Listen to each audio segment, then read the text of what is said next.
and welcome back to your regularly scheduled nonsense, where today we are back with what I'm hoping will be the final Powerwash Simulator stream in the A to Z Platinum Challenge. Now, you guys may be wondering, why am I on the golf cart level? Well, I am trying to get the trophy for 95% of a job done without completing any tasks. Now, is that easy to do on this mission? Yes. Have I been fucking struggling with it? Oh, you bet your ass I have. Every time I think I'm doing fine, I end up completing like a fucking wheel, or I've completed the chassis mounts or the canopy mounts a few times. I think I've completed like a bumper once or twice. So I'm trying to be as careful as I can, because the last time I had made it all the way to 90%. And then the game and then I heard the ding, and I was like, God fucking damn it, I was so close. Okay, so don't do the canopy. Gotta be really careful with the supports as well, because those are almost done as well. Gotta be really fucking careful with the bonnet, because that's lit. Huh? I didn't even fucking shoot it! That's fucking bullshit. I didn't even shoot that fucking thing, and it fucking completed. That's... Fuck me. So the guide for the Xbox True Achievements side did specify that you want to use like the red for the most part, but like at the same time, that's a pain in the ass. And I highly recommend starting with this and just not doing that, just trying to go across really carefully to not hit the wheels. Because if you hit the wheels, like you just saw, you basically immediately complete it. But basically just kind of go across a few times like this. Because, like, look at how fast that percentage goes up.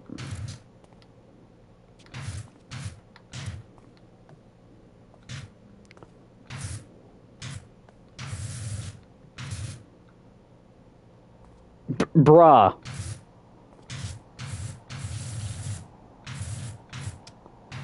Motherfucker's supposed to be asleep, and he's on here watching me stream.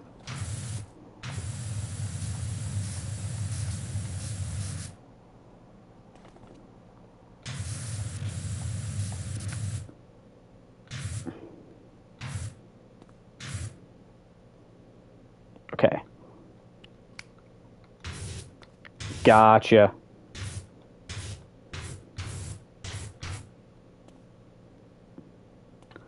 I don't fully understand how I've hit so much of the chassis already. Excuse me.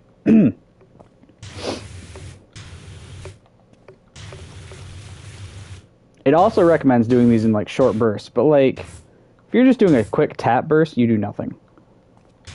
Honestly, I don't blame you. Have a good night, buddy. Okay, don't touch that.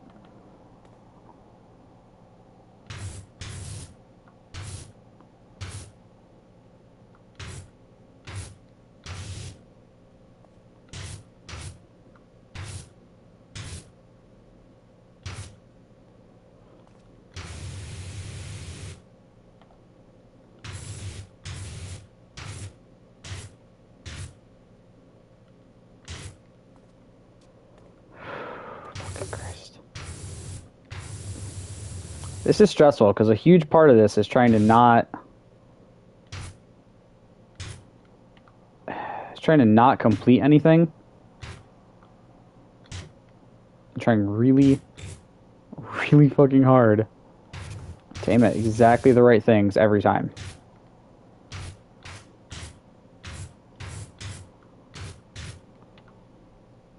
So I think once you're a decent chunk through,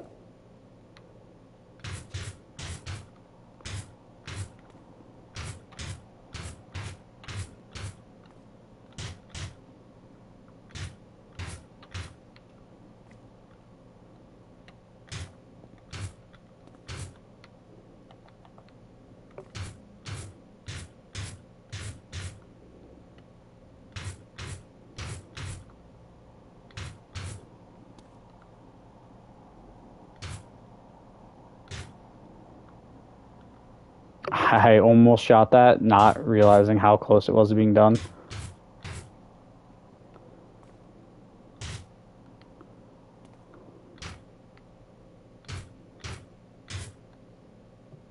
This is literally the closest I've been since the skate park.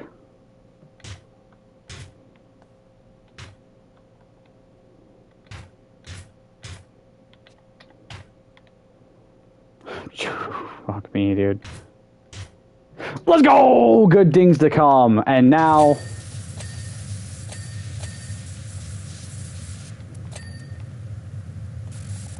go through with the dead space attachment and just finish the rest of it.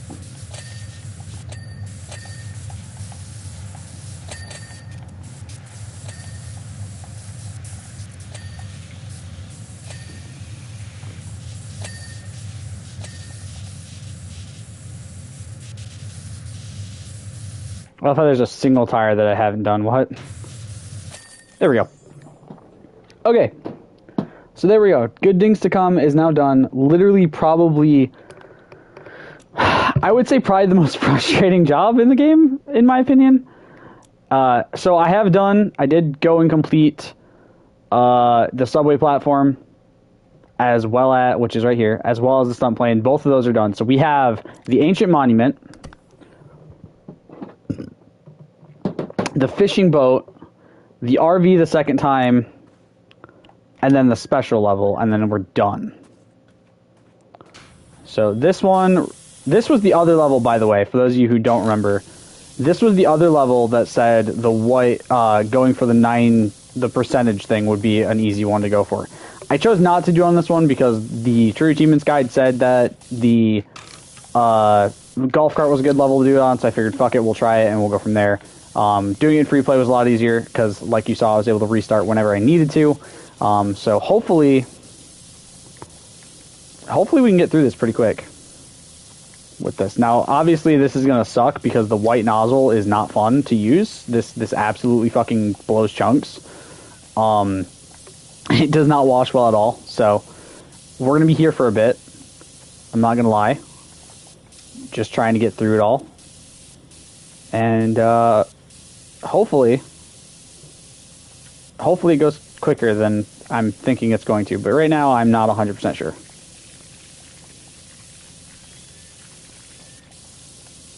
Right, this is the ancient monument. Yeah, okay, that's what I thought. How is this different than the ancient statue? Like, this just looks like another piece of the statue. Like, this looks like his cut-off hand. Is that what I'm watching right now? Is the cut-off hand of that same statue?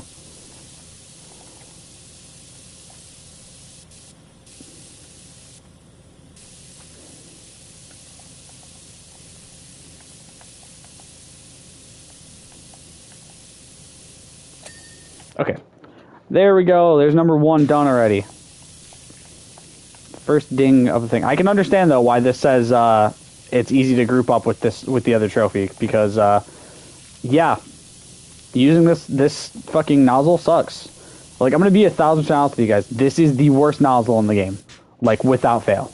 Like, this just is not fun to use. And I hate the fact that the game goes, oh yeah, here's this really fun nozzle, but guess what? The next level you do, you can't fucking use it. You unlock that, then you can't really use it for this level, and then you kind of have to hope, you know, then you have like 2 levels left, or 3 levels left, sorry, and then those levels you can use it on, but like, I don't know. On the bright side, after this and the RV, we have no restrictions. We can play the levels however we want, and we can just enjoy them. Or sorry, this and the boat, I mean, not the RV. This and the fishing boat are the last 2 levels we have where we have to actually do any requirement for the washing. And then after that, it's literally just completing the career mode, and then we're done.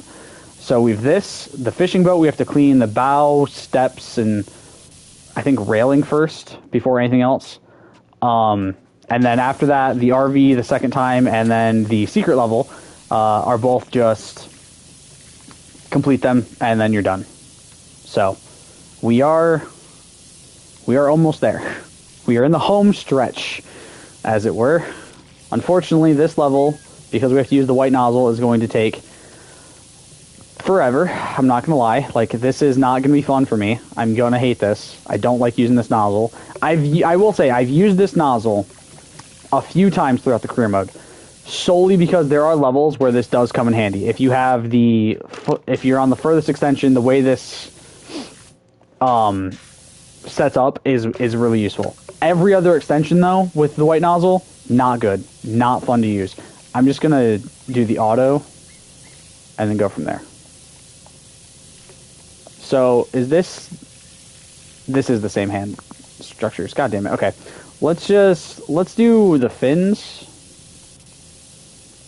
Let's just do the small things first. Let's try to focus small things. So we'll do the fins, then we'll do the wrist, then we'll go get the rest of the finger pieces probably. And then I don't know from there. This is definitely another one where having an extra hand having an extra set of hands to play the game would be very useful for me. But again, I have nobody that plays this game on PS4/5, so kind of fucked, kind of stuck doing this by myself, which is fine. I mean, I could, like I said, if I really, really wanted to, I could have said, hey, Jesse, do you want to help me with this at some point? And just had him jump on with me and help me out on, you know, longer levels. I'm going to turn my fan on so my room can cool down a little bit. It was really, really cold in here not that long ago. Now it's warming up again, and I kind of want to cool down. I will say, for next year's challenge, I've already spun the wheel. I've already gotten a game. I got Red Dead Redemption 2, which is a nice one to start with. I'm only 8 trophies away from that. Unfortunately, all 8 of those are grindy kind of trophies. I think it's like the squirrel statue, and then the hunting stuff, hunting and skinning every animal, the gold stars, and then I think online, and then the bear attacks are the last ones I have. I have a list already like set for this. Like, I have everything all, you know, checked off what I've done and what I haven't done and stuff like that. Unfortunately, it's just a matter of going in and finishing all of it, which is going to be the, you know, unfun part of it. So I think I might start up the online grind again tonight, try to get that done after I'm done with this stream. You know, try to work on grinding the rest of that out, get it out of the way. And then once that's done, I can focus my time on the campaign or the story mode parts of it. And then once I focus on the story mode parts, I can move on to the next game. I did have my friends guess what they thought it was going to land on. None of them got it right, so none of them is getting inspiration at the start of D&D for mine. As of right now, I'm going to have them do, you know, I'm going to have them... Oh, my cats are moving on my couch. I'm going to have them either keep their guesses or change one of the 2 guesses that they made and then respin basically every time I finish a game. So that way they can decide if they want to go at it again. And I will say, yes, it's going to be cheap that the first spin is literally only 8 trophies. But, like, that's kind of the whole point of this challenge, of what I'm doing for next year, is I want to try to finish it that I need to finish, rather than start new stuff to finish. Obviously, some games on it are not started, obviously, but the vast majority of the stuff on the list is either cleanup of X amount of trophies or cleanup of just like stuff that I need for the 100%, or cleanup of, you know, random stuff. And then some of it is, okay, I've bought way too many games in the last like year and a half, 2 years. I need to start playing some of them. So I'm going to start getting through them. The hope is, and I'll say this, when I finally put the list into the spin wheel, there was 105 choices. I don't hope to get through all of them. Now, I'll say this too. Crisis, Mafia, Metro, God of War, Prince of Persia, Stalker, and a few other series, Darksiders I think was one of them as well, are all in there as the series themselves. They're not in there as separate entries, because some of them have stories, obviously, that are going to follow along with each other. I didn't really want to be jumping around the story if I landed on one, because if I had Crisis 1, 2, and 3 in there, and I, like, landed on Crisis 3, I was obviously going to do Crisis 1 and Crisis 2 first anyway, so it made more sense to just throw them in as a series, and then I can keep them in the spin wheel, and then do Do the series like that. Do it like 1 or 2 or 3 games. Keep it in the spin wheel and then respin again. And if it lands on it again, do the rest. Is what I think I'm gonna do. So rather than jump into a series randomly through the thing because, oh, hey, I hit this part of the wheel, it's going to be, you know, hey, I got Crisis. Let me do Crisis 1. Finish that off. All right, Crisis 1's off the board. And then, oh, hey, look, I got Crisis again. Crisis 2 off the board. Crisis 3 off the board. You know what I mean? Sort of thing like that. So that way I can manage the games a little bit better and not have as many entries on the list, which was the hope. I still have 105, so gonna be honest, didn't do a whole lot to help me with the list. Realized as I was going through it, I had a lot more unstarted games than I had thought. Actually, that's not even true. I knew full well I had a lot of unstarted games. I'm gonna go through the remainder of what's in my digital library for games I haven't started, so I can see what I need to do or what can be completed and what cannot be completed, because I do know, I think there are a few games that I have yet to start that are unfortunately also impossible to platinum at this point.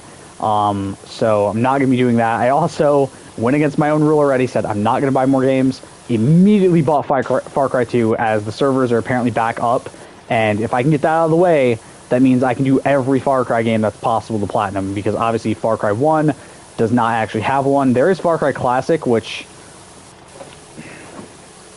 Hold up. I think that does have a platinum.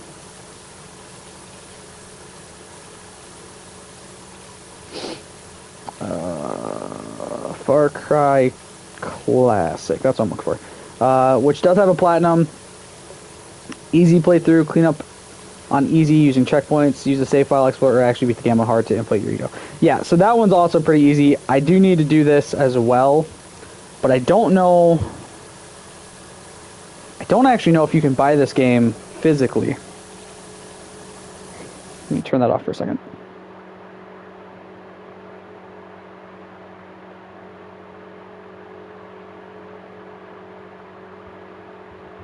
Okay, so yes, that is still in fact on the PlayStation Store. So I can still pick up Far Cry Classic at some point. I don't know if I will anytime soon. Again, I don't really like the way you have to buy games on PS3 and PS Vita, so it's a roundabout way to do shit for no real reason other than, you know, them not wanting to pay for the stores to be usable on there in the best way, which I guess makes sense. If they're worried about, you know, with how old the console is, they're worried about like security risks, I can kind of get behind that. But like at the same time, it's just it's so roundabout at times to have to go through stuff. But I'll do it anyway at some point just to get it, I'm sure. Obviously it's not Far Cry 1, but you know, I think it is like the brought over version of Far Cry 1 with trophies for the PS3. I could be wrong. I'd have to look it up to know for sure exactly what Far Cry Classic is. Because I don't think it's the first game specifically. Let me do that. See, this is what I mean about this thing kind of being really only usable with certain extensions, unless like you're in this enclosed of a fucking space, which can I actually get out of this? Because if not, I'm fucked. Okay, good. Whew. I'm hoping that when the second game comes out, there's less tedious trophies, I guess, is the best way I can put it. Like, I like these trophies. The clean this first, clean that last sort of things. Clean this with only this. But at the same time, I feel like a lot of the fun for this game is the sheer... I also haven't had any fucking VR game style list now I think about it. The sheer enjoyment of like the different ways you can play the game. Not only obviously can you play it with more than one person, you can also... Dude, I can't even stand up in here. Are you fucking kidding me? You can also obviously play with many different nozzles and attachments and things like that. And I think that's a really cool feature. And I really hope that the second game has... I still want them to have like finish this job by cleaning this first or cleaning this last. I think that's still a unique thing to have. I just hope they don't do nearly as many.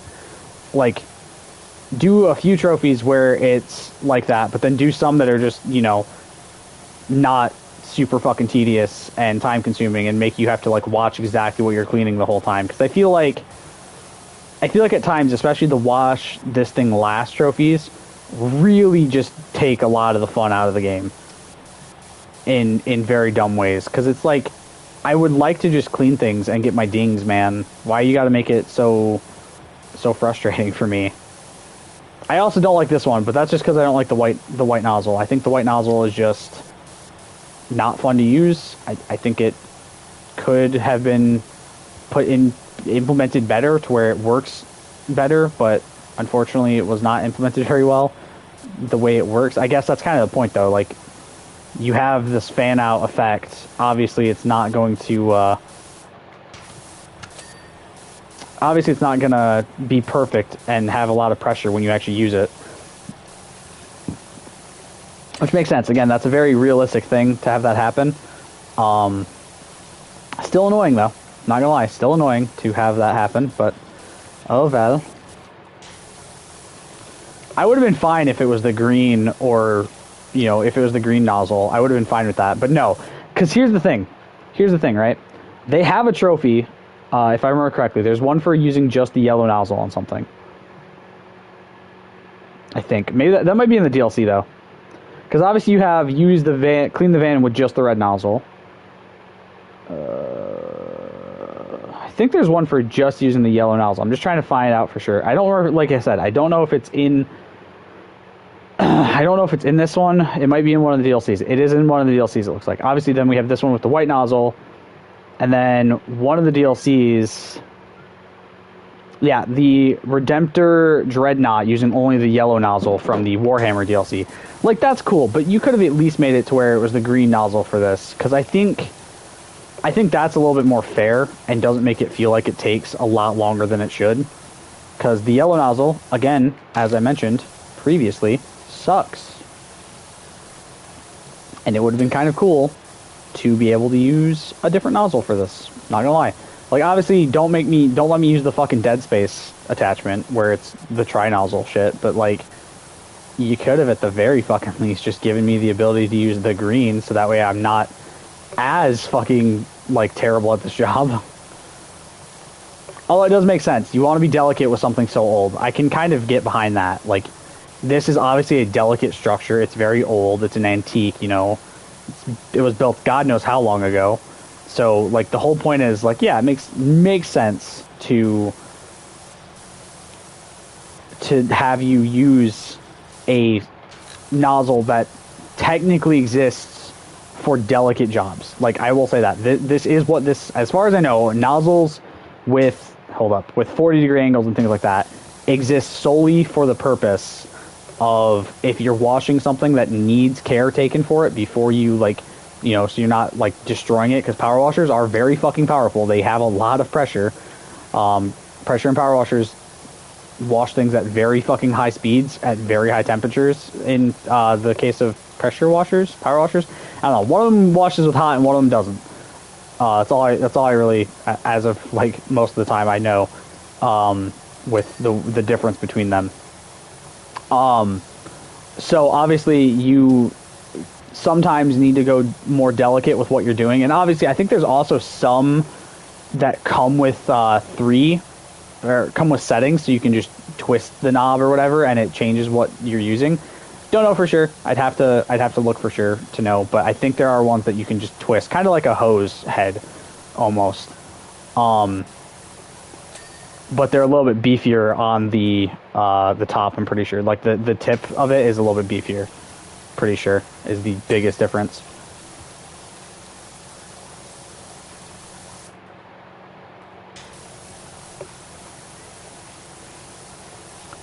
So it would make sense to use a white nozzle or a 40-degree angle on something like this where it's got more chance of not breaking anything.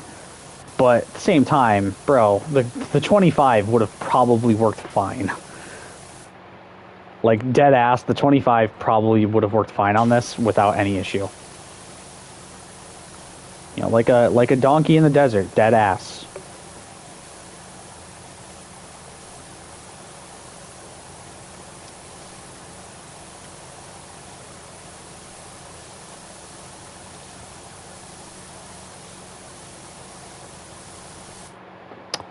Do I have... Is it just the fucking Wait. What? Okay, there's the RV. Where the fuck? I have no ladder, no stool, and no scaffolding for this? Are you fucking serious?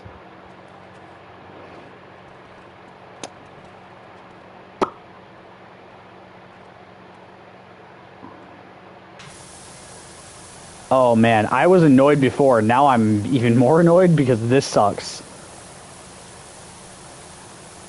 I get why they like lock you on the nozzle for this one too. It's solely because of the fact that this stone, when I did it on the ancient statue, sucked to fucking clean. So they know how bad this is to clean. So that's why they specifically were like, yeah, use the white nozzle. Fuck you guys. Oh, excuse me.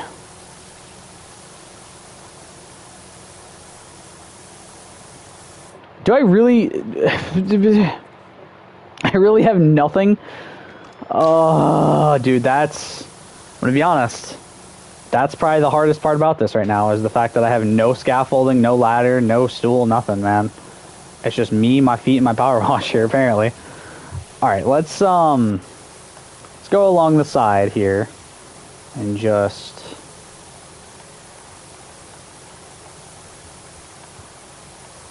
up and down a few times on it, like this, like so. Try to get it nice and clean. Oh man, I hope you guys are having a fantastic Tuesday, by the way. I'm sorry that there was no Mafia the Old Country yesterday. I took a nap, basically, after I ended the stream. I went to the store because I had to grab something for my grandma to make for dinner. She needed some flour for the fried chicken. So went, picked that up really quick. Came home, took a nap. Woke up to my alarm at 2, like I planned to. Was like, okay, now I'm gonna, I'm like, okay, I'm not feeling the best. I'm still a little tired. I'm gonna just head back to bed for a little bit. Didn't wake back up until 5:43, which is an hour almost after D&D was supposed to start. So I got up, texted my buddies, was like, yep, I'm on my way. Give me a minute. Loaded my computer, checked my computer. Computer wasn't on. Don't know why. Didn't turn my computer off. By the way, I don't tend to turn my computer off unless I absolutely have an issue with it or I need to update it and I know there's an update. So go to turn my PC on. It's updating. So text them, be like, hey, it's updating. I'll be on as quickly as I can be. Finally finishes updating because for whatever reason, sometimes my PC takes a while and it annoys me. It's probably because I need to update my CPU, but I have no money for that, so I'm just going to do it at another time. Probably going to upgrade a lot of my PC in one foul swoop, by the way, because I don't have money to do it right now, so when I do have money to do it, I would rather just do everything in one go than to do, multiple things, or multiple things over time again, because I think that's another reason my PC is kind of not the greatest, is because I took a year to build it completely because I was broke and had no money. So yeah, got that updated. It took a while for Discord to load. Discord the worst for me, by the way, after updates. It takes so fucking long for my PC to let me load into Discord. Finally got loaded into that. Got onto Roll20 to do our stuff. They kept cutting out. The Discord would just drop the fucking call for me randomly. It just goes silent and my PC wouldn't let me go to Discord to see what's going on. Which is a fucking issue that I've had with Discord ever since that former Activision CEO took over. When that person took over Discord, I started having that issue where I would randomly just... Discord, of all things, would just stop working properly on my computer. I don't know if it's from that or if, there's a genuine issue with something on my computer that's causing it. Maybe it's just the fact that, maybe I have too much space taken up on something and it's just not letting Discord run as smoothly as it should. But everything else pretty much runs completely fine, and it makes no fucking sense to me why Discord of all things has that many issues. So especially because I pay for Discord Nitro, so it'd be fucking cool if Discord would work for me more often, you fucking jackasses. So get all the way through D&D. We finish at like 11 or so. So at that point, I was like, well, we're going to shitpost for like an hour, so I'm definitely not recording tonight. So that's what happened with Mafia: The Old Country, is we were just kind of chilling in Discord after D&D, which is what we normally do. We'll normally just sit in the Discord for like an hour or so, just talking about random topics and the session in general. We'll kind of get like each other's vibes on how we felt about it and how everything went in. Really good session this week too. Hunter did a fantastic job. I basically immediately caught on to what he was planning with a character really fucking fast. Like, when I say really fast, I don't just mean... I heard a meow. Oh, this is the level where you see the fucking... Yeah. This is the level where you see the fucking caravan of cats, by the way. All just walking to something. I can't remember what they're walking to. From the lore video I saw, but yeah, they're just walking to like go get tuna or something like that. It's really fucking funny. So yeah, basically got through that a couple weeks, so not 2 weeks ago, probably about a month ago now, during which job did I get? The fishing boat? Okay, I'll do that one in a minute. So probably like a month ago now in Hunter sessions, because if you guys don't know how we do it, Alex has a session running right now, and Hunter has a session running right now. So every other week, we do a different session, normally. The last 2 weeks have both been Hunters because Alex was on vacation, so it was easier for us to all do Hunters. And then, so we did Alex's one-shot the week he left, because it was easier. He didn't have a whole lot prepped for the main session. And then we did Hunters the next week, and then Alex got back from his vacation and was like, hey... Or, no, the week he got back, we did Hunters. And Alex was like, hey, I don't really have anything prepped. Do we just want to do Hunters again next week? And that was basically what we ended up saying. It was like, yeah, we can just do Hunters a second week. It's fine. Because we'd basically done Alex's 2 weeks in a row at that point anyway, where we had done his the normal story stuff we have going on for him, the normal campaign, and then a one-shot also set in that same universe, basically, which was really fun. We had a blast. So a couple weeks ago now, at this point, I don't know, 3 or 4 sessions ago, I would say, so almost a month, probably somewhere around a month ago, Hunter session had this attack on a town, and during the attack, or after the attack, I should say, after we beat this person called the Operator, who is like basically avatar of a chaos god we're trying to like pinpoint where they're at and go fight and shit like that. Hunter had said, hey, you notice specifically this character person just kind of up in the rafters staring down at you. And I was like, oh, okay, that's interesting.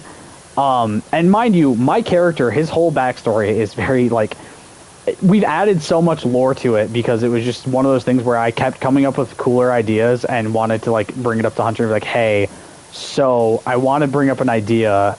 Is it okay to do it? And,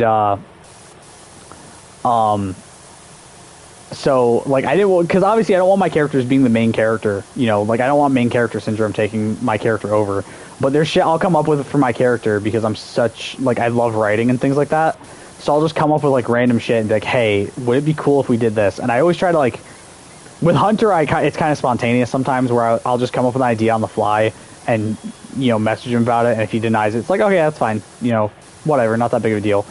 With Alex, I'm typically a little bit more prepared for it. Like, I'll text him first and try to talk to him before the session if I get a chance, because they're very different DMs. Hunter is very much I'm going to make shit up on the spot, and Alex is very much I want to have time to prepare everything. And I'm definitely more on the Hunter side of how I play and how I DM, so I'm trying my best to accommodate for Alex and make things easier when I do his campaign. But basically this character kind of looked down at me, and I was the only one who saw it, and we had recently, like a couple of months ago, had introduced the love interest of my character, like the my character's former wife and things like that. And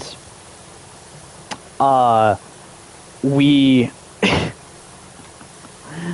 I immediately had the feeling, I'm like, okay, this random character is being introduced right after we do this Chaos God fight. I think I know what's going to end up happening here. Like, I think I know what Hunter is leading this to. And so I go, okay, I'm just going to, bring it up to, the rest of the guys and see if anyone saw it. And they're like, no, I didn't see anything. Are you feeling okay, man? Was basically the gist of the response I got from everybody. I was like, I guess it was just maybe a stress from the battle. Yeah, let's just try to enjoy the victory we just had, things like that.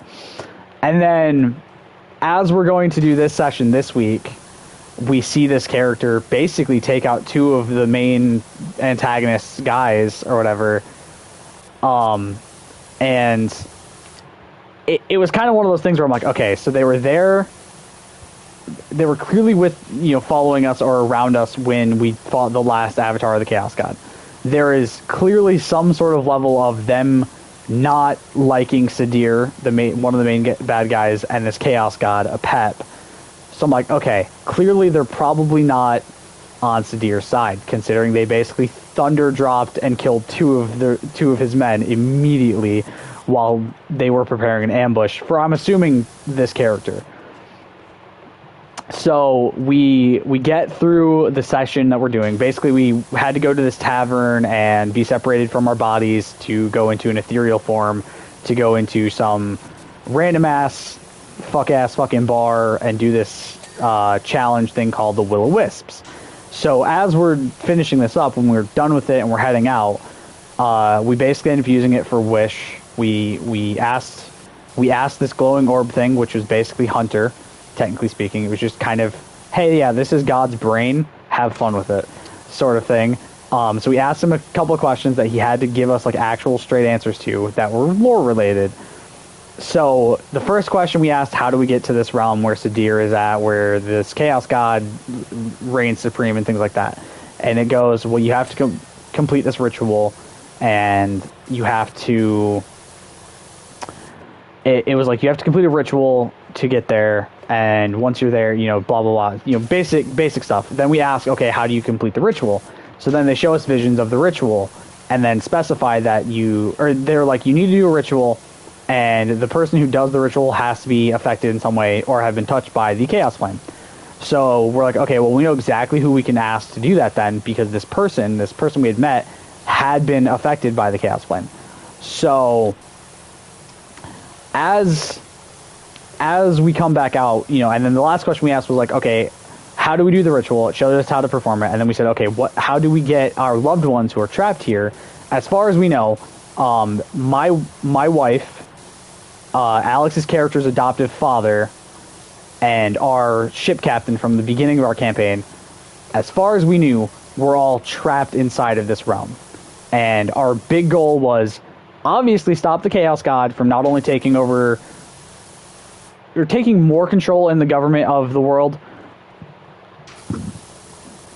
because they obviously already had like their fingers in the government, like the higher up of the government as it is in the world right now, in the game or in the campaign. So we said, all right, well, how do we get there? So they show us how to get there, and they say, how do we get our loved ones back? And they show us a bunch of other, nameless NPCs, loved ones of other people most likely, that are also trapped there, because basically what happens is this Chaos God will take people and then we'll replace them with a clone that is under their control, more or less. And so I'm like, all right, cool, how do we do this? And as Hunter specifically is naming off these NPCs and saying who's there, my wife is not one of them. So I go, oh. So, and we come out of the vision, and I just go, that fucker lied, because the operator, the avatar person of the Chaos God, is the person who told me that my wife was in there, basically. Was like, yeah, she's in the same place as your captain and Galen, and which is Alex's character's dad. So, have fun getting her back, basically, is what he had said. So I was pissed. So basically what happens is we get back out of this area, this like other area of this tavern, and I hawk an insult at one of the patrons who was kind of too much of a bitch to go do that tournament, that competition thing. Huck an insult at him, and then I, storm out to go get back into my body. Everyone else follows behind me, because this was kind of like a me-centric session, which is not what I intended to have happen, but there's times when we'll make jokes about things, and then things kind of just spiral into that. Like, my character has a severe PTSD, so like, oh, time for PTSD for Ragnar, basically. And as we're going into this, I'm like, okay, I don't know what Hunter has planned, but I'm excited to see what he has planned. So we get back into our bodies, and I have everyone, including Hunter. So Hunter rolled for an NPC, and then the guys all rolled for their characters. Alex for his character Castrius, Noah for his character Soul, and then Davin for his character Marisa. So they all quickly roll, get all this done, right? And I'm like, they roll perception on my character to see what I'm trying to get them to see, basically. Davin and Noah both rolled pretty well. Hunter and Alex did not. So I was like, okay, Hunter and Alex, what you guys see is you just see me kind of, pale as a ghost, pretty pissed off, like my character looks very distraught and very pissed off. However, Noah and Davin could hear my character, not only see them extremely pale and extremely angry, but they could hear me muttering curse words and what sounds like slurs under my breath in Infernal, which is one of 3 languages my character speaks. I had to think of what language I wanted to choose, because I didn't want them to recognize what I was saying. That was kind of the thing. I wanted them to not know what my character was saying, basically. And the only person besides me who speaks Infernal is Alex, because his character is a tiefling. So I was like, because I was like, oh yeah, Noah knows Elvish. She's like, was it Elvish? I was like, no, it was, it's like, what the fuck is the other language I knew? Because I knew a third language. I just didn't remember what it was. So I go into my character sheet and I look. I'm like, it was Infernal that I was speaking.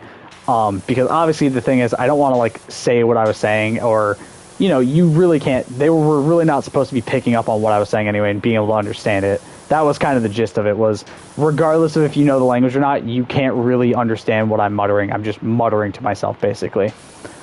And we get up there and we see lots of dead bodies of the bad guys. We see a couple fire basilisks that had been murdered, which is like insane, because we fought one of those and thankfully none of us nearly died or anything, but they were not fucking easy. So like, we come back up and Hunter's like, yeah, you see bodies of Sadir's men, you see 2 fire basilisks just sitting there dead. And I'm like, oh, so she just fucking tore the house down up here while we were down there, basically. He's like, yeah, pretty much. So we go up, and this character is standing there in the middle of all these bodies and blood and fire and things, very obviously affected by the chaos flame and things like that. And I'm like, so I look at the guys, I'm like, okay, so I have an idea of who this is already. And I literally had told them, like, I think this might be Alexia. I'm just saying that as like a, hey, this might be my character's wife. I don't know for sure if this is what Hunter's had planned for it, but I have a feeling, like I've had this feeling since the first meeting, because it was right after, like, that character basically showed up after we did like all the lore dump and stuff for my character's wife, because originally that wasn't my intention. I was originally my character's bachelor, but then I was like, you know what, there has to be something that made me being thrown out of the Federation more impactful than just it was Lucan throwing out a good friend. So I was like, it's Lucan, who is like the main leader of the Federation, throwing out his brother-in-law, was what I ended up coming up with. And Hunter loved the idea, and we've ran with it, and it's been a lot of fun. And we go into this, and we have this situation where I'm like, okay, do I go forward or do I not go forward? And they're like, I think you should do it. And then Noah, I think, was like, I don't know, man, maybe you shouldn't. Maybe you should just stay back. And so I'm like, all right, fuck it. D2. Rolled a D2, which is basically just flipping a coin. Got a 1, so I was like, all right, we're going forward. And Noah tries to follow behind me as Soul, because technically Soul is like my character's bodyguard. And I'm like, no, stay back, I got this. And he's like, but what if you, I'm like, I don't care at this point. Like, if I get my head chopped off, I get my, like, I obviously don't want to get my head chopped off, but I'm also going to be cautious about this. So I walk up, and I had to ask Hunter a specific question, because he had said we could see her eyes, but I wanted to specify, like, is it just a small slit, or is it like a full helmet where the visor can come up and everything like that, and you can fully see? He's like, you can kind of fully see. I was like, okay. So I walk up, and in my character's voice, which is basically like Cassidy from Overwatch, or like the main protagonist from Titanfall 2. I think his name is Jack Walker. I want to say that's what his name is. I can't remember. So basically, Troy Baker. And I walk up, and in my character's voice, like, Alexia, what have they done to you? And then she says my character's actual name, which is how I introduced my character in the first place to her, because I already had this idea. Like I said, I've had this idea since the first time I saw this character. Was this is probably my character's, like, dead wife, quote unquote. So I'm like, okay, I already have the idea of what I want to do. And Hunter's like, I'm kind of upset you did that, but, like, I'm happy you did it at the same time. Originally, he had planned we were going to fight her, and then halfway through the fight, it would be revealed that it was her. But obviously, D&D being the type of game that it is, you don't always know what your players are going to do, and you have to prepare for it. So I was prepared to, like, I didn't know if that was what I was going to do. At first, I thought, okay, if this person attacks us, we're going to obviously fight back. But part of me was like, I kind of want to just straight up ask if it's them, you know, as like a fun little, hey, what if situation. Like, maybe it's not, and it's just, like, I'd originally thought about asking before we went into the tavern, and I was like, okay, there's a 50-50 chance that this is not her, you know. So I'm just going to go in and ask, you know, the second time, because why not? We've seen this character 3 times now. Clearly they have some sort of, like, importance to the story. So I go and I'm like, all right, fuck it, here we go, we ball, you know. Hopefully this doesn't end poorly for me. And I go in, I go up, I say that, and then she says my character's name, which is Aegis. My actual character's name is Aegis, not Ragnar. It's just a name he goes by to try to pretend to not be who he is. And I'm like, and then that was where we ended it, and I was like, oh, that's such a good fucking end-off point for a cliffhanger. And then he's like, yeah, originally you guys are going to fight her. And I was like, I fucking hate you. Every single one of us were just like, you fucking suck. You're a terrible person. The minute it clicked that was what it had actually, like, been, had happened. And I was like, I absolutely hate you. Because I had revealed to him, like, hey, my mental state's probably not in the greatest spot, where if we actually have to, like, put my character into a PTSD situation, it's going to be a clenched fist rocking back and forth situation, which luckily that would only be the second time that's been the way my character's panic attack has been shown, because the other 2 times I've been able to, probably haven't been in the greatest mental state to do it, but was well enough to where I could, like, okay, yeah, I can probably get away with just doing this, you know, and going full out with it. But my god, the amount of roleplay he lets us do, and, like, the stupid shit I've been able to put into my character because of it, makes me so happy sometimes. And both Alex and Hunter are fantastic DMs, by the way. Like, I can't say anything bad about the way either of them DMs. They are both very lenient when it comes to stuff, and they are both very fun DMs to play under. And I'm very excited for not only continuing Alex's campaign, because his campaign has a lot of really cool shit put into it, but also Hunter's campaign, and then doing Alex's other one-shots that he has planned are also very exciting. And then also running my own campaign once I get more time to set it up. Excuse me. And once we finish one of the campaigns, most likely Hunter's. We're closer to being done with Hunter's, I think, than we are with Alex's.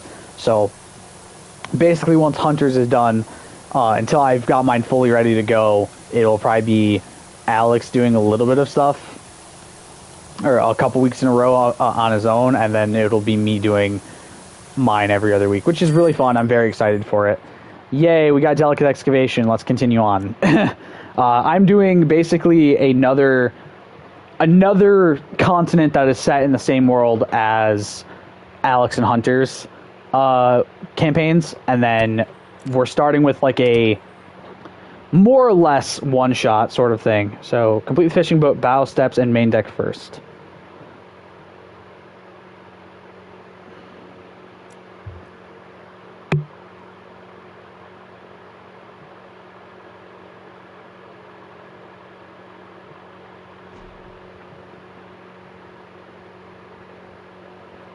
I'm looking at a guide for this right now, for those of you wondering why I'm just sitting here.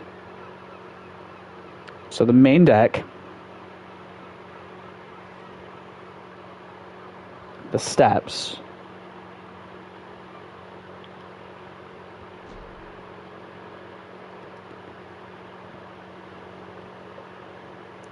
and the bow. Okay. Which actually the cool part about that is we actually directly tied it into a piece of lore for Alex's. Basically, Alex's campaign focuses on this... I can't really call him a lich. Focuses on this god who tried to end the world, more or less. And he's returning, and then we have to try to put a stop to him, is basically what it focuses on. And one of his one-shots that he has set up is actually us playing characters who are fighting him in the original crisis, basically. The original Undead Crisis is what it's called. Which has me very excited because I love the design I've done for that character. I've done a crow person, which has me very excited to play because I'm going very, like, I've been trying to do a lot of different characters as I go into this. Like, so my character in Hunter's campaign is a gunslinger fighter. I think gunslinger is technically a homebrew class. My character in Alex's is a Goliath barbarian, or barbarian cleric, actually, multi-class. My character in Alex's one-shot was a rogue. Basically just like a basic rogue. My character in his other one-shot is a ranger. And then I think those are the only two one-shots he's got set up. I could be wrong. But basically I had the idea of I wanted to do a campaign on another continent, basically set in the same shared universe, because that's kind of the coolest thing about what we're doing is shared universes for us, which is really fun. You know, full on moron cinematic or Dungeons and Dragons cinematic universe, you know. But we ended up setting it up basically to where the Undead Crisis directly led to the underwater city being what it, like, it's a colony from the third island, which for me, my island is called Dorja. Alex's is Lysara, and then I can't remember what the fuck the name of Hunter's is off the top of my head right now, which is bad because we literally just did his campaign today. I can never remember it though, like the actual continent name. I mean, I know like the settlement names, but the continent is the one that I always forget. But basically, we set it up to where the Undead Crisis is directly responsible for the stuff that happened with the tides that caused Bermudas, as it's called, to be sunk. And I thought that was such a really cool idea that I came up with. And so Alex and I were like discussing it and making ideas of it. And it was genuinely just all around so much fun to not only get to a point in his campaign where that kind of came up as lore, which was really fun, but also just the idea of like connecting our universes more than just saying they're connected was really fun for me. So I'm very excited for that one because I'm excited to see how it's going to play out. And then that's going to be like a smaller campaign that just leads into a more grandiose Dorja campaign at some point is my plan, basically.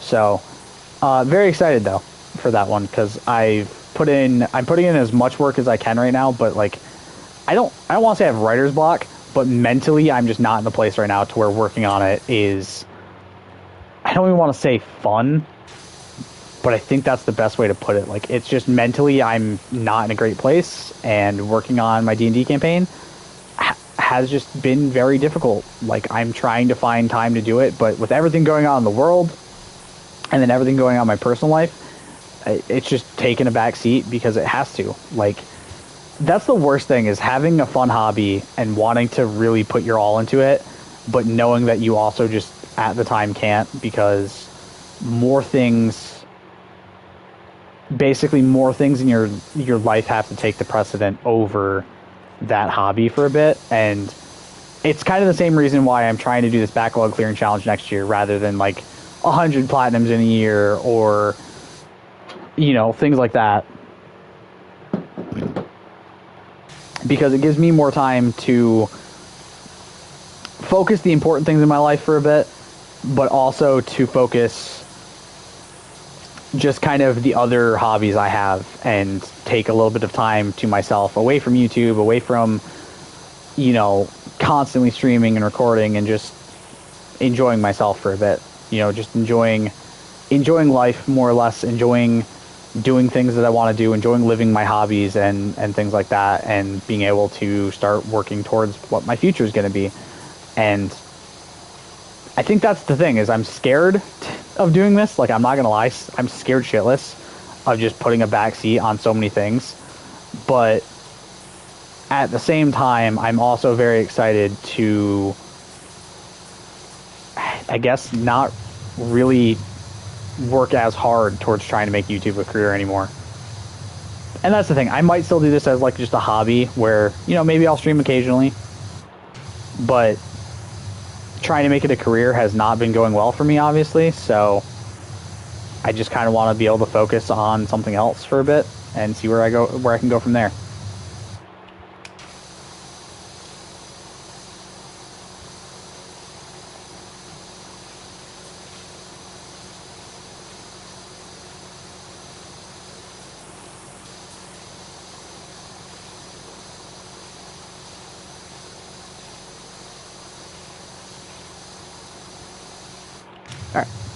I will say, while this thing seems like it's not going to do much work because it's like just 3 single point shooting out, it actually cleans really fucking well. Like, it's honestly got more pressure than the 15-degree nozzle, and seems like it cleans everything just a tiny bit faster than it does too, which is really cool.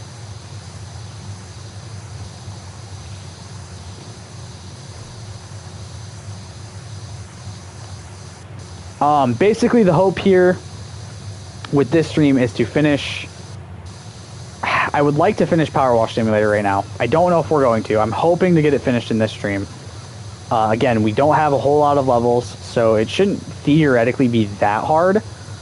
I mean, like, we've already gone through 2 different levels, or this is already the 2nd level in this stream. We did the ancient monument. We're already 15% through this one, and that's really good. We're almost there.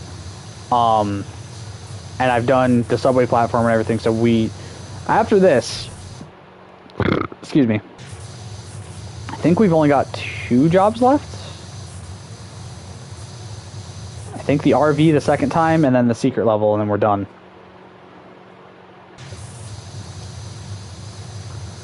And, like, I'll say this, I know for a fact, like, I know what the secret level is. I'm just saying secret level so you guys don't have it spoiled for you if you don't know what the secret level is, basically. Because it's kind of cool, and it does tie into, like, what the story stuff is in this game, if you've been paying attention to the text more than I have. Because I'm going to be honest, I do know that that's how the story is told. I just don't want to focus on it. Stopping to read every text would just prolong this.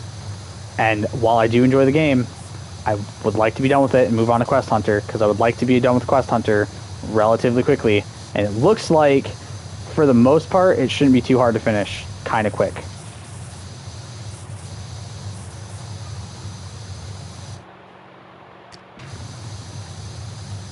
See, I will say, this is the one benefit that this one has, is it's a dedicated, like, stream of water rather than 3 separate streams, because then it's a little bit easier to know you're getting every portion of something.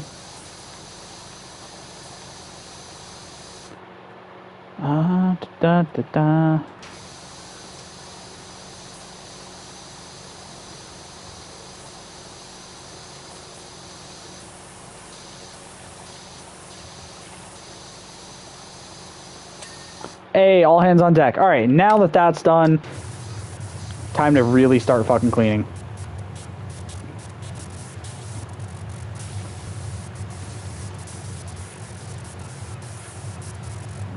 Also, I don't think this is how they actually wash boats in real life. I'm pretty sure if it's a small boat, this is fine. But a bigger fishing boat like this, I feel like they have an actual dedicated cleaning service thing for it. Not to mention, there would for sure be a crew on this. Like, you're not going to have one dude fucking clean your boat, because it's not going to be done in time for you to get back out there and start making money again. Because most fishing boats like this, like the commercial ones, are going out multiple times a week.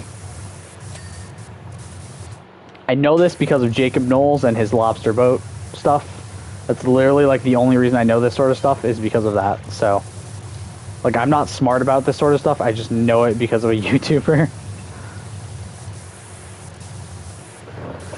Alright, man. Let's just try to get this done quickly, efficiently.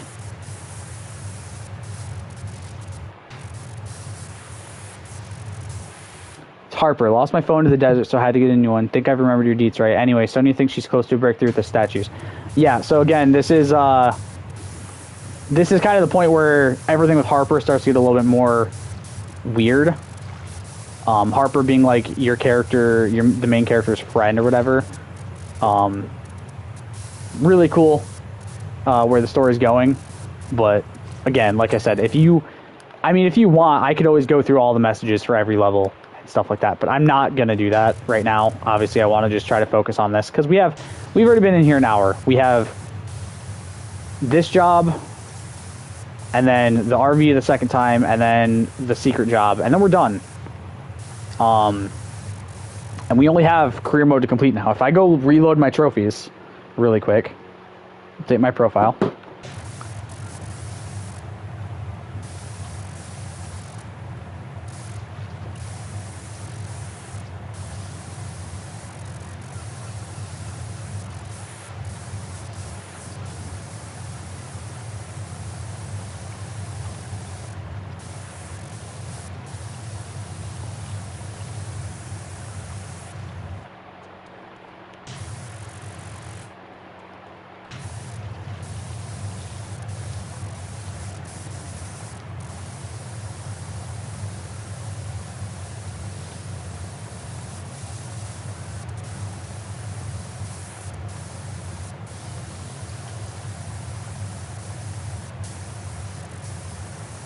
God, I hate when fucking YouTube streaming does that on PlayStation, where it just resends all the messages that have already been sent.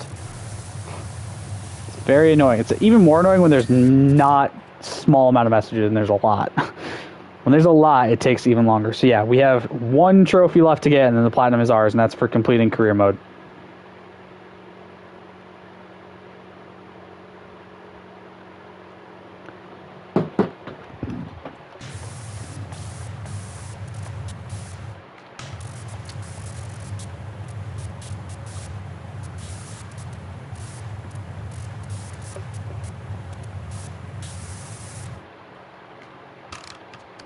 I'm assuming, did something happen? I wonder if something happened, and that's why I don't have my,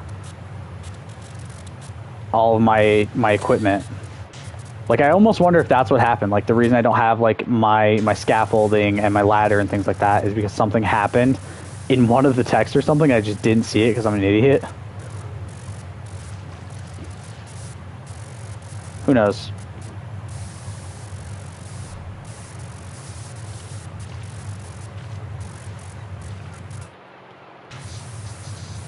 Yeah, this job is trivializing a lot of the parts of this, or this attachment is trivializing a lot of the job parts of this, because holy shit, dude. Like, what do you mean I'm cleaning the mast that fucking fast?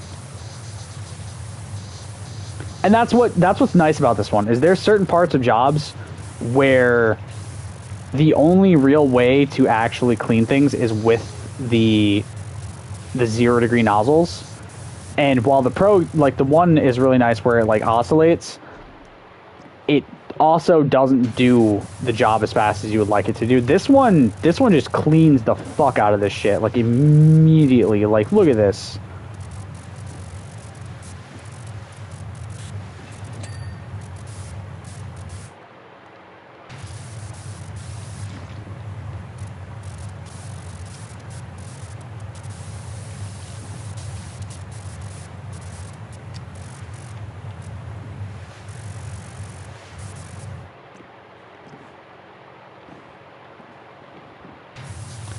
Like other jobs, I would have had to use the longest extension with the oscillating fucking 0 degree.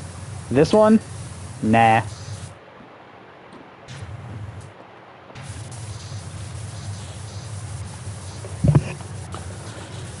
Oh man, I hope Quest Hunter doesn't take too long, so we can move on to Ratchet and Clank Rift Apart, and then that hopefully won't take too long either. The hardest part of that is probably just gonna be like the grind of money, because I'm assuming most Ratchet and Clank games have a trophy where you have to buy the Rhino, which is like the best gun in the game, and it's expensive as fuck most of the time, and normally requires you to step into New Game Plus for a few minutes at least. So that might be, if that is indeed in the game, which I'm expecting it to be, that might take me a few minutes, or that might take me a little bit to get done, considering, you know, getting into New Game Plus requires you beating the whole game and all that, and then you have to grind for the money if you don't have enough, things like that.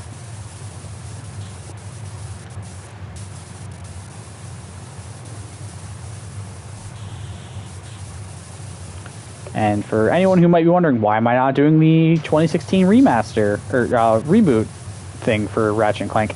Because I already did that game. I already have that one done. That's why I'm doing the sequel, because I already done the original one. So for those of you wondering why I'm doing the second game and not the first, just in case you were, I don't know if any of you were, but yes, I have already done the Ratchet and Clank reboot game. So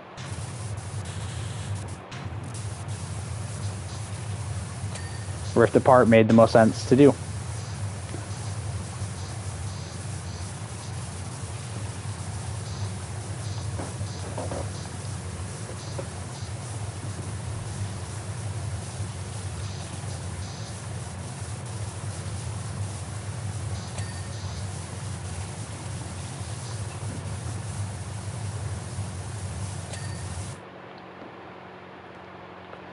Okay.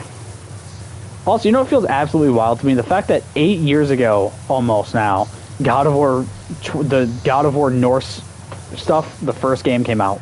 God of War 4 first came out, and I'm like, dude, the fact that it's almost 8 years feels wrong to me so much. I'm very uncomfortable by that fact.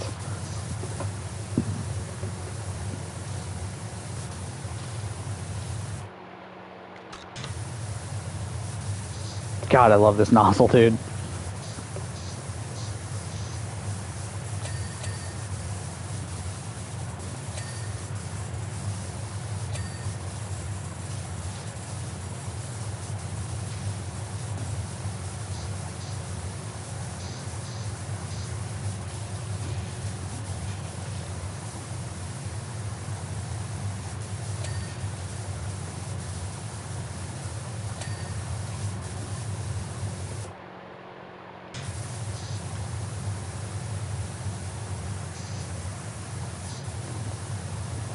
No fucking way I missed some tiny little speck on the trim somewhere. Oh, I did. Okay, never mind. Yeah, never mind. I take back my fucking, my pissed off rage there for a second.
God, this game is satisfying as fuck, man.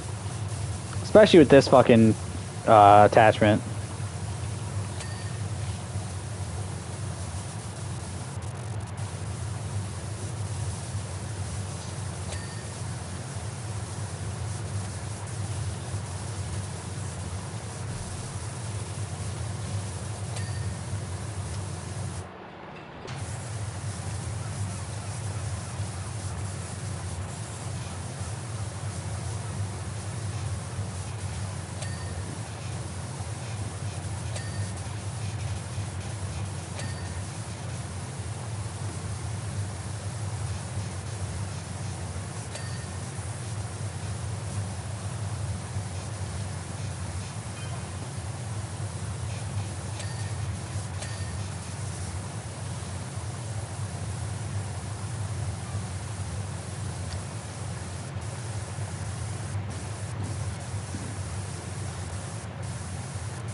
Oh man.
All right, we are getting there, man.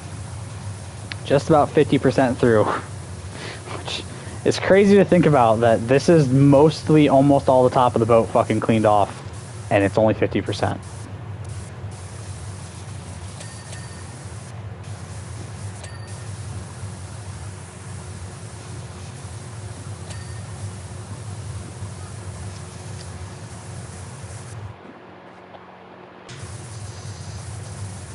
Or I guess not mostly all of the top of the boat, but like a lot of the bigger chunks of the top of the boat cleaned off, I should say.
Oh man, this is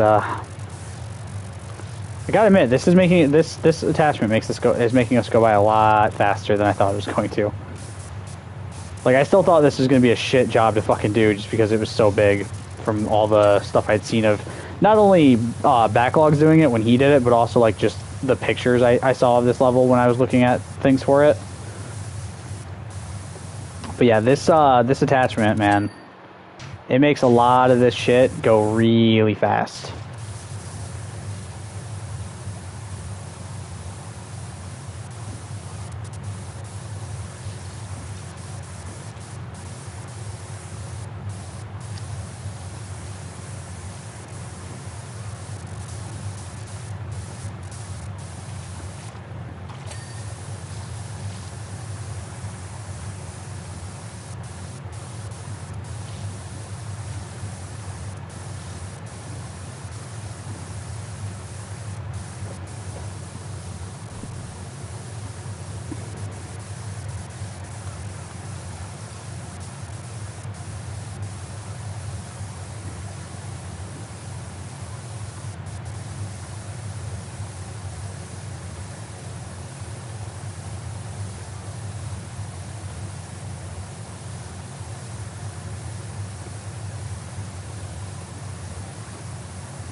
Oh, my jaw.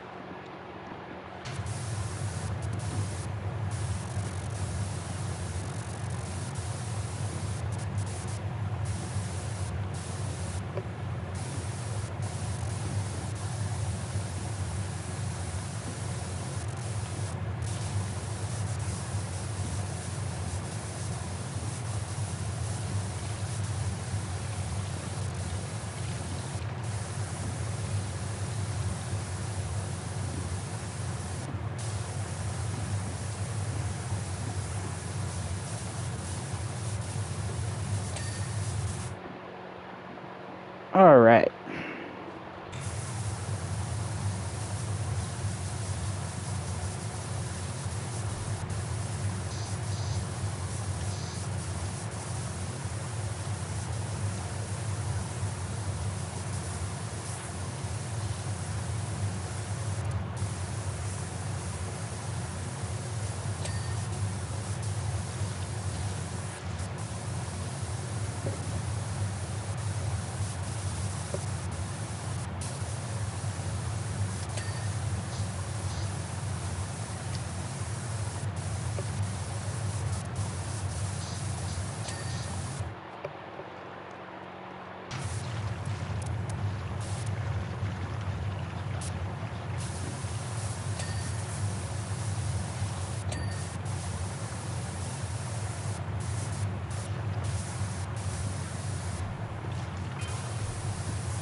Oh, why couldn't they have had this be in 2 sections? Make it slightly easier on me. I will say, though, as far as games I don't have 100%ed go on that list, I only have Batman Arkham City and Arkham Knight. Like, those are the only 2 I put on that list, because I think everything else I have to 100% just does not sound fun. Like, Callisto Protocol, Portal Knights don't really sound fun to 100%. Callisto Protocol, because I have to play through the game like 3 more times. Not that it's really that hard or anything. And then Days Gone is really just, I think, playing through it again. And then also challenge mode, which again also doesn't sound like a whole lot of fun. Like, challenge mode doesn't sound fun. The playing through it again sounds mildly fun, but the challenge mode just sounds awful. Like, from what I played of it, from what I remember of it, it was not very fun to do. So don't really want to jump back into it anytime soon. Like, for the 100%. Platinum, maybe. 100%, not really. Because obviously I could do the PS5 Platinum. I do have that version of the game as well, so.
Oh man, I probably should add more 100% and then also add VR games, which I probably will. Like I said, that list is more or less designed to be edited and added to as I go.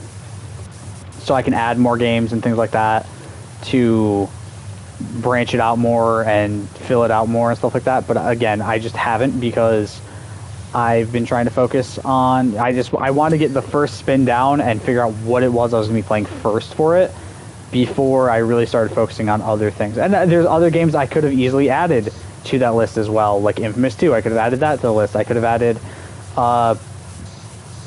excuse me, other games that I've already started on PS3 that I maybe I'm kind of close to being done with, or things like that, or like I've put work into already. I decided not to do that because Infamous 2, first off, I'm really close to being done with. Like, I mean, I'm already over halfway done with the trophies. I'm in the last section of the game for the first playthrough. Like, I'm making good progress on that. And once I get through the first playthrough, the second playthrough is really just go in and bum rush the story, be done with it, and then move on. So, yeah, not that one's not too bad to do. So, and I only know that because when I finished my first playthrough of Infamous 1, I had the platinum like 2 days, a few days after I really started like focusing on it. So yeah, I finished my first playthrough on Infamous 1, and then like a month later decided to jump back into it or so, and then immediately finished the second playthrough pretty much within like 2 days on hard, playing through for the Evil playthrough.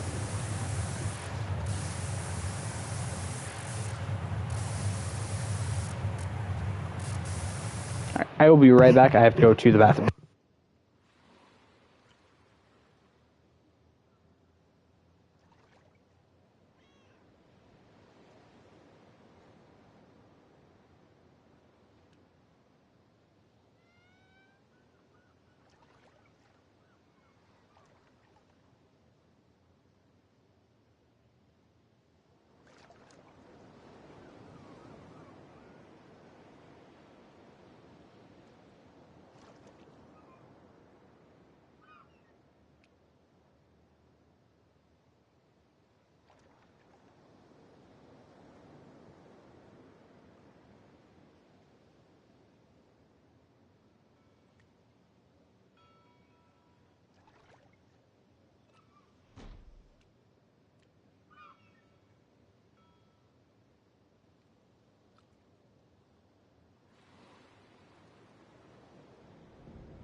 Okay, I am back and feeling better now, so we can continue with the power washing of the ship.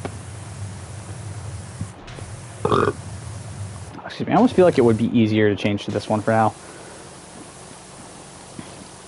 At least in this current situation. And I'm immediately going back to this one because I was wrong. It's definitely still easier to be using this one. God, everything just feels so fucking, like, inferior now that I have this. Holy shit. Having this fucking attachment, everything else feels extremely inferior by comparison.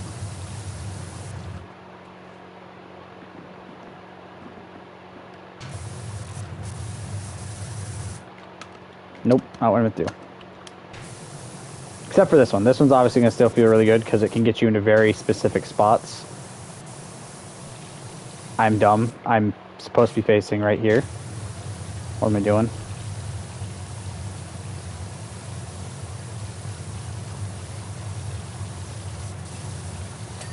Okay.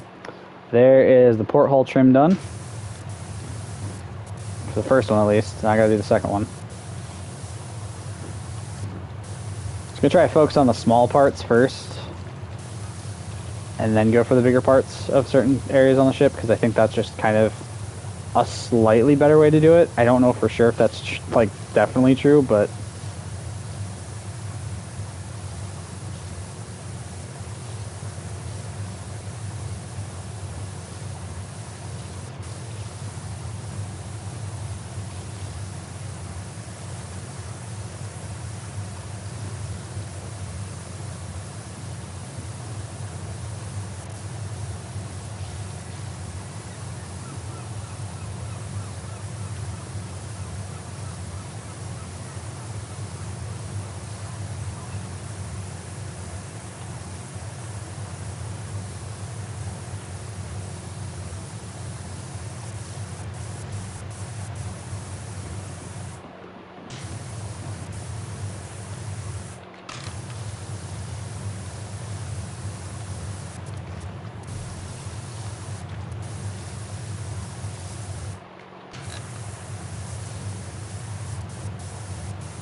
Pelican, like the fucking ships from Halo?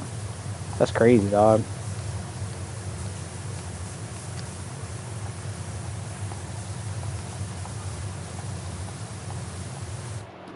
So wait. Oh, I see now. It's not the segments left and right. Or it's not like... how the fuck did I phrase this? So it's not this... Okay, so it's not split by the bands. It's split by the trim. Okay, that makes so much more sense. I was trying to figure out how these are split, and I was struggling at that so fucking bad.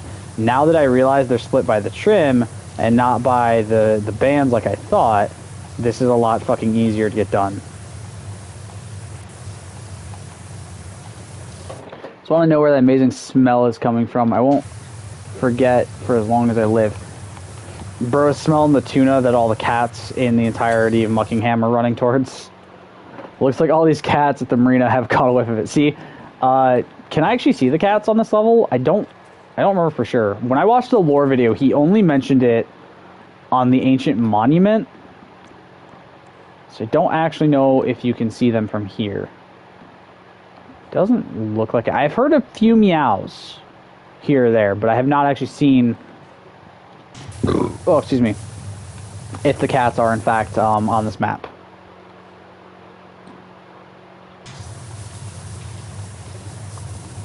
Well, it does not seem to be the case. I don't think they're on this map, unfortunately. Which is fair. You can only have so many cat caravans before it starts being weird.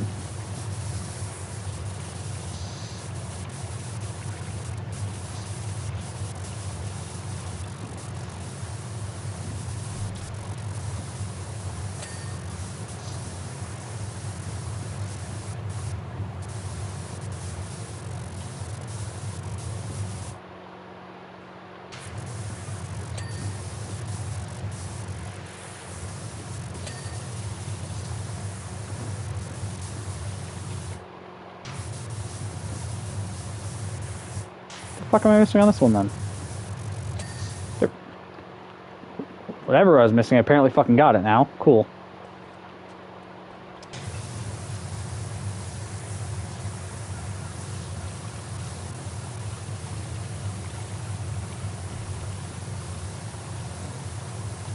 Okay. Get this part of the porthole done. Okay, that one I know has to be done on the other side. That's what I'm missing for that one.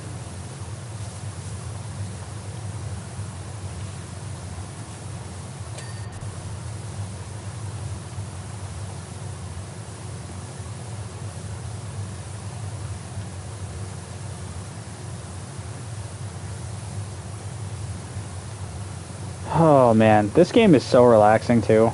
Like, that's my favorite part about this, is everything that you do in this is very, like, relaxing and just fun to do. There's a certain aspect of it that's, like, very OCD pleasing. And surprisingly, my ADHD doesn't act... Like, don't get me wrong, my ADHD is still bad when it comes to this. Like, there's still points where I'm like, okay, I'm bored of this job, let me do something else. But it's not as bad as I thought it would be when it comes to this game. I really thought this game was going to get me a lot worse than it has. Like, I was like, oh yeah, I'm going to be insufferable with how much I don't want to do the same fucking job for too long. But so far, it hasn't been too bad. Okay, is every fairhead done? Because those things are tiny, I just want to make sure. Okay, that was the last one I needed to do. Good, good, good, good, good, good, good, good, good. Alright. Oh, man. I'm so ready to be on to the next game for this challenge, not gonna lie. So ready to be on to the next game, and hopefully not take too long to do it. I don't think I'm going to have it done by the end of August, because it's already the 26th. So I have 5 more days of this month. I mean, I don't have anything to do today, so I could theoretically... I only have to go up to my work and quickly put away order, and then I have a different there's a different coworker going in to do prep today. So I could easily come home from that, because I don't have to do that until, like... Honestly, I'll probably, depending on when the stream ends, I might just go do it after no streaming. I only have to go do that, and then once that's done, I'm free basically the entire rest of today. So, I think that's what I'll do, is I'll probably finish stream, go do that really quick, get that done and over with, and then jump back on later and do Quest Hunt, and start Quest Hunter, I guess. I guess that shouldn't be too hard.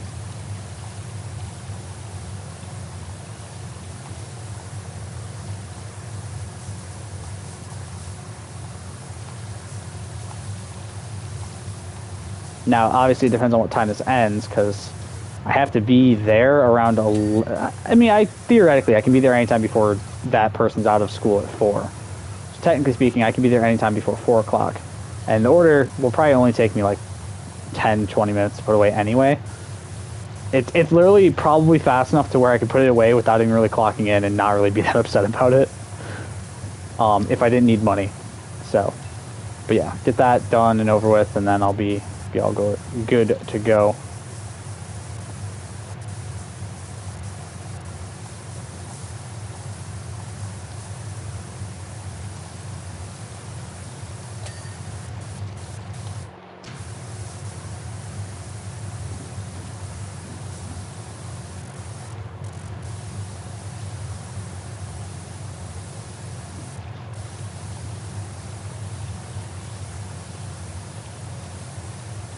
Oh man, I will say there's definitely part of me that's sad we're getting to the slower time of the year, but also really fucking happy that we're getting to the slower time of the year, because it just gives me the ability to...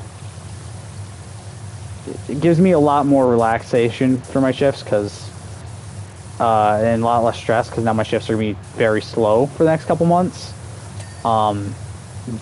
Even though I don't think I'm going to be at that job for a whole lot longer. I'm hoping I can get out of the house I'm in by like the end of January is the plan. You know, get enough money saved and figure out a plan to get out of here by January, and then go from there. But obviously that relies on some outside factors as well, because, you know, obviously the ability to get a house or get an apartment is still very difficult regardless of what you really do most of the time. So hopefully I can get that figured out and get some money saved up and get out of here and go enjoy my life again a little bit more. Because that's the biggest thing, right? Like, obviously I'm buying video games, and I went to that concert and spent a bunch of money and stuff, and I'm buying stuff for myself. But there's also a part of the enjoyment of my life not being as much as I would like it to be, regardless of, you know, what I'm doing with my life and the stuff I'm spending my money on. It's a fact of I'm coming home to a place I don't feel happy at. I'm coming home to a house that doesn't feel like home. And when you get to that point where you start to realize, and I'll say this, there's gonna be people who are like, oh, that's not that big of a deal that your house doesn't feel like home. Where you spend your time and where you go to rest your head at night has a massive impact on you mentally. And I noticed that a lot in the last 10 years especially. So when I was in Howard City, which is the place I lived with my mom before she went to the nursing home, at first I loved it. I didn't really hate being there. It was fine. And then eventually near the end of us being there, because we were there for 6 years. No. 7 years.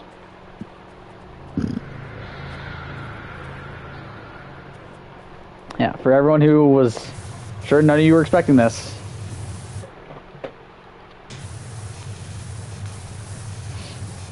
So basically the story of this is that our friend Harper, who we've been talking to this whole time, is actually an alien.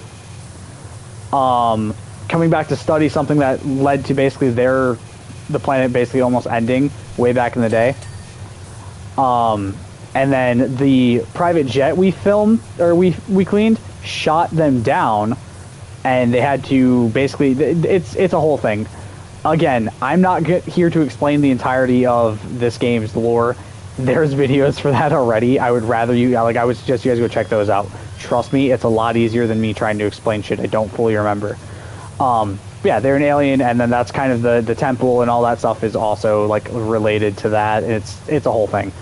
But when I was in Howard City, I realized where you're at can very much affect your mental state and how you feel about everything in your life. And near the end of being there, I knew I didn't want to be there anymore, regardless of, you know, the situation with my mom. It was very much my ex and I had spent a lot of time at that house because I was with my ex basically the whole time I lived there. For the first 2 and a bit years of me living there, I was with her. And not only a lot of what was in the town, or in the house, but also a lot of what was in the area I was in, just gave me a lot of memories of them. And it was one of those things where it was like, I was just feeling trapped, you know? And then COVID happened while I was at a job I already didn't enjoy being at anymore. And that's the thing I'll say too. Me leaving the job I'm at now has nothing to do with like my enjoyment of the job. I love the job. It has to do with knowing I need something more than what I'm doing now, and wanting to just find something that I feel more fulfilled in, and I feel like I'm being, I can't even say like valued more, because I'm valued very highly at the job I'm at. But I guess more so, what's the best way I can put this? More so being utilized differently, I guess. You know, having different skills and mindsets being used for jobs and tasks and things like that. I think that for me is a big part of it. Excuse me. Like, no matter how much I enjoy being at my job, there's always gonna be something I feel underfulfilled with at times. And when I was at Rustic especially, I did not enjoy being there. There were so many things at Rustic specifically, the gas station I used to work at, that completely destroyed me mentally. That basically pushed me to a situation where it was either I get out of there or I'm stuck in situations I don't want to be in for longer. And so I left. When I left, it was honestly, I was ecstatic. I was so happy to be out of that job. Not even because the job itself was bad. There were just outside factors at that job that made it unenjoyable for me and made it to the point where I was like, I don't really want to be here anymore. Going through COVID especially, I think at that job really kind of set me into a situation where I knew I didn't want to be there anymore, because not only did they not value any of us enough. Well, let me rephrase that. I don't know. As far as I know, none of us got a raise during that. So if you guys don't know, basically during COVID, the U.S. had a plan for, what was the word? It was essential workers would be given the ability to, we're basically, hey, these are people who have to be working because there's really no way that society can run without them. Doctors, things like that. Gas stations had to be running because they were essential. You need to be able to drive places to do certain jobs, So gas stations were deemed as essential. And that came with the added benefit of most of these people would be getting raises during their checks. Yeah, I don't know if my job specific, like if it was just me specifically or if nobody there got a raise. But as far as I know, nobody there got a raise during this. And so we were working in a situation where we're putting, family members at risk, potentially, if we're working there with no real benefit to it. And they're like, oh, well, if one of you guys wants to leave, if one of you guys wants to, not work during this time, we fully understand, and you guys, you'll have a job waiting for you when it ends. And it's like, yeah, but at that time, we all thought it was going to be like a couple months, like maybe a month at most. And that ended up being like all of 2020 was just that way because Trump didn't take fucking care of the situation properly. And like, look, regardless of what you want to say about Biden's handling of COVID stuff post 2020, Trump didn't take care of it in 2020 well enough to help the country get out of it faster than we could have gotten out of it so much faster if things were done differently during 2020 and 2021 too, as well, for to a degree. If things would have been done differently and better, we probably wouldn't have suffered through so fast as much as we did, at least to a degree. But eventually, when 2020 was coming to an end, I kind of looked at it like, I don't think I want to, like, I was like, I don't really think I want to be here anymore, I'd kind of gotten to that point where I'm like, if I stay here, I'm just going to end up being in the same situation I'm in now, but for longer, was kind of at that point where I didn't fully know what I wanted to do with my job, or with my life, but I knew I no longer wanted to be there. And so 2020, because this is what, my 4th year here, so 2021, that have been right? Hold up, I'm trying to like think of my math here. So 2020, so 2021, have I been here for 4 years or 3 years? Fuck, I'm trying to think of how long I've been here. I think I've been here 4 years now. So yeah, like 2021, I would have been leaving here at that year in like October. Yeah, because I'm at my 3rd year being at this job. So 2021, I was kind of at that point where I was like, all right, I don't really want to be at this house anymore. I want to be done. So throughout the summer, they were just trying to get everything set up for their nursing home. And then September, October, they'd finally gotten everything like set up, and we were getting my mom moved over.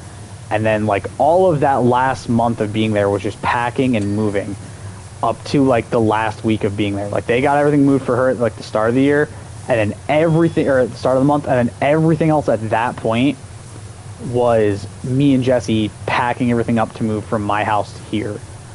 And I didn't really want to be here as long as we've been here. Like, again, like I said, this is the 4th year we've been here. I've been here for 4 years at this house. I don't want to be here anymore. I didn't want to be here longer than a year. And things have just gotten more chaotic and more depressing for me here, and have just completely killed my self-esteem of how I feel being here most of the time. And when I was leaving that house in Howard City, I knew I needed to be out of there. Not only because I don't think we could afford it if it was just me and Jesse and my grandma. Like, we probably could have made something work, but it was going to be a lot of pain and suffering and just difficulty to go through to get all that shit figured out and you know, that sort of stuff. And so I just kind of was like, you know, we could have, hindsight's 2020, we should have probably stayed there. But going into 2021, like, finishing that year up was kind of just a, excuse me.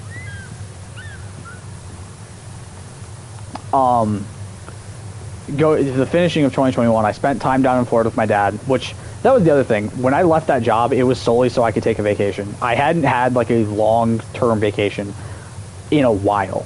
So the longest vacation I had had while I was at that gas station, I spent 4 days in Ohio to go to Cedar Point. That was it. Literally, I was there for 4 days at Cedar Point, like, peak COVID, I think, like, maybe summer 2021 is when we went, I think. I could be wrong. I went to a couple of concerts, but most of those were, like, I just drove the day of and went and stuff like that. Which, again, I think that was also in 2021. That was, like, in September of 2021. That's how I'm able to, like, pinpoint where everything's at, by the way, is the shit I went and did around that time. Helps me, like, pinpoint exactly what I was doing in my life and, like, where I was at in those situations. So yeah, like, 2021, the summer, we went to Cedar Point.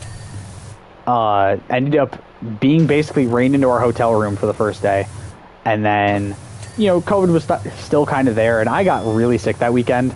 So I was pretty sure there's a good chance I had COVID that weekend and just didn't realize it. Because, you know, none of us really gave a shit at that point. It was so far into COVID being a thing.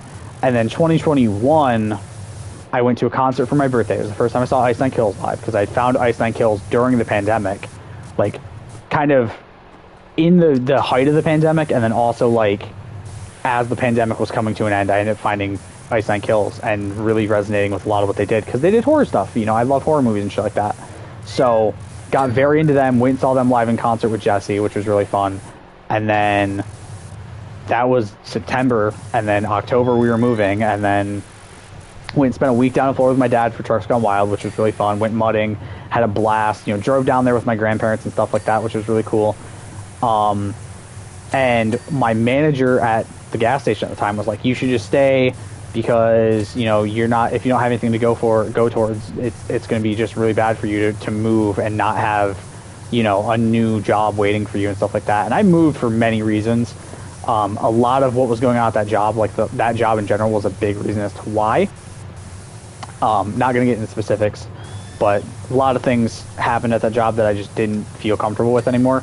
And I didn't feel like I was valued there as much as I wanted to be at that point in my life. You know, I was like almost 23, like 22, 23 years old, give or take. And I was working for fucking $9.85 an hour at a gas station that gave me a lot in my life, like let me get to a point where I'm at now, but also didn't exactly make me feel like I was worth anything a lot of the time. My bosses didn't exactly see me in a positive light most of the time, it felt like, and I didn't feel like I was respected or like there was anywhere for me to go at that job, which obviously there wasn't, because that's why I left. But yeah, a lot of things that led me to there. And then I was like, well, I can't really do this. I can't do that because I have no way to get here from Stanwood every fucking weekend. Not only that, but I don't have anywhere that I could stay out here for a weekend, because I'd rather just, if I was going to still work there, excuse me, it'd make more sense to drive out there, stay there for the weekend, and then drive back from Monday through Wednesday, or switch my schedule to just Friday, Saturday, Sunday again, and then be there Friday, Saturday, Sunday, and then be home Monday through Thursday. But that gives me no time to enjoy my things that I have in my life, my video games and, hanging out with my animals and hanging out with Jesse and things like that, and watching wrestling and stuff like that. So I was like, there's no way I'm doing that, because I basically did that my senior year of high school, because I lived for the start of my senior year of high school, I should specify. Eventually that changed. But during the start of my senior year of high school, I had already moved to Howard City, so I was already living like almost 20 minutes away from my school, give or take. So I was like, well, I need to do something to be able to, figure school out. And so the plan was, all right, well, Jesse will drop you off there Monday. You'll be at school Monday through Friday, and then you'll come home for Saturday and Sunday, do homework, things like that, spend time here. And also with my mom being sick, that was also really taxing on my mental health, because I wasn't there to make sure she was okay. She probably wasn't eating as well as she should have been. She was, I mean, there was still a part of her that could still do, could still cook and things like that my senior year, but it was very limited what she could do. So, she probably wasn't being given the best food. She probably wasn't being, watched as much. I think Jesse was here more often than not, because I think he still worked in Howard City at that time, or I believe. So I think he was still spending a lot of time at my house to check on my mom and stuff like that when he could. But, she didn't have someone there with her 24/7, which was kind of what was needed around that time. It was starting to get to that point. So eventually I had a family friend, I suppose is what you could call him, who was like, hey, we live in Howard City too. Would you just want to have us get you in the morning for the bus that they take and just take that bus with them? I was like, yeah, sure, why not? It's better than me spending literally every week in the house I used to live at with my cousin, and just do literally nothing every week while I'm, come home, do homework, and then spend the rest of my time doing nothing once my homework's done, there was still cool shit I could do around town for the most part. There was a few small things, but there wasn't a lot for me to do. Obviously this is before Jesse and I started watching wrestling again, so I didn't have to worry about that as much. We didn't really start getting back into that until 2016. But so I didn't have a whole lot of stuff to do around that time. And so again, mentally I was not in a great place. But eventually, that year came to an end, that school year, because I graduated early. So January came around, and they were like, oh, well, this was so you could get a job and stuff like that. It's kind of like the point of you doing that. Met my ex and everything. And I'm like, well, I'm looking. Things are hard to do because I graduated at 17, so the options were limited. But at the end of the day, me graduating early is up to me. That was my choice. It doesn't matter what choice I made, why I made that choice. The school should not give a fuck why I made that choice. I could have literally looked at him and I have a sick mom who's, alone 8 hours a fucking day while I'm here. No, yeah, I have my reason for graduating early. It has nothing to do with wanting to get a job. It has to do with me wanting to make sure my mom is being cared for. I had the opportunity, and I'm very glad I didn't. I had the opportunity my sophomore, my junior year, when my mom was really starting to get a little bit sicker. I probably could have dropped out at that point and found something to do for work and started working. And I'm very glad I chose not to, because I am still glad that, even if I haven't gone back to college in a couple years, I am still glad that I did, in fact, go to college and I graduated high school and things like that, because it was definitely worth it for me to do those things, even if I'm not continuing them. But my senior year came and went, and then it was, a few more years at that house up until 2021, and then leaving, turning 23, spending my time, getting fired from Dollar General and everything that's happened now up to this point. But I'm still mentally, I still feel the same way as I felt the last couple years, the last 2 years at that house there. And everything going on in the world has not made it any better. COVID already drained me mentally, and so many people were like, oh, I'm so glad I didn't have to work during COVID. I could just sit home and collect a check. And I'm like, dude, I would have fucking hated my life. Don't get me wrong. Would I have probably had fun for the first 2 months of COVID, being at home and just not working and spending time playing video games, spending time with my mom, spending time with my cats, things like that? For sure. However, with how long COVID, the pandemic lasted, and how long you had to be at home and stuff like that, and how long so many places were closed, I think I would have gotten to a point where mentally I would have been completely fucking drained by the time the pandemic ended. Like, I've said it multiple times, like, yeah, it probably would have been cool to have been, you know, sent home and not been essential and just gotten to spend time doing whatever I wanted during COVID. But part of me is so thankful that I had something every single day, that I had a job every single day and was able to go do something with my time every week rather than just sit there and, you know, be at home just mentally drained most of the time. And it was also around that time during COVID when my mom, when we had like in-home help for my mom and things like that, so everything was a little bit less stressful on me, and I had more time to be her son and less time being her caregiver, which was also very, for me, very needed at the time. For those of you who have never taken care of a parent, by the way, in that situation, it's very mentally taxing. It gets really hard on you, especially in the situation I was in, where your mother has, where your parent has like a very debilitating disease that destroys them mentally and physically, and gets you to a point where it's like, you know, there's not a whole lot that can be done for it. So you just kind of get to that point where it's like, okay, well, I need to just hope for the best and do my best to take care of them, but not really ever knowing what needs to be done half the time. It's just kind of just trying to figure things out when you don't have a lot of resources on the stuff, and just trying to go from there and hope for the best with what you're doing and hope that you're taking the care that they need. Yes, Aphrodite, you can sit on my chair, you fucking loud, annoying weirdo. Love my cats, but sometimes they're very loud and very annoying. So yeah, that was one of those things where it was like, I didn't fully understand what at times was going to be required of me, and it very much got me to a point where I definitely mentally was kind of, what's the best way I can describe this? Mentally, I was very like against myself because I was very pissed that I wasn't taking the best care of my mom. So when she got the in-home care, that was like the best thing ever for us, because it was like I didn't have to, you know, I didn't have to be the main force taking care of her, and I could have my job, I could have everything that I was doing with my life and focus on that rather than my mom having to be 100% of my focus all the time, which was nice. You know, I love my mom, and I'm very thankful she's still with me to this day. You know, she's still, you know,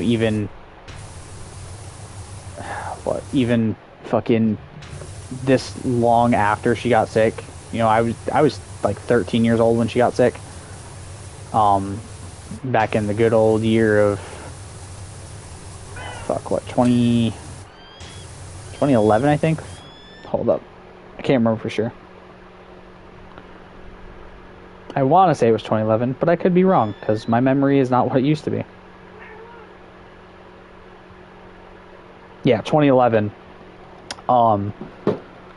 So I'm now almost 27 years old. My mom has still been alive for 14 years of that being sick.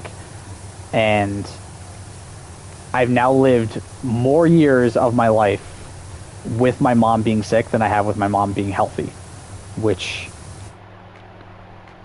is weird to think about, because Damien, my older brother, and I were very like, you know, we don't think she's going to make it that far because of what she had shown us and everything. Like, all the videos we'd seen of what Huntington's was like, we were like, yeah, there's probably not a lot of chance of mom making it that far, right? Like, we'd kind of accepted the fact that, like, yeah, you know, this might be it. You know, we might lose her well before we're in our 30s. And Damien literally turned 30 this year, so we were very thankful to be able to see my mom make it that far.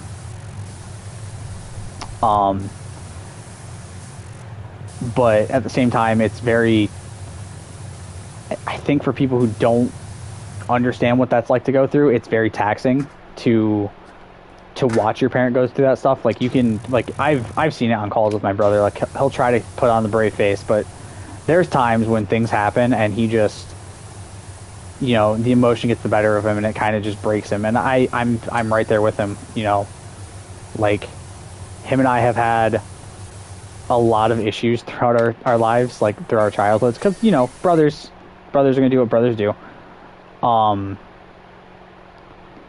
But we were definitely it was definitely one of those situations where, like, no matter what we're doing now in our lives and no matter how different our lives are, anytime it comes to mom, it's just the both of us just turn into these, you know, the both of us just kind of get really beat up about it to a degree, and it very much just kind of affects us in different ways. And it's very, very strange to think about a lot of the time, where it's like we're very different people. Holy stone cleaner, dude. Oh, I know why there's so much. All right, here we go. The final job of the game, the Lost City Palace. So when I got out of that house and my mom went into the nursing home, it was kind of a big deal for me. And like, I'm very much now at the point where it's like, I would love to be out of the house I'm in now, because there is so many things mentally that I want to do, and there's so many things in my life I want to do, and none of them can be done at this house. And I wish I would have gotten out of this house sooner. You know, wish more money would have been saved leading up to this point, and more money would have been saved when I first moved, so we could have worked on getting out of here quicker. Even if it meant getting another apartment, that probably would have not been fun to be in for a long period of time. Or, you know, just finding a really cheap place that probably wasn't what we wanted fully.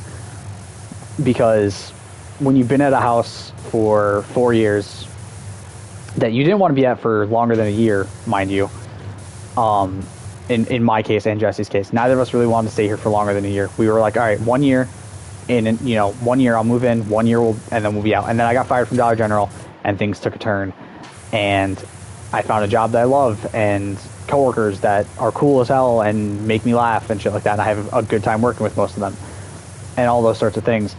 And it just kind of turned into this thing where it's like, okay, well, now here we are 4 years later, where I'm at this job for 3 years that I do love, but I also just cannot stand being at the house I'm at.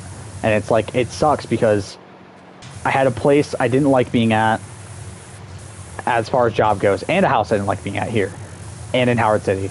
And now I'm here at a job I love that I wish paid me more. I'll be honest. Like, don't get me wrong, I love my job, and my job pays me well, and I get a good amount on my checks every 2 weeks.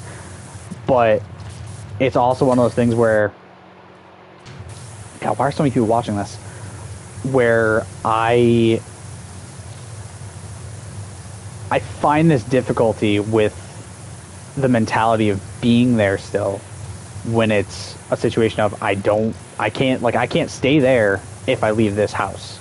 I won't be able to afford bills and rent and things like that at a new place if I leave this house and stay at that job. So I'm like, okay, I'll stay here for a bit, but once I can find something better that's, you know, closer to where I'm going to be living and pays me better, like, that's it for this job. And it's going to break my heart, because I do love being there. Like, it's been, as far as jobs go, it's been the best job I've ever had in my life. It has been 3 years of fantastic times, great customers, great food, great atmosphere, everything there. It's lovely. And leaving's gonna break me a little bit, but I also know, like I said, I want to get a house, I want to settle down, start a family, I want to get married, things like that. And to do that, I can't be at that job forever. And like, I kind of put myself in that situation of like, if I stay at this job, as much as I love it, I'm gonna regret it to a degree at some point. You know, if I stay there forever, I may not feel it immediately. I may not even feel it a couple years from now, but I would at some point feel like I'm trapped and like I don't enjoy being at that job anymore. And that's not to say like, because obviously the way it's sounding, it's like, oh yeah, well, you just sound like you get tired of every job you work at. That's not even the case. I would feel resentment towards the job if I stayed when I couldn't afford, when I could probably get something better that would make it to where I could afford a better lifestyle for myself and for my family. And that's kind of the biggest thing for me. Like, I would love to get a better place. I would love to get a better, better stuff going for my job. And I would love to be able to stay, or better for stuff going for my family and my life. And I would love to stay at that job while doing it. But I also know I can't, like, try to get them to a point where it's like, look, I can make this much here. I want to be making that, I could be making this much at this place. I want to be making this much here, but like, that's just not the way it is. And I'm not going to be like, oh yeah, well, if you're not willing to pay me what I think I'm worth, why should I be here? It's not even that. It's I don't want to tell you, hey, you need to pay me more because I'm worth more, or hey, you need to pay me more if you want me to stay.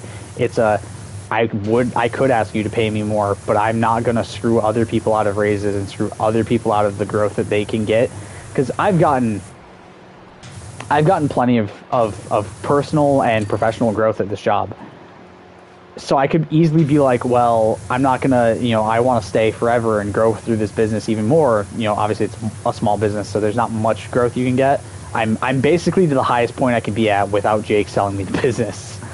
But I'm at a point where it's like, look, I would love to stay and grow through the company more, but there's not much growth left to do.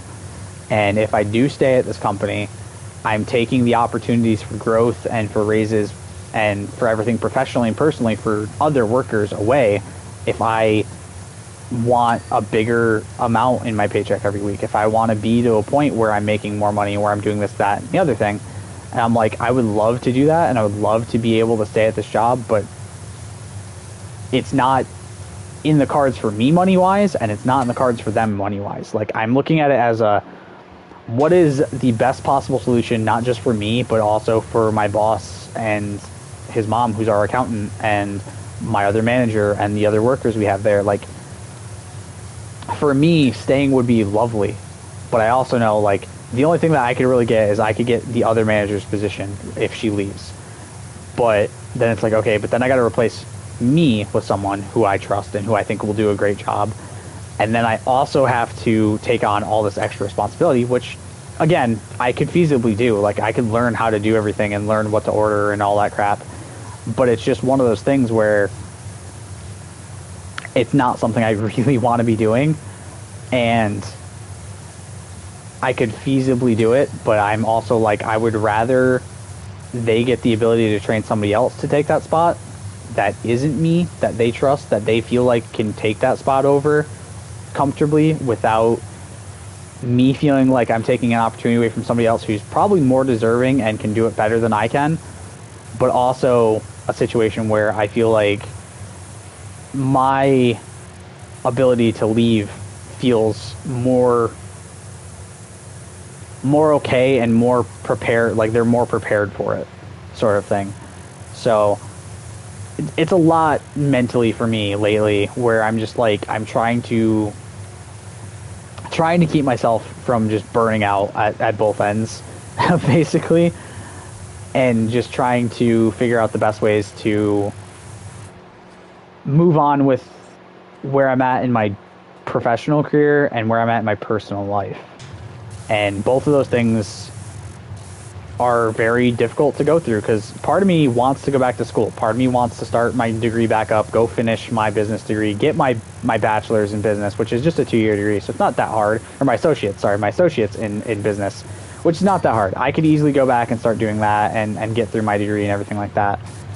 And I probably will. There's a part of me that I'm sure once I'm a little bit more settled down into situations and can figure things out, I might go back and do my, do school again, go back, finish college up, finish my degree, get my associates, and then from there decide what I want to do from there. I might not decide to go for a 4-year degree and just might want to say, all right, well, for now, I'm just gonna leave it where it's at. I could easily go through and finish up, go for a 4-year degree, but I think a 2 year is fine for now. where it gets me what I want, it gets me the basis of what I want, and then I can use that to further, further make people make me stand out on a job application, basically. Excuse me. But I also don't know where I'd apply that to, because at this point, while I went for a business degree, at the time of me going to college, I had the idea of what I wanted to do. I knew what I wanted to do. So going for business was kind of, for me, the big thing. Like, I was like, all right, I'm going to go for a business degree. But as I've gotten further, away from being in college and away from like my first couple of years of it and my first classes and things, I've now decided, I'm like, do I still want to go into business? And if I do, what do I want to do?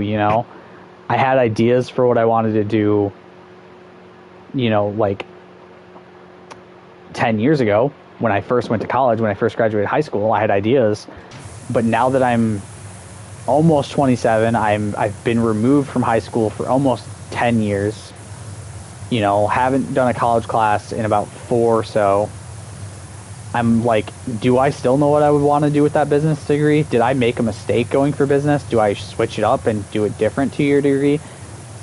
But then I'm like, I still really want to do business, because business is very versatile. That's the thing, is I could always do a business degree and then 4 or 5 years from now be like, you know what, I want to go for a little bit more college. I'm going to go get my bachelor's in business and then also get an associate, go do a minor degree in something else and have something to back up my business qualifications. But I'm also like, I don't really know if going back is still something I want to do. I'm back and forth on it, because it's like,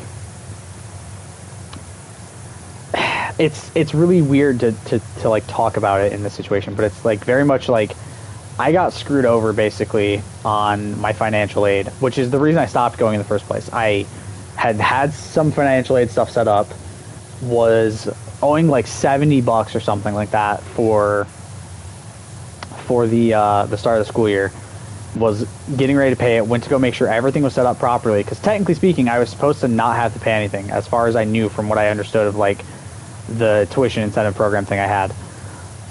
So went to go look at that and make sure everything was set up right, and then as I was fixing stuff on my FAFSA, it all of a sudden jumped from $70 that I had to pay the next day, because that was before all my financial aid shit was all fully set up. It was $70 is what I owed. Went in, set up all of my financial aid stuff, and then I look again, and it's the day before everything's supposed to be done, and I owe $700, and I'm like, okay, I can't pay that in a day's notice. What the fuck? So I call a school to talk with them, and as I'm talking with them, they just hang up on me midway through the call, and I was like, oh, well, okay then, fuck you, I guess.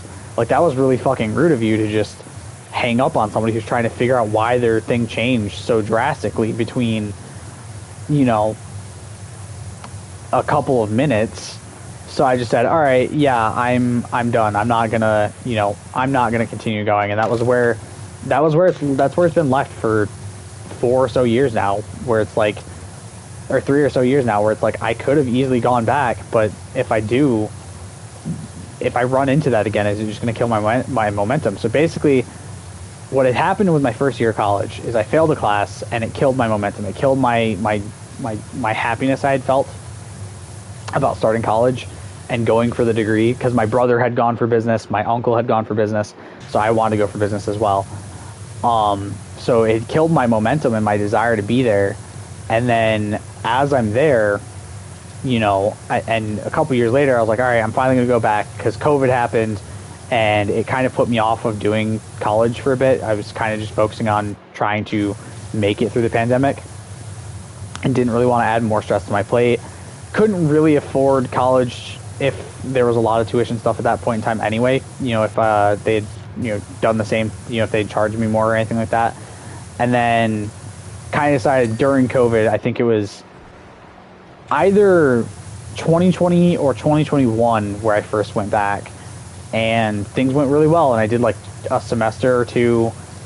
I think I did 2, did really well in all my classes, passed them all and everything like that. Passed the class I failed, passed a few more classes. I think I ended up doing 2 semesters or something like that at that point. and was getting prepared to do another semester.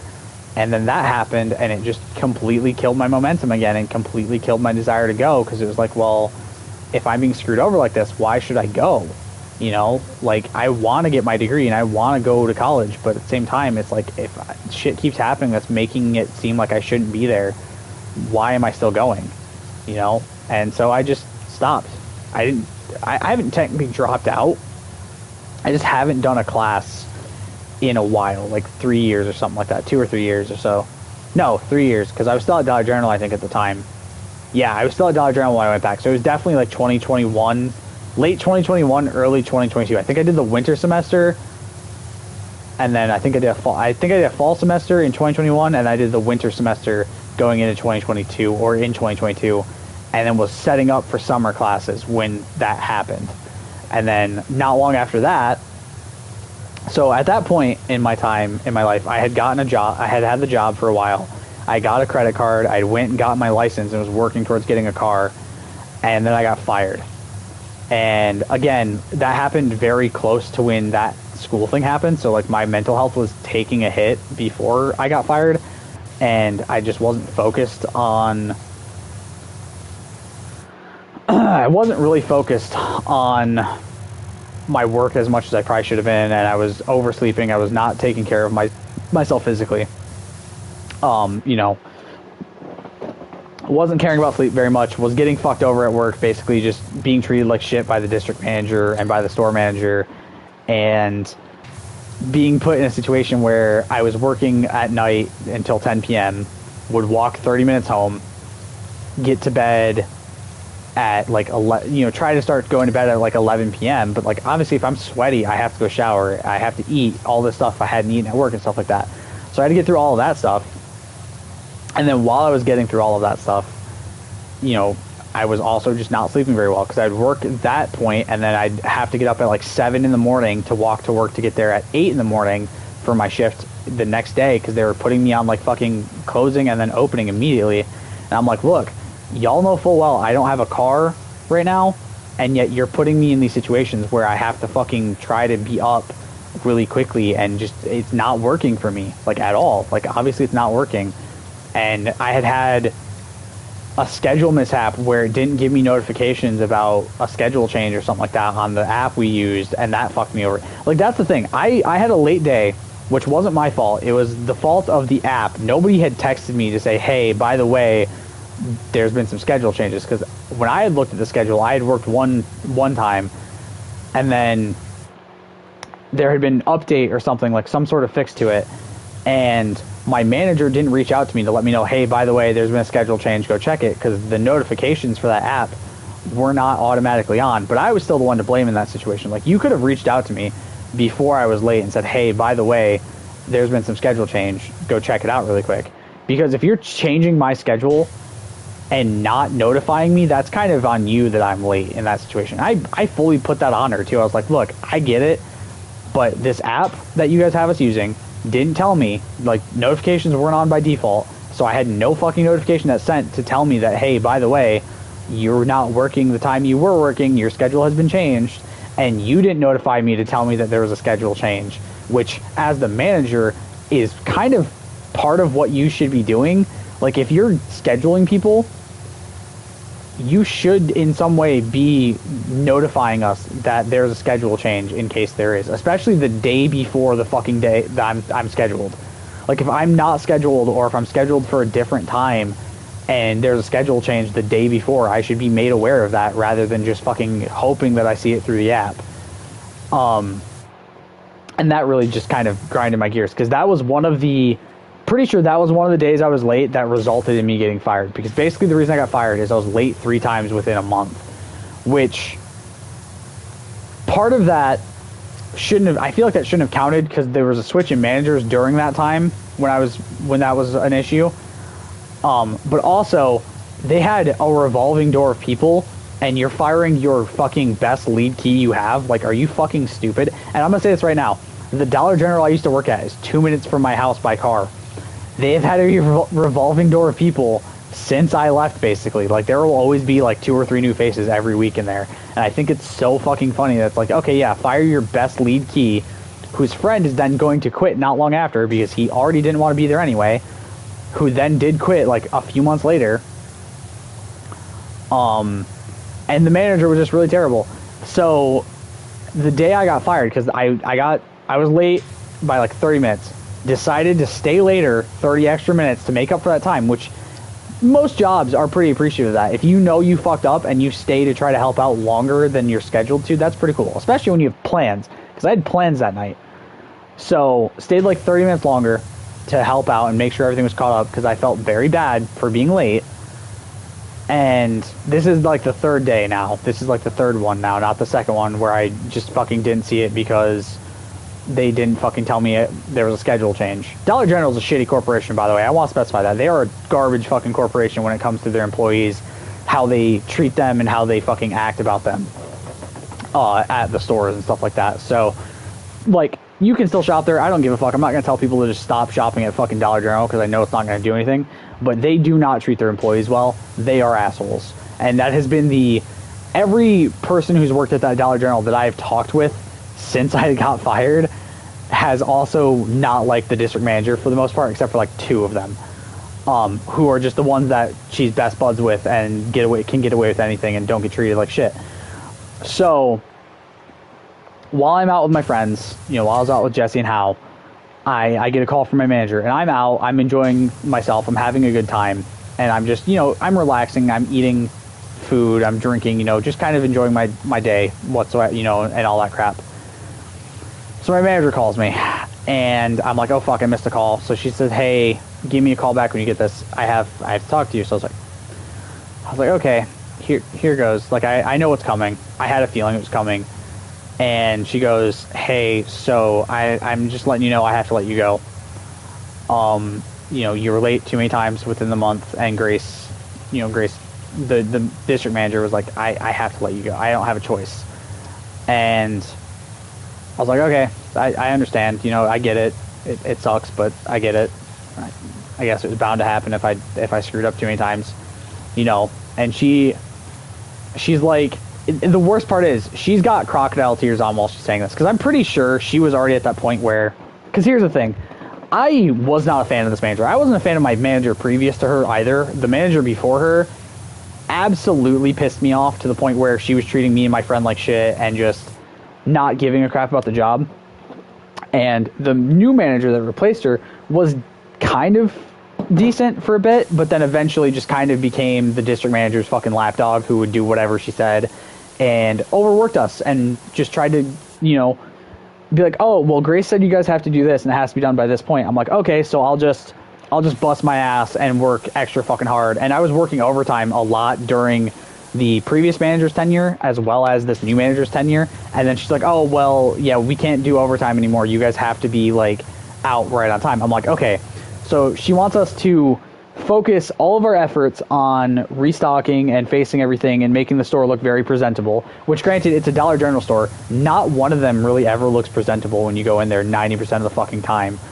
So she wants us to make sure it's super duper fucking presentable and perfect and like no issues whatsoever and everything's properly taken care of. She also wants us to give 110% and focus all on the customers, but then she also doesn't want us working any fucking overtime. Like, I was only working the overtime because I was trying to get shit done.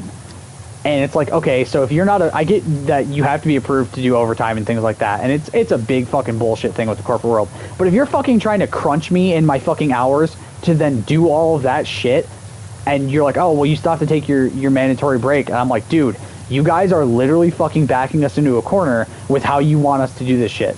Because either I'm working on my break, like just punching out and then clocking out for the break, then literally fucking working through my break anyway, or I'm just skipping my break entirely so I can get shit done, and then you guys are like, oh, well, you gotta take your break and you gotta do this. I'm like, okay, so clearly you don't give a shit if we get anything done. Like, you just want to bitch about everything then, because I can't do this, I can't do that, and I can't do this, but you're expecting me to do all of this fucking shit in a normal fucking day.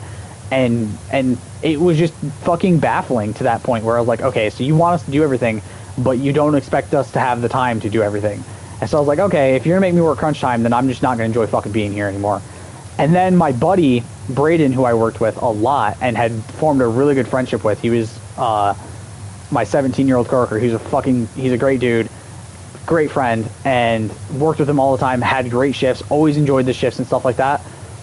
They then were like, oh yeah, you can't work with him anymore. That's from Grace directly. You have to do this. And she's like, okay. And I was like, okay, so you're going to take away the enjoyable shifts I have for what exactly? To make me fucking resent being here even more? Him and I had already been talking about leaving since our former manager was still there, because she was treating us like shit and she was acting all fucking high and mighty about the stupidest shit and just acting like she was better than everybody, but then also treating us like crap about certain things. And I was like, okay, well, if you're going to treat us like this, then why the fuck are we here? So that happened, and then they know I'm not the best with customers. So what do? They're like, oh, well, you're really good at stocking and this person's really good at customers, so we're going to say this person's the shift lead, even though they were had barely even started there, and had barely started there, but were being put on shift lead. And we're like, all right, well, you're going to work register, they're going to do stocking, even though this girl was not good at stocking at all. And they're like, I'm like, are you fucking stupid? Like, you're going to literally fucking have the two people play to the opposite of their fucking strengths solely to fucking spite me and to just annoy the fuck out of us, solely out of spite because Grace said so. Like, at the end of the day, I'm a manager who believes in everyone working to their strengths, to their strong suits. If you're really good at something, I'm going to want you to focus on that fucking job, because I know you are going to get it done better than anybody else. And Grace knew full well that I was the best fucking stalker we had in that store. Still didn't fucking give a shit. Was like, no, I'm just gonna, I want you working register and I want her doing this. And then the person who was doing shift lead was like, hey, look, I know you're better at stocking, you don't really like customers, and I'm better at customers. Do you want to just do stocking? I was like, if that's what you're saying to do as shift lead, sure, I don't give a fuck. Because that's the thing. I'm not going to disagree with what my shift lead wants to do. My shift lead literally asked me that, and I was like, yeah, sure, I'll happily do that. That's fine by me. Not that my customers at Dollar General were bad. I just didn't like working with people. Like, I didn't like people. I don't like people, you know? I just didn't want to deal with it.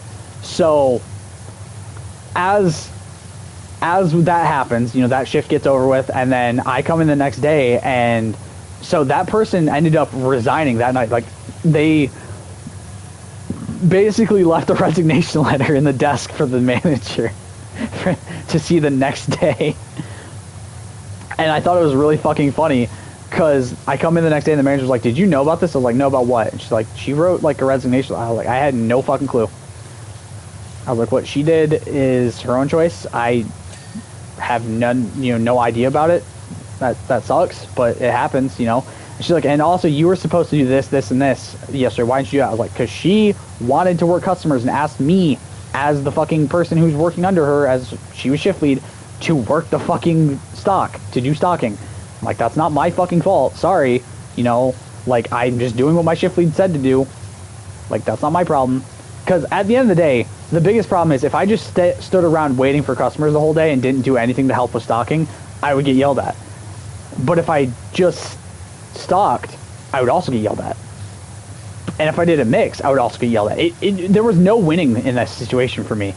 But when my manager and I talked about her firing me, it was like one of those things where she's like, well, I can talk with my fiance and see if I can get you a place, you know, see if I can get you a job at his store, and you could just do stocking and he'd give you a ride every day, and you'd either just have to give him gas money or save up money until you can get a car. And I told her, and this is what I said specifically, because this is what pisses me off, because I found out about this later after this day had happened. I told her specifically, I'll let you know, or like, I'll think about it, you know, because right now I wasn't sure what I wanted, and it sounded like it was just such a false fucking like sincerity bullshit thing that she gave me. She's like, oh, well, you know, my fiance could have you know, you could work with him at this place in Lakeview and such and all this, and you could just focus on stocking. That's all they'd have you do. And I'm like, I'll think about it. You know, I'll let you know for sure. You know, I'll get back to you if I want it. You know, it's basically what I told her. I was like, I will tell you if I do end up wanting to take that chance, you know, and to get me an application.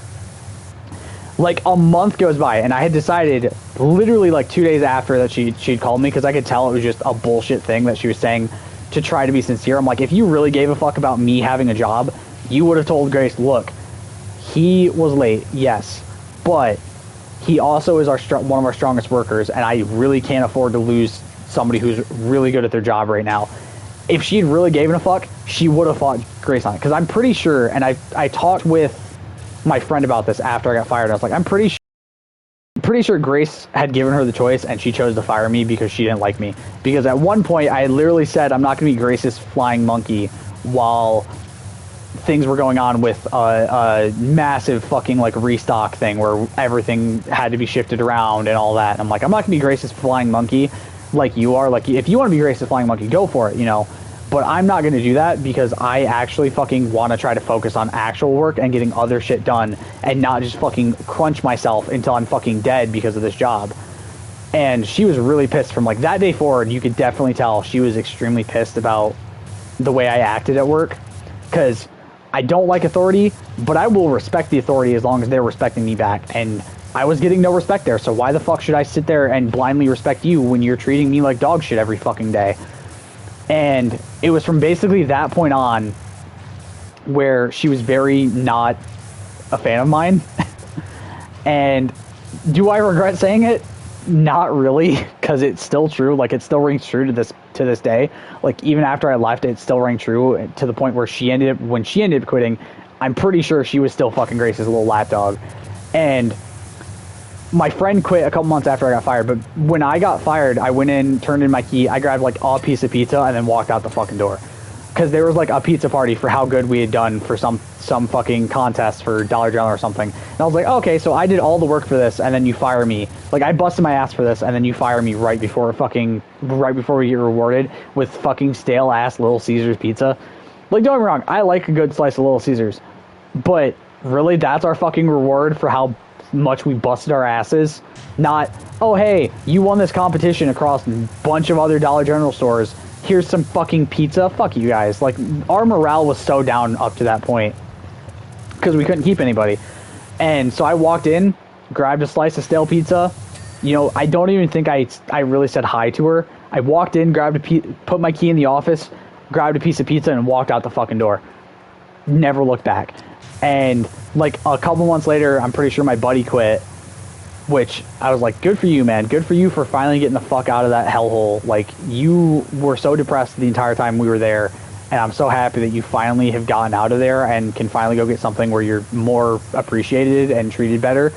And a few months after that, she messages me. She's like, hey, can you just tell Braden, like, just message Braden. I know you probably don't want to talk to me and blah, blah, blah. But she had basically, like, said I spat in her face to Braden, like, privately, and Braden had texted me to tell me, like, hey, by the way, she was like, oh yeah, I offered him this job, and, you know, with my fiance, and he just completely not said anything to me about it, and had just completely, you know, ignored me on it and treated me like crap about it. I'm like, I literally told you I wasn't going to call it. Like, if I wanted it, I would let you know. If I didn't, I was not saying fucking shit, because I didn't fucking care. I could tell it was a pity fucking, like, offer. And so I was pissed at that point already.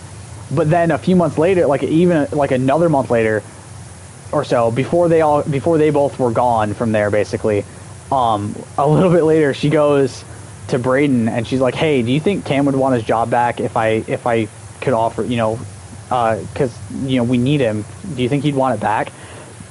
And I text him, I'm like, you can tell her that if she can get me $16 an hour, I'll come take it back. Because at the time, I was looking at getting a job at Walmart, which was offering me $16 an hour to be a cashier. So I was like, if you can offer me $16 an hour, sure, I'll take it. She's like, well, I don't know if I can get Grace to do that. I was like, well, that fucking sucks. Maybe you should not have fucking fired me. Maybe you should have fought for one of your best fucking keys, for one of your best shift leads fucking jobs harder, rather than just fucking rolled over and let fucking Grace just dignify and dictate exactly what needed to be done.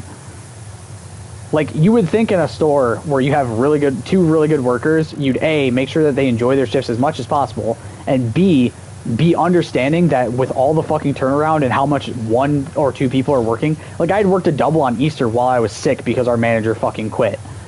Like, I'm sorry. Like, you can fucking say whatever you want about me, but I did not fucking put myself before that job. I put that job before me the entire fucking time I was there, and I was fucking miserable because of it. And then when I'm late a few times, you just say, nah, you're done. Fuck you. Get out of here. Like, fuck you. Like, I'm not coming back for anything less than that, because I'm not fucking taking shit that I don't feel like I deserve. Like, you're not gonna offer me $10 a fucking hour to come back and be fucking treated like shit and be miserable. So I straight up, that was kind of what I did. Like, I straight up told her, I'm like, if you can get me this, then I'll go and I'll come back. But other than that, like, if not, then I'm not coming back. Like, I was plain and simple what I put down. I was like, I know my worth. I know what I'm deserving of, because I had a credit card before I got fired from that job. I just got a credit card to build up my credit to get myself a car. And then I got fired and had to basically rely on my credit card, what was in my savings, and, you know, doing a bit of car washing for my uncle when it got really fucking hectic and when I was really low on money. You know, I ended up doing car washing for my uncle for a bit, and that lasted for 2 whole weeks. And then he had no cars for me to wash for the next couple months, and it's kind of what started my downfall of not wanting to be here anymore and not wanting to deal with his bullshit. But then he left, Braden left, and then I think he left first, at least. I could be wrong. He might have left second, but I'm pretty sure he left first. And he let me know. I'm like, good for you, man. Good for you for getting out of there and getting to a place where you're going to be more appreciated and, you know, more deserving of what you're getting. And then a few months later, I think it was still even before I had gotten my job at Fat Belly. I think that was how quick this happened. It feels like.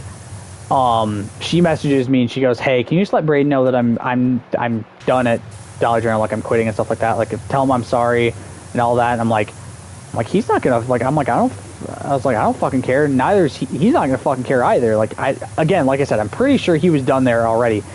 He might not have quit until slightly after she quit, but basically it was like a pity thing of like, "Hey, can you tell your friend that I'm sorry that I'm quitting?" I'm like, I don't fucking want to talk to you. Why are you messaging me? Like, I don't give a fuck that you're quitting. Fuck you. Get the fuck out of my Facebook.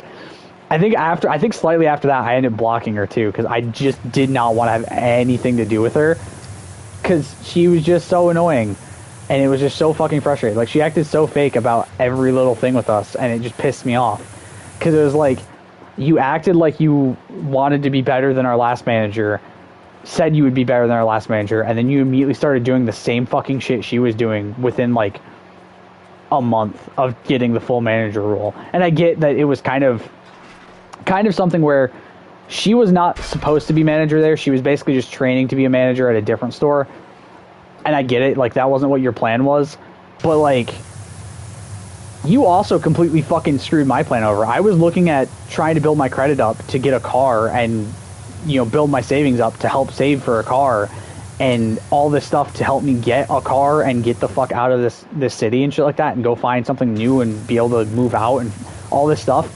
You completely threw my fucking plans out the window. So why the fuck should I care that your plans got thrown out the window?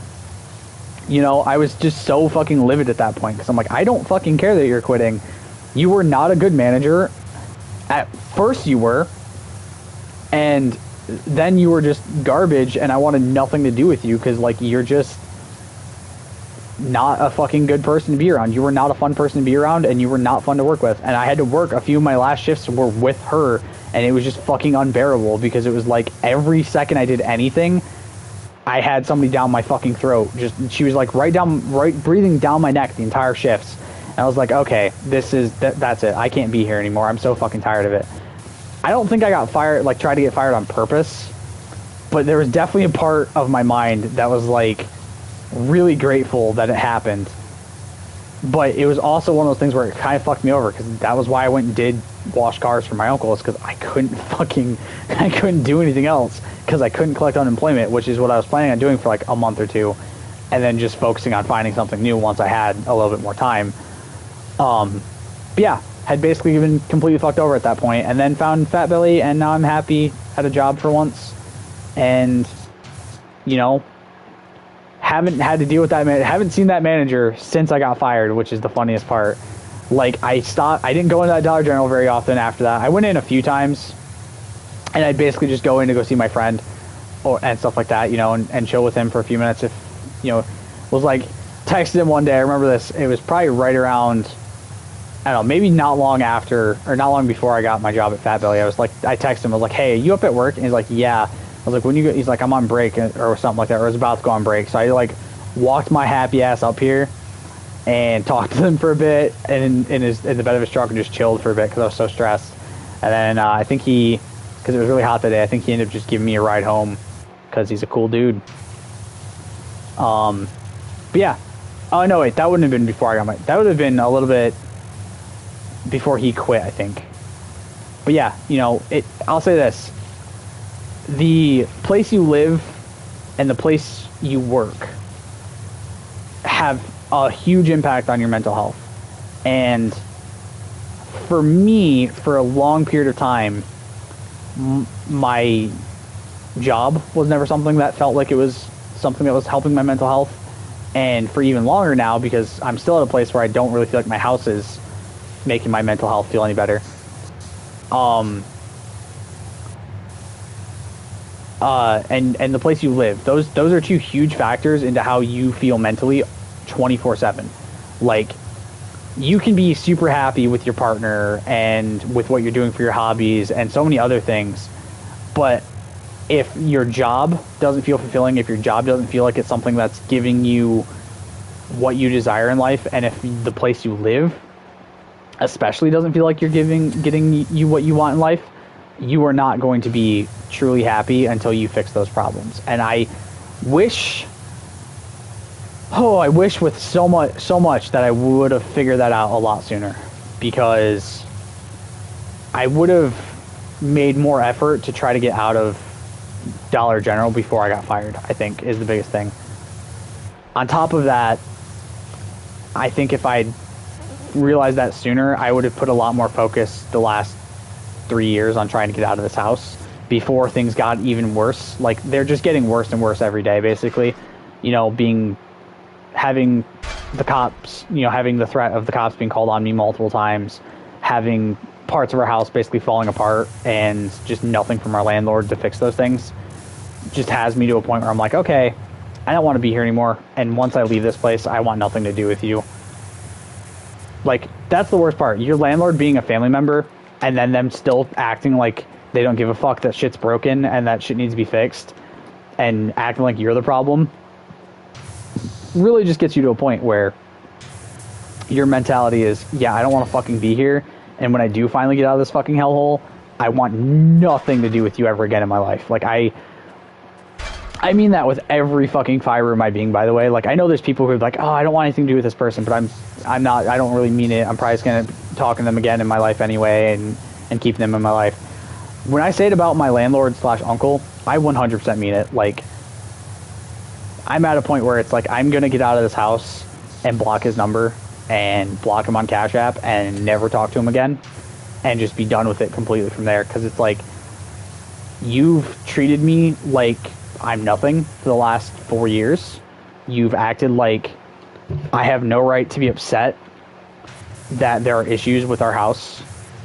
You know, the place where you supposedly care about the people that live there, because they're family. You want your stepmom / the person you've known as your mom for most of your life to be safe and have a house where she feels comfortable and isn't in danger in any way, shape, or form. But when we bring up these things that are clearly causing a danger to not only your mother, but also your brother and your nephew, and you make no effort to fix those, you act like we're over exaggerating the problem, and you act like all the problems are because of us, it gets us to that point where it's like, okay, so you're bullshitting us when you say you care about us, and you really just don't care that we have problems that we're bringing up to you, that we don't want to live here, and that we don't want to deal with paying rent, and we would like to, at the very least, have some of the issues be fixed. Like, I was told by my grandmother not that long ago, like, the second time he threatened to call, like, around the second time he threatened to call the cops on me, he had basically said, look, I have people that owe me money that are willing to work to pay it off, basically, to pay it back, whatever, you know. And I was like, well, if I'll believe it when he actually, like, puts in the effort to make that a true statement, because I don't believe him at all. And she's like, well, will you just text him and tell him what's wrong? I was like, we've told him what's wrong multiple fucking times, and he's still fucking said that nothing's wrong and still act like it's our first time telling him. But sure, I will text him, said, look, I don't care about the whole roof, I don't care about this, that, and the other thing. I really, the big thing I want to have fixed is this fucking hole in the roof. and then figure out why it fucking happened in the first place is what I wanted to do. Basically, all I wanted was the room I used to sleep in to be fucking fixed and livable again, and then we could figure out everything else from there, and that I'd have no issue paying him rent as long as shit was being fixed, because that's all I cared about, is I want shit to not be fucking falling apart. Like, that's not that hard to want a basic fucking necessity, like your house not fucking falling apart on you. You know what I mean?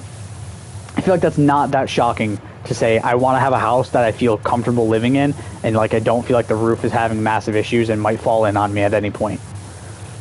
And then he goes on a long tangent, just basically treating me like shit, acting like it's my fault, acting like, well, you're ungrateful and yada yada yada, even though he's told me multiple times he doesn't want me living here, threatened to kick me out, threatened to call the cops on me, said I'm going to tow your car away. And I'm like, you can't fucking tow shit away, motherfucker.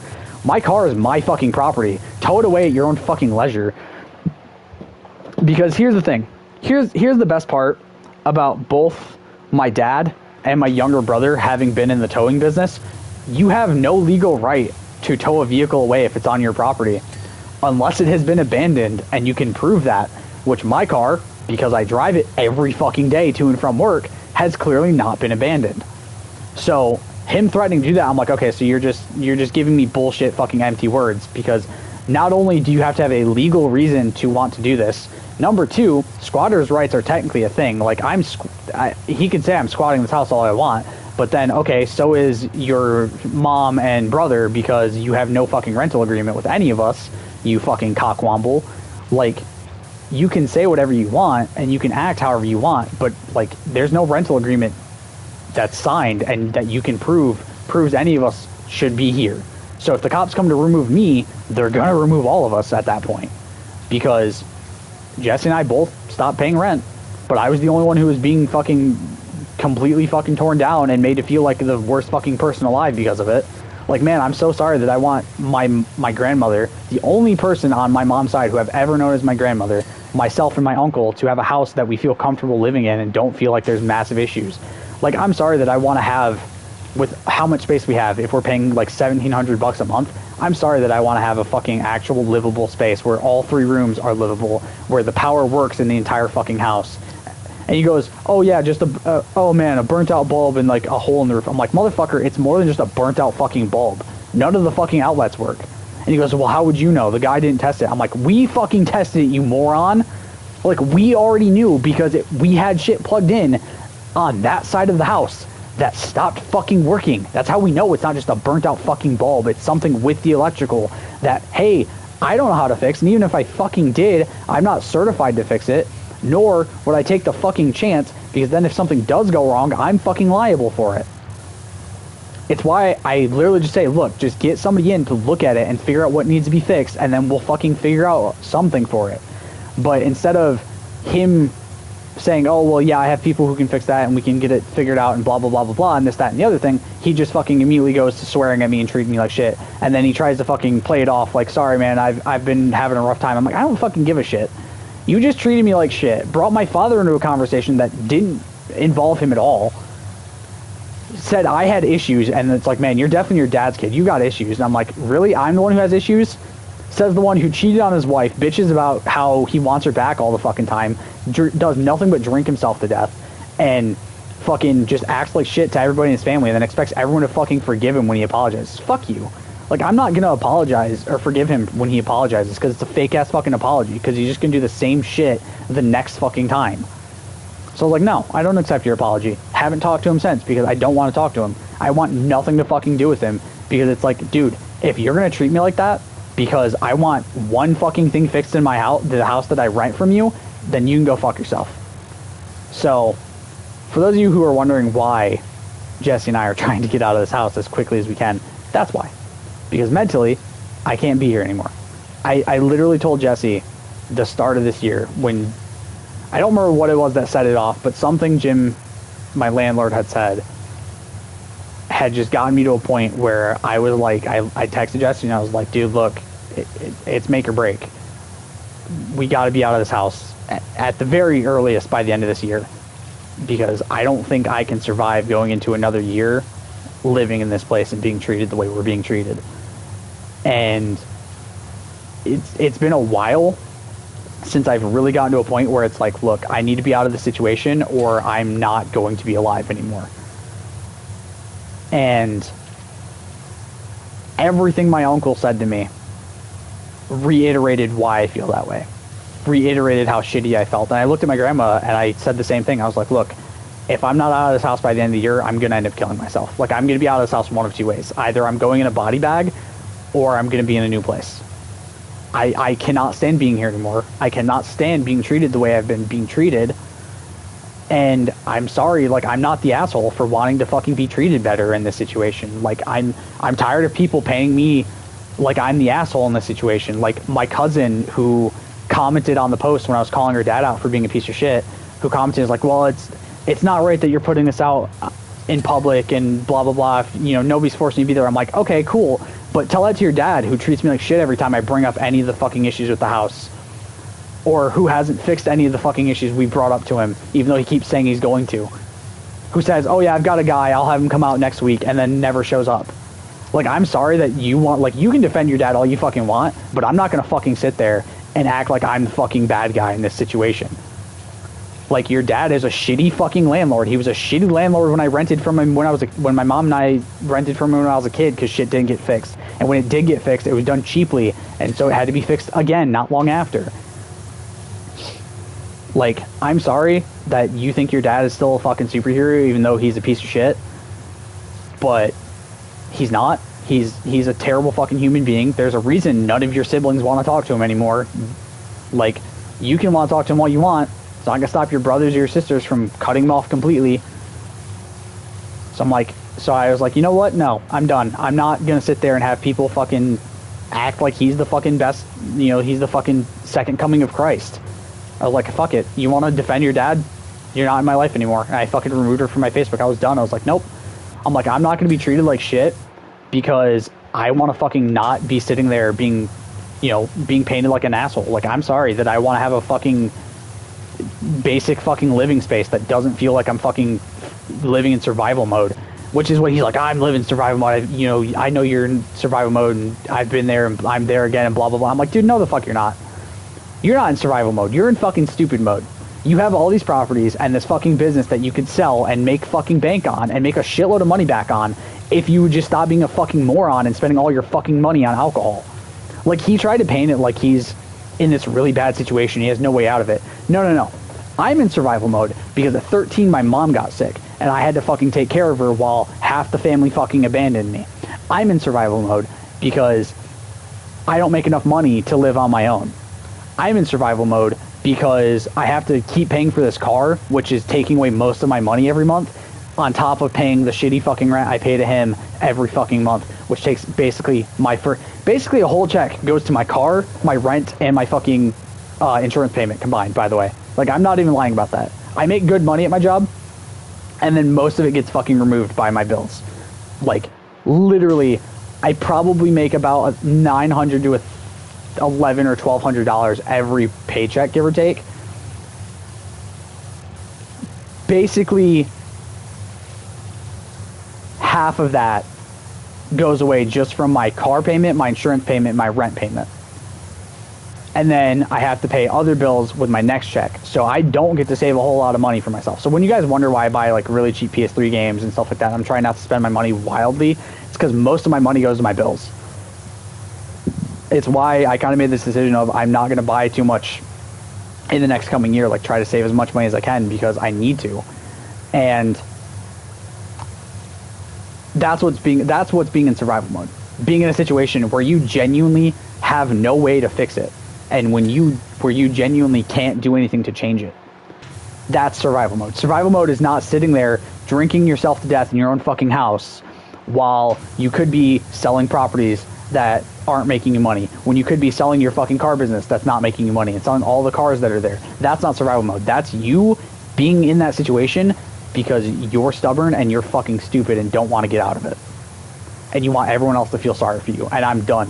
And I'm not going to feel sorry for him because he could find a way out of that situation. I can't find a way out of the situation easily. I have to save up a fuckload of money. Jesse has to save up a fuckload of money. Grandma has to save up a fuckload of money. We have to actually save a shitload of money to get the fuck out of this house. Because in the last couple years, rent and house costs have just gone up because inflation's a bitch and Trump's a fucking moron and doesn't know what the fuck he's talking about half the time. Most of the time, actually. I'm gonna cut that back from half the time to most of the fucking time. Like 95% of the time, he has no idea what he's talking about. And so things are just getting more and more expensive, and it's getting harder and harder to fucking leave this place. And I'm like, you're right, I'm not forced to be here. But I had people who dragged their feet when I first wanted to leave. When Jesse first wanted to leave, we had his grandma dragging her feet. And it was making it harder for us to be here because she wanted to make sure Jim was still being helped and being taken care of. And I'm like, why? When he's not doing the same for us. And then it got to a point where, yeah, you know, I get it. It's hard because we got to save up money to leave and everything like that. But we need to fucking do it. We need to get the fuck out of this house. Because if we keep staying here, he's just going to keep treating us like this. And it's just going to keep fucking happening until this house gets worse and worse and worse and falls in on us and fucking kills us. Like, what is the point of staying here if we're being treated the way we're being treated?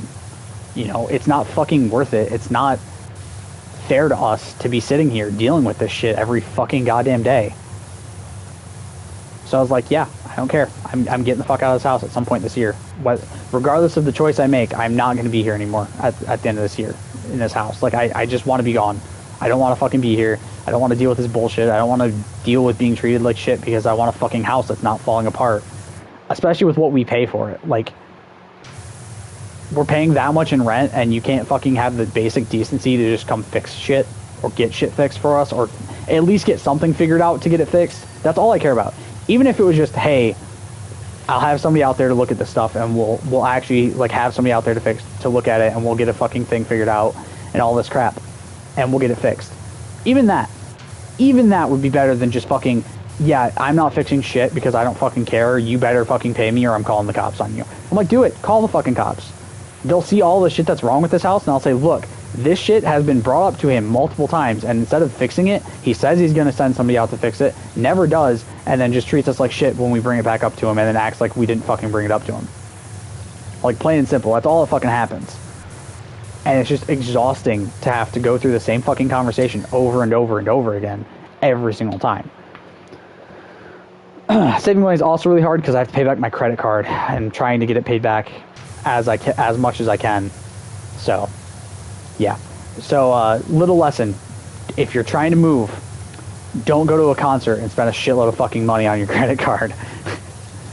Learned that the hard way. Granted, I knew I shouldn't have, but I was also, at the time, mentally, I was also really in a really bad place, and the concert really fucking helped me, so I just went straight to retail therapy, and I'm glad I did. Like, here's the thing. Does part of me regret it now? Because I'm an adult, and I should have not done that. I should have been smarter. Definitely.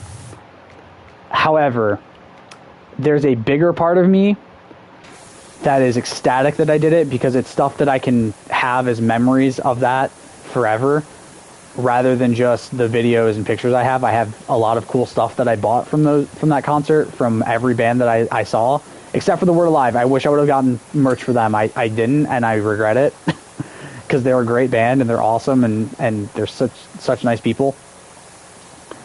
But yeah, I spent money like an idiot at that concert, but I don't fucking regret it because I had a great time.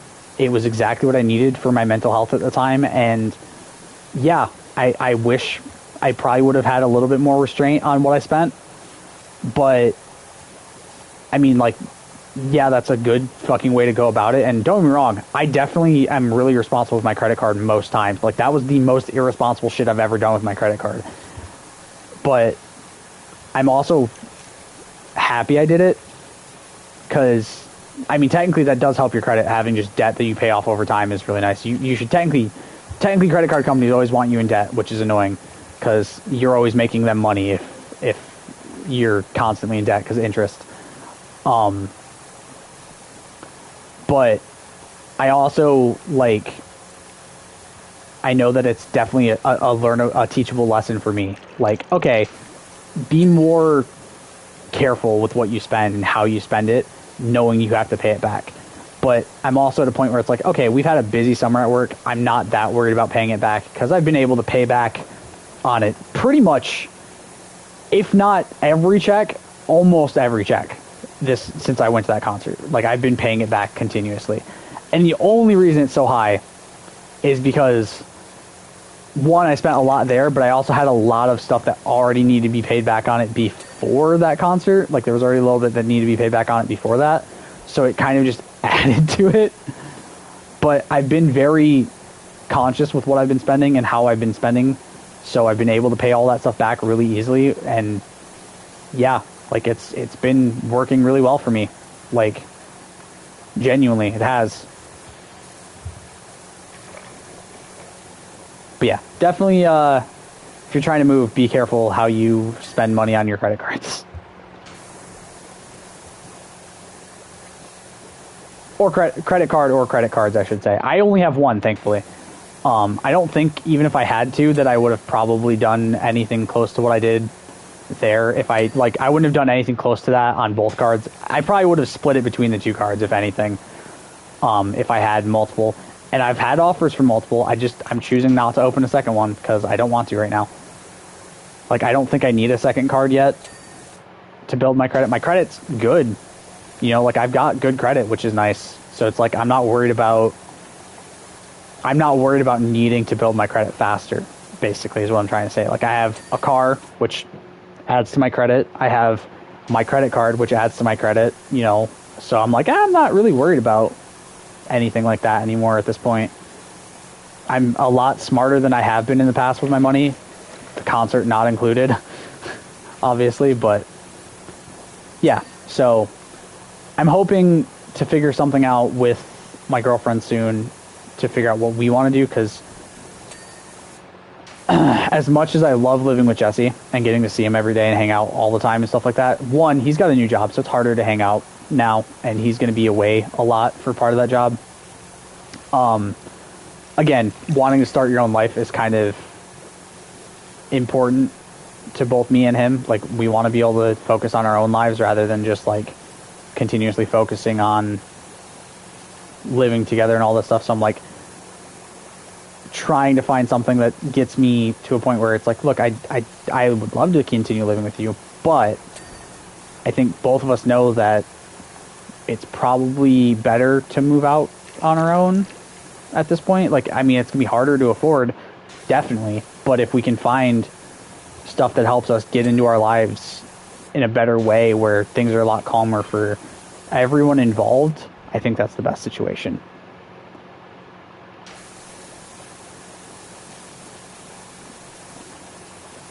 Oh yeah, so the statue here, by the way, is of me. It's of the washer.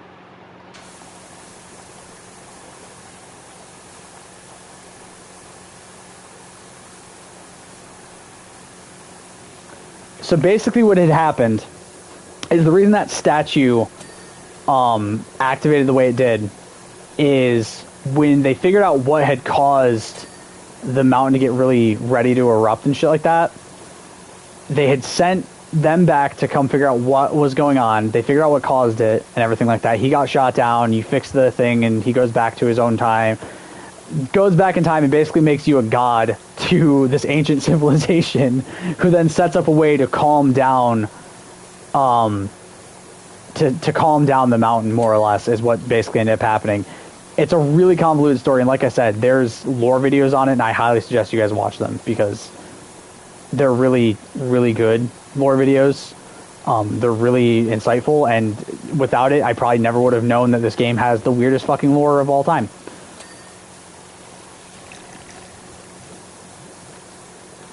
Try to use the stone cleaner as much as we can. Just try to get through as much as possible, as fast as possible.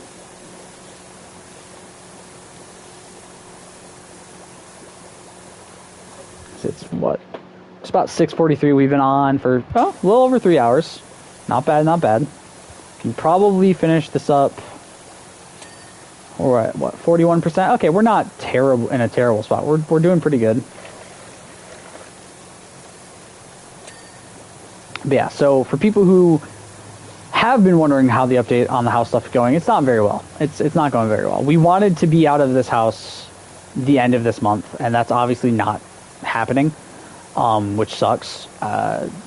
You know, I've been trying to get out of this house for like 3 years now, 2-3 years, like where I've actually been like actively trying to get out, and it just hasn't happened. I keep mentioning that I'm trying to move in multiple videos throughout the last couple of years, and unfortunately, oh, excuse me, it just hasn't happened.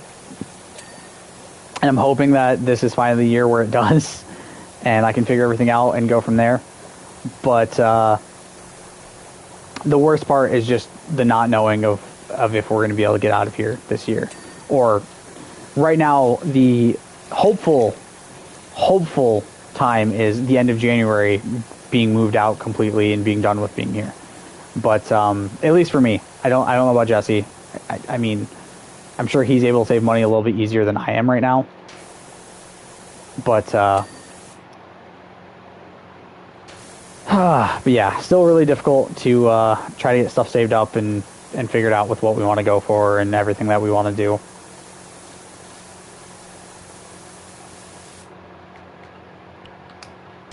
Alright, there we go. Now we can just go back to focusing on this one since we're pretty far through most of it for the walls. I solely did that for the walls, by the way, because I knew that this was going to take a while, just because of how the designs are and stuff. So I was like, I'm just going to quick do this with this thing and hope for the best. Because I gotta admit, the outside walls weren't as hard as I thought they were going to be, with the fact that they're pyramids and everything like that. How many? Oh shit, we almost got all of it, the entire interior wall stuff done for this level, at least. I mean, obviously we still gotta do all the shit up there for the ceiling, like all the ceiling wall stuff, but I mean, we got most of the actual like walls done. That's crazy.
Oh, God, we're making good progress here. We're almost fucking done.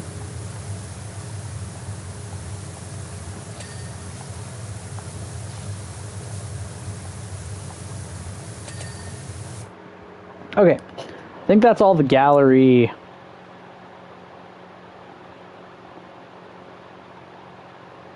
Yeah, gallery ceiling wall on the floor still needs to be done, but I think that's like all the walls and murals for that section done at least. So let's focus on the floor now. Is there 2 floors? Ah, there is 2 floors. Okay, let's focus on the normal floor first, and then we'll do the opening floor afterwards. Also, how did they get up here? Oh wait, this was an underwater civilization, so they would have. That's right. They probably would have swam up, I guess. something I always thought about with these temples. Like, what was the point of having an upper floor if you couldn't get to it? Oh, like, did y'all just move, or like, did they just move like a ladder in to then get up to it as they were, you know what I mean? As they were like going to look up at the top floor stuff. Or did they just climb up the fucking side of the outside, I guess? Questions that are never really answered, I guess. Very well.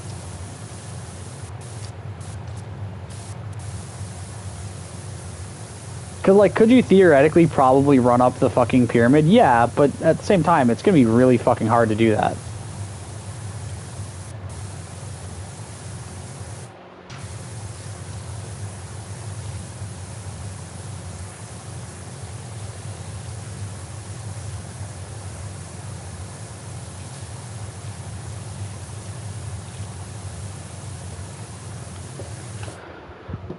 Oh, man.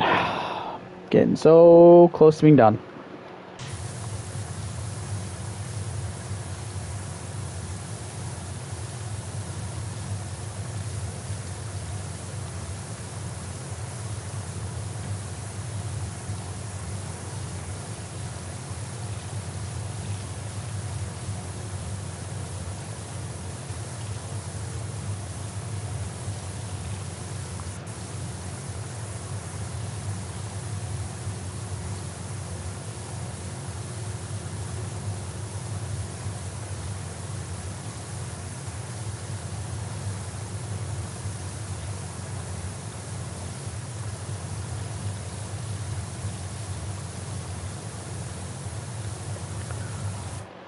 Oh man, at times this thing's really nice, and then at other times it feels like it's missing like the most annoying spots that I have to then go fucking fix.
Oh, come on, man. They were... Okay, apparently I just need to say, come on, man, and then start working on the next fucking floor to get it finished.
Okay.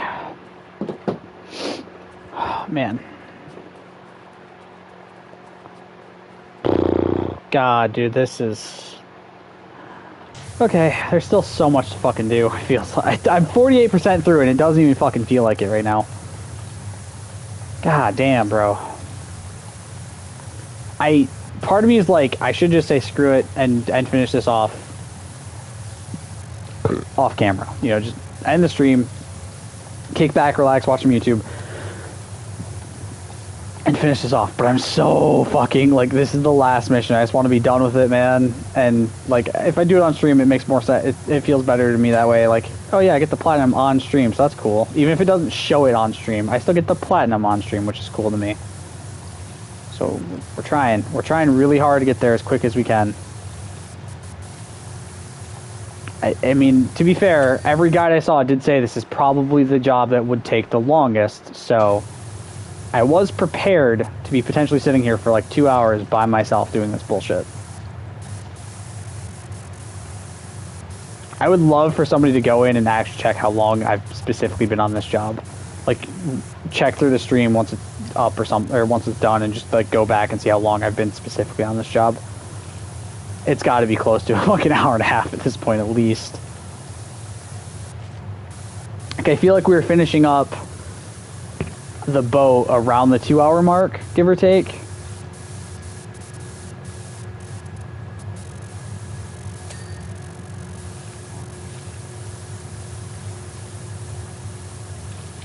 Right? Hold up. I wanna go look really quick. See how far back, give or take, we started this job. Alright, so what are we in right now? 3.5 hours in. Sorry, not the boat, I meant the ship.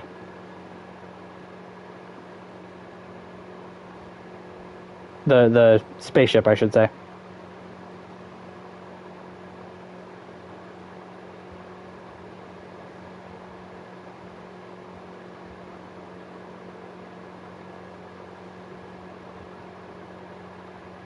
So yeah, we've been at this job for about an hour and a half. We started this job about an hour and 18 minutes ago on stream. So literally at about 2 hours and 10 minutes into stream, we started this job.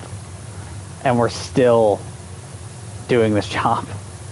Which, granted, I think there were some other jobs that probably took me about 2 hours during this, whether it be on stream or off stream. There was definitely still other jobs that took around that time. But, like, we're 50% through after an hour and a half almost. That's terrifying to think about.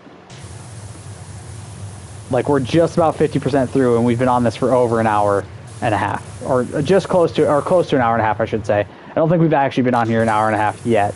But very, very close to an hour and a half has been spent on this job and this job alone. And we're still just barely 50. We just hit 50%.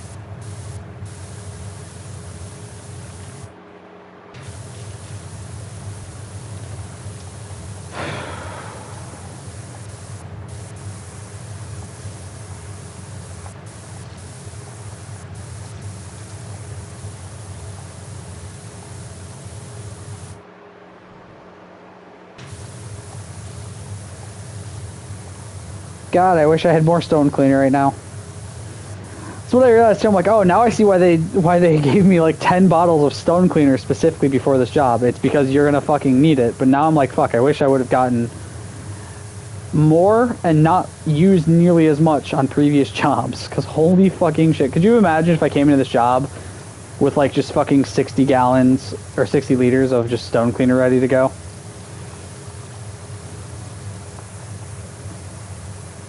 I do wonder how many liters of stone cleaner would it probably take to do this whole job, whether it be between you and multiple people or just you. Like, I'm genuinely curious how long that would probably end up taking. Like, if somebody just saved all their stone cleaner from the first job to now, if they'd be able to finish every last little bit of this without any issue.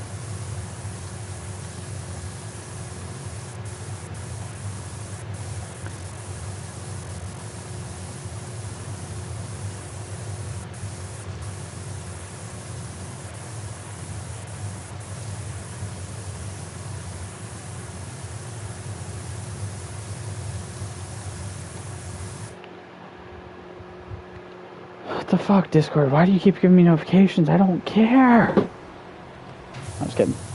I do care. It's the Mayor Hair Bear Discord. It's the Bear Cave. I do very much enjoy the Bear Cave. So, you're a very good group of people in that Discord.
Oh, man.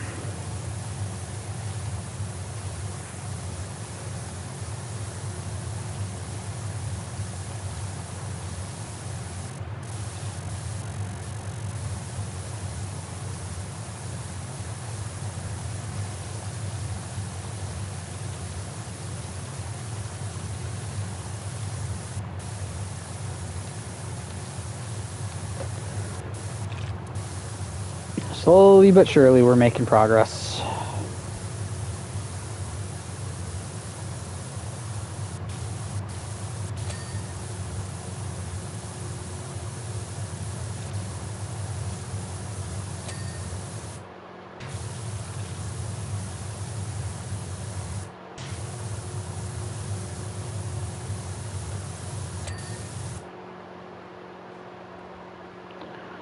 Alright, there we go. There's that archway done. Now let's go do the back.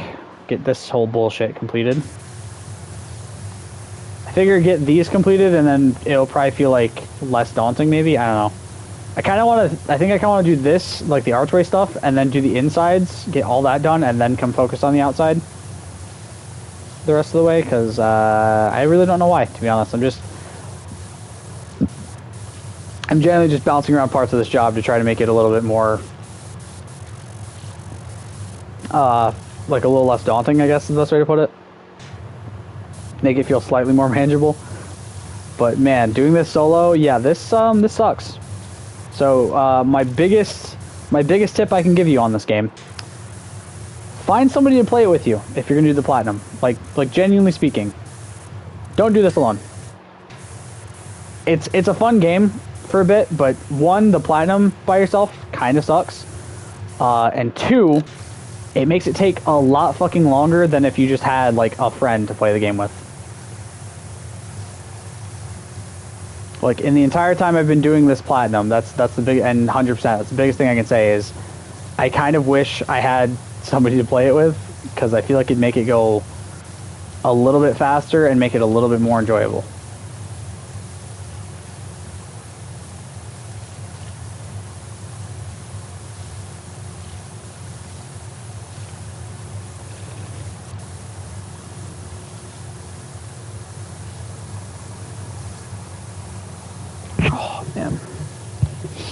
We're almost there, though.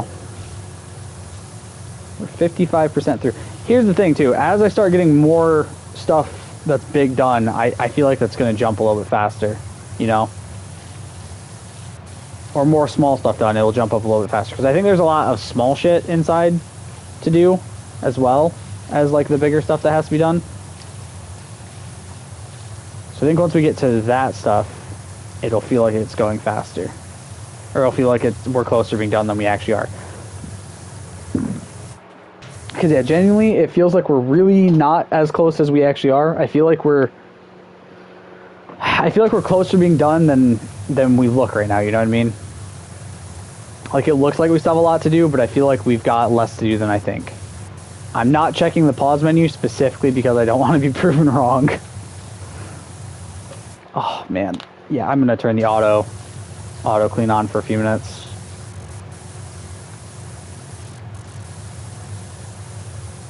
I almost wish I would have kept the fucking stunt plane for the last job now. Like, just... Or at least kept it partially so I could just take a, like, 5-minute break from this, go do the stunt plane job, and then come back to this, because holy fucking shit, man.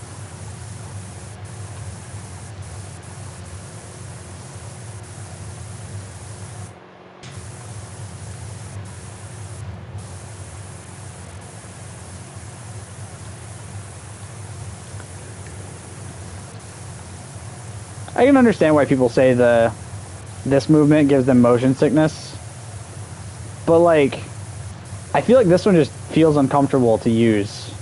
Like, it doesn't feel like it controls as well as this one for me.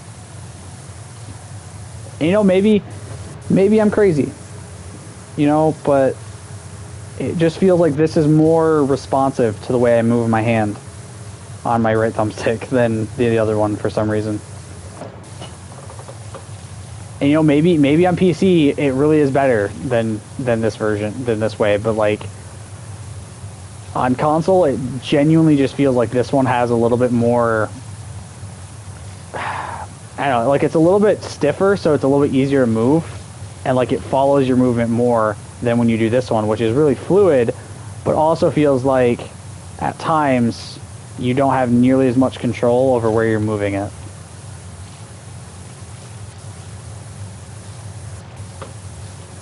And again, like I said, I don't know, maybe I'm just fucking stupid, but this one feels better to me. So if you have gotten motion sick during this, I'm very, very sorry for that. Genuinely speaking, I just do this way of it because it feels better to me personally. When I did I will say, when I did the carousel job, that definitely did make me sick to my stomach a little bit. Like, there's warnings for, like, be careful, don't try to do this job in one sitting if you're doing it while it's on and things like that. Yeah, I fully get it, man. Like, I fully get why. It definitely fucking got me a little bit, where not only just this motion, but also, like, the carousel spinning around just got to me, where I was like, oh, yeah, I feel like I'm gonna fucking throw up right now. Like, it's pretty fucking awful, not gonna lie.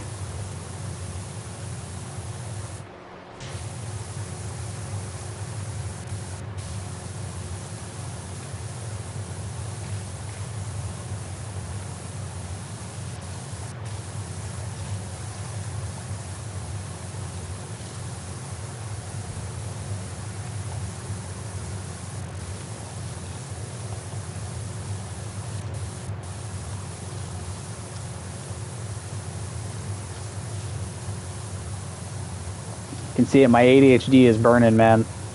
Like, I'm like, fuck, man, I want to do anything that's not this job right now. But I have nothing left to do. Shrek's all done, the fucking Alice's Adventures is all done, Warhammer is all done, Wallace and Gromit's all done, the Tomb Raider, the fucking Final Fantasy is all done. I guess I could technically go do the Muckingham Files. and do like at least 1 or 2 of those just to pass the time for a minute and just get myself a small break from here. But at the same time, I don't think that's going to change much for me right now. Like, doing that does not feel like it's going to genuinely...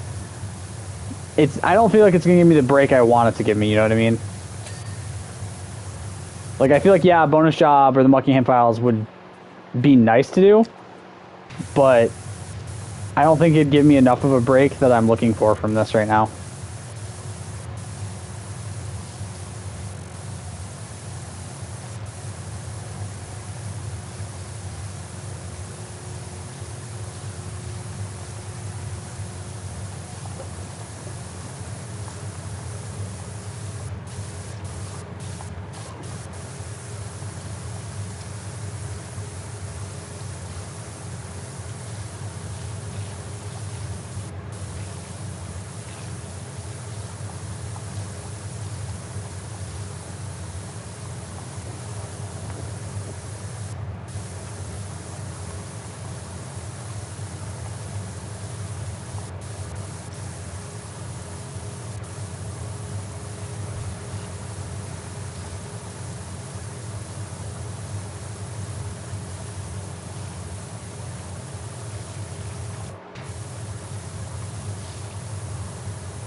Oh, there was like a chunk right there that I missed. That makes sense. Okay, there we go. There's this whole outside wall done. I have every single outcropping done. Let's go finish this ceiling. And then after this ceiling is done, we will then go and do the outside, or the downstairs, get all that stuff done. And then once all of that is done, we will then do the outside. Or wait, no. We'll do this, do the upstairs ceiling first. Then we'll go do downstairs, all that stuff, all the walls and ceiling and stuff down there. And then once that's done, we'll do the outside. And once that's done, we'll be done with the fucking game, finally. Again, I love this game. I thought it was really fun. I have not enjoyed the Platinum and 100% experience for this. Do I think it will make my top 10 worst? Maybe. We'll see. I'm pretty sure I have other games that are probably going to be just as bad as this, so... Or just as bad or worse than Baja, so who knows. This might end up just barely not getting a spot because of certain games, but we'll see. Depends on how many Platinums I end up getting to for the end of the year. As of right now, I think I'm sitting around 20-something, so it might end up being either top 5 best and worst, or just not doing it this year because I don't know if I'm going to have the amount I would like to have where I can relatively, like, rightly judge everything I've done for this year.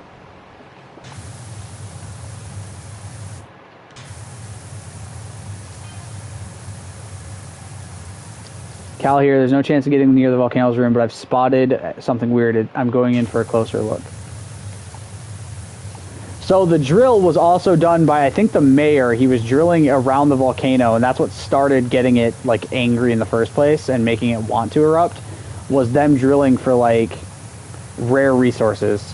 It's an abandoned mobile mining drill, and it's broken into the magma chamber itself. Yeah, so that's what ended up basically causing it, is they were mining a bunch of shit down there and not taking precautions at all and just kind of doing whatever they want. The operation likely de-established the whole place. What has the mayor done? So yeah, that's kind of why he was being egged and shit like that, is because he was not a good mayor.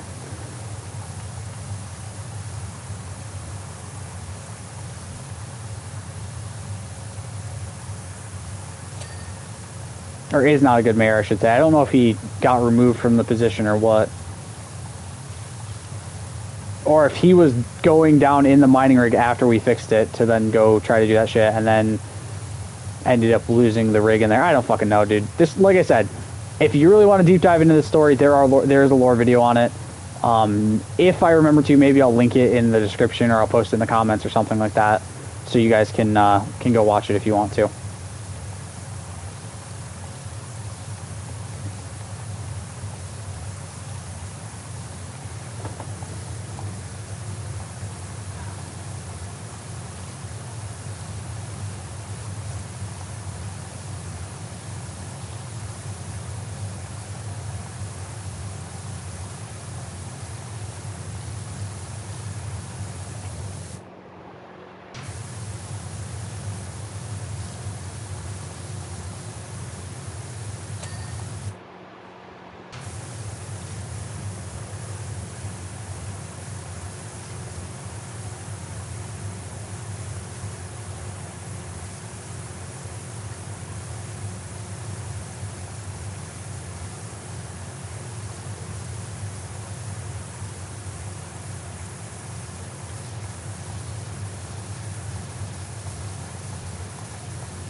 Why does it feel like nothing I'm doing right now is working?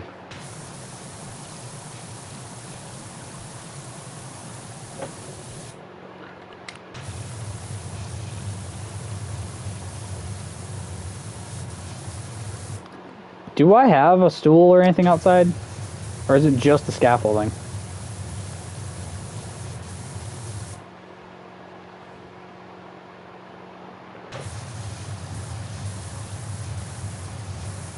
Because I mean, if it's just the scaffolding, I'm fucked. But if I have something else, like a stool or a ladder, I might be okay.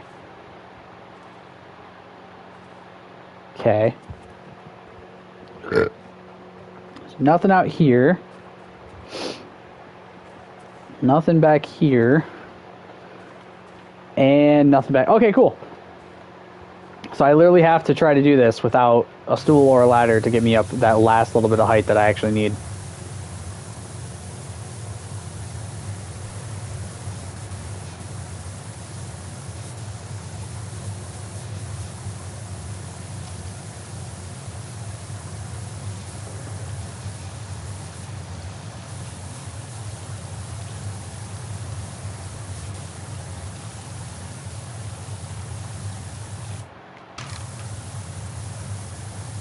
I feel like that thing was slightly worse with the longer extension. That's weird. Alright, there we go. There's the inside of the upstairs completely done.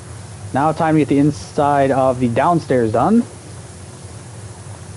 Maybe I should have saved the stone cleaner for these walls. Holy fuck, dude.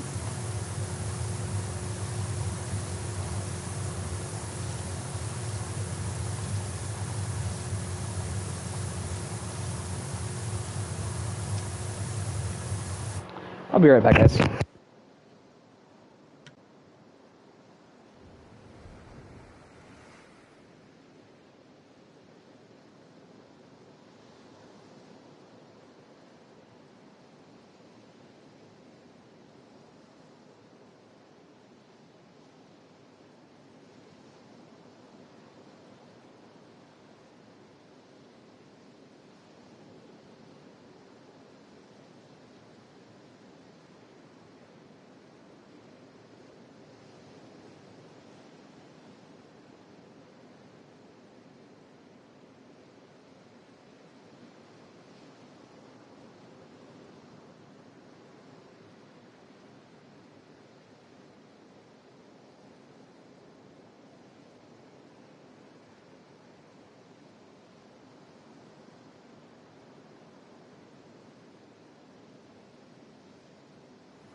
Excuse me.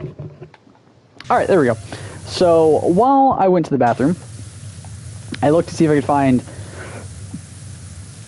a guide for Quest Hunter, and unfortunately I can't. So, I mean, there's some small guides to some of the achievements on trueachievements.com.org, whatever it is. So, at least to some degree, I can probably get some sort of answers to a few of them, and if any of them are missable. There's a few forum topics talking about the game for PSN profiles, so I'll probably look through those as well to see if any of them talk about missables, just to be safe. But this is an unprecedented situation, because every trophy up to this point, or every game up to this point, except for, like, I think Orcs Must Die 3 even had a guide on True Achievements. So I think every game up to this point has had some sort of guide to go by. We're about to go into two games that have... There's two games that are coming up that have none. So that don't have one on PSN profiles, and then one game in Quest Hunter that has nothing for as far as like an actual full-on guide goes. V Rising has no guide on PSN profiles, but it does have a guide on True Achievements. So I'm going to be using that for my guide for that. Or not True Achievements, sorry, PlayStationTrophies.org has a guide for it. So I'm probably going to be using that one for what to do for that game. Quest Hunter, though, has no like general actual full guide from any of the sites. Not from True Achievements, not from True Trophies, not from PlayStationTrophies.org, not from PSN Profiles. So I'm going to be struggling with that one a little bit when we get further into it, or as we get into it, but if there's at least some explanation for what you have to do for some of the trophies on True Achievements or something like that, I can at least use that to my advantage to go into it a little bit less blind than I'm going to be going into it, which is going to suck because it might end up taking me a lot fucking longer than I originally thought it would, solely based on the fact that there's no guide for it, and I don't know what there's going to be as far as like trophies go for missables and things like that. So I'm hoping at the very least there's not really any missable trophies, or that if there are, it's early in the game or it's easy to get through. Now there is a forum post on there that's like basically like a small trophy guide for it from the forum, from what I saw on the forum post. So I might end up looking through that for a portion of it and just seeing like what they said to focus on and things like that and hope for the best. But yeah, I can't lie, I'm a little nervous going into Quest Hunter, because if it ends up being a very long game, then I'm gonna be kind of screwed. Like it could end up taking a lot longer, and if it takes a lot longer than what I thought, not only is that a detriment to the challenge timer, because obviously we are going into September, which is the 9th month of the year. We have 3 months left, or 4 months left of the year to go. You know, we have September, October, November, December.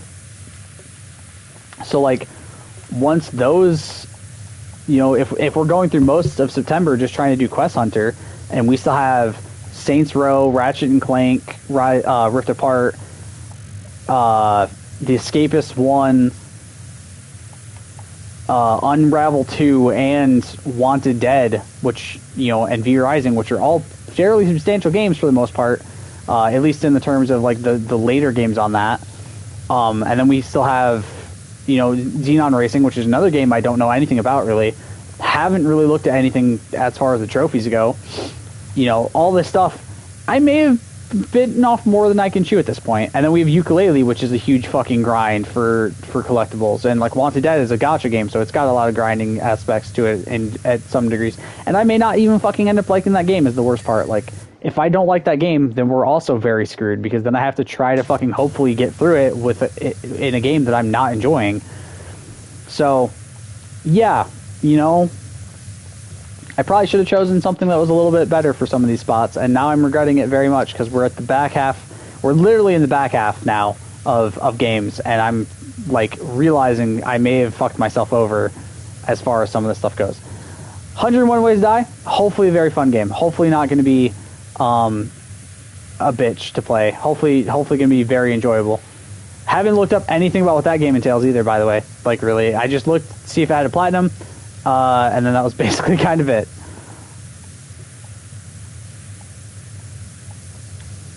So hopefully we can get through this, and fuck, man, I don't know.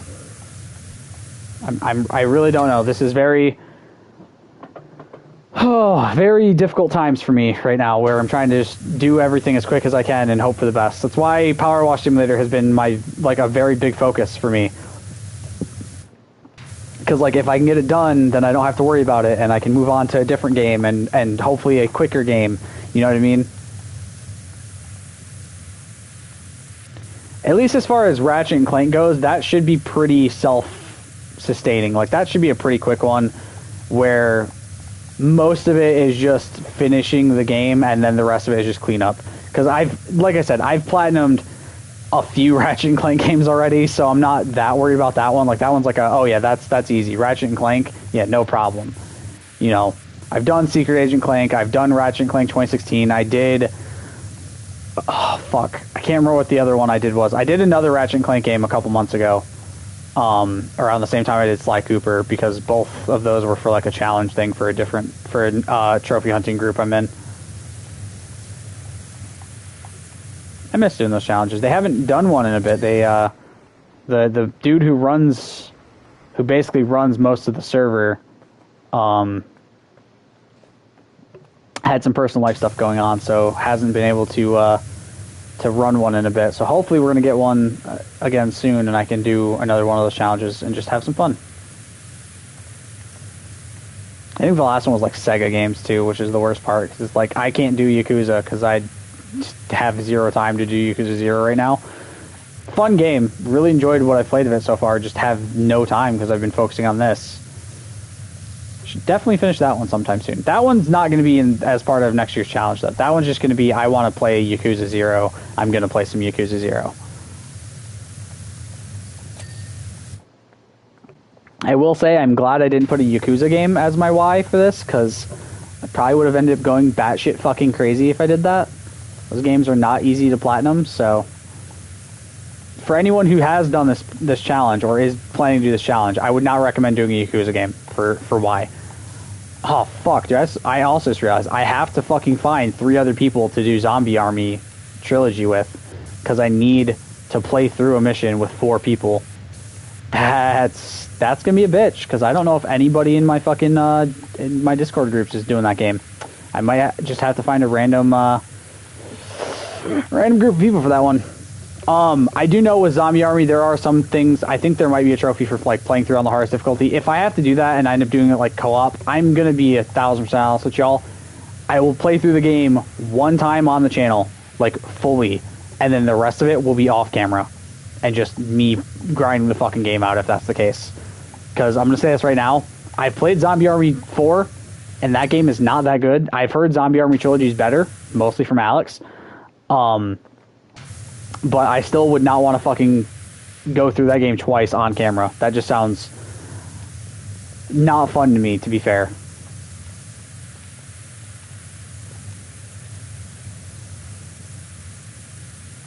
I completely forgot that that's my Z game too, so I'm like, fuck, now I gotta fucking do that too, and oh man.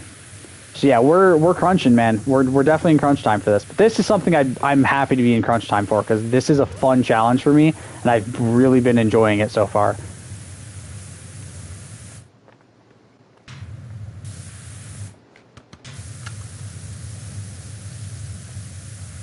This definitely seems like an attachment where it's like, if you're gonna use like the tri-head, I mean specifically, if you're gonna use one of the extenders, make sure you actually have to be using the extender, because otherwise it feels like it just does not have any power hitting that wall.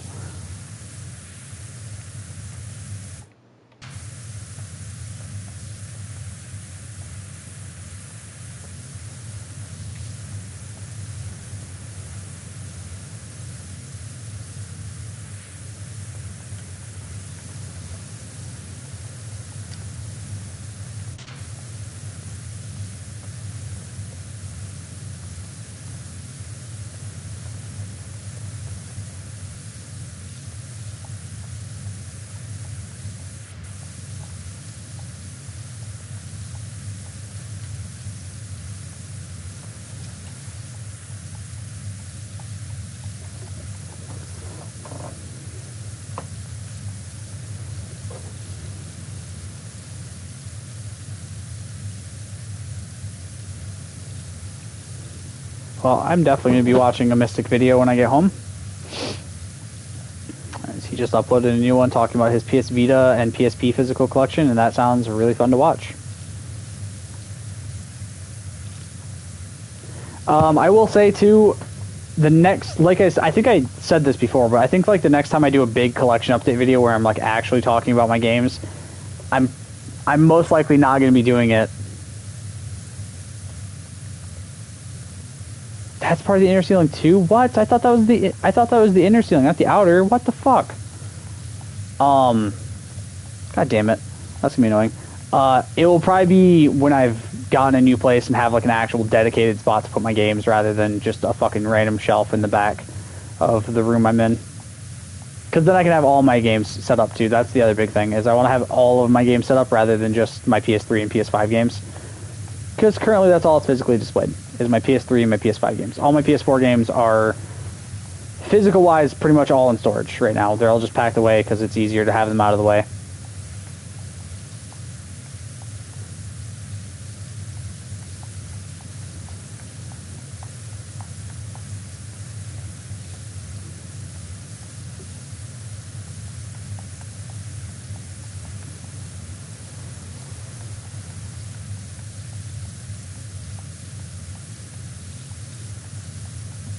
I will say, though, I do still highly recommend this game. Maybe don't go for the 100% or the platinum, but, like, definitely give it a shot and play it for a bit. Maybe just, you know, at the very least, finish the story, I would say. It's a great story when you, like, actually play through it. Like, finish the career mode. I definitely think that's worth it. But, like, again, I recommend play through it with a friend or something. You know, find somebody to play through this game with you rather than just playing through it solo. I think solo, this game is kind of a bit much, but I think co-op you can definitely have a good time with it.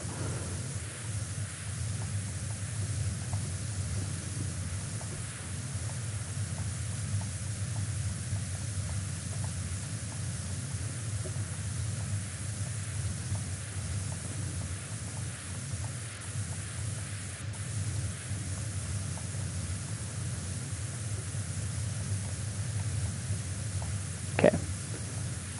Once the outer and the inner ceiling are done for the atrium, we have the two outcroppings on the side, and then once that's done, literally all we have left are the outside walls, and then we're done.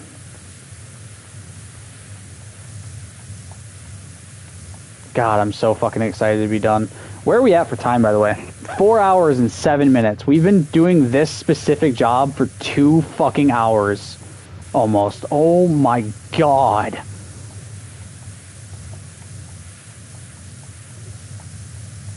And we're 81%. 2 hours, by the way. 81% through. I dread to think of how far we'd be through it if I didn't have all that stone cleaner that I just fucking used all the way up like crazy a minute earlier at the start.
Oh man.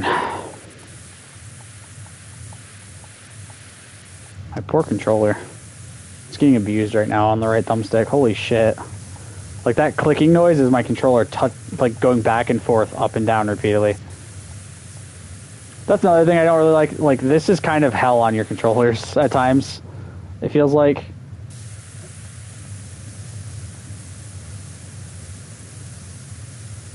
Like, at least you can press, like, left on the D-pad to have this shoot automatically repeatedly, so it's, like, a little bit nicer, and you don't have to, like, hold R2 as long. But your right thumbstick, there's really no, there's no getting around the abuse it's going to suffer if you're playing in certain ways.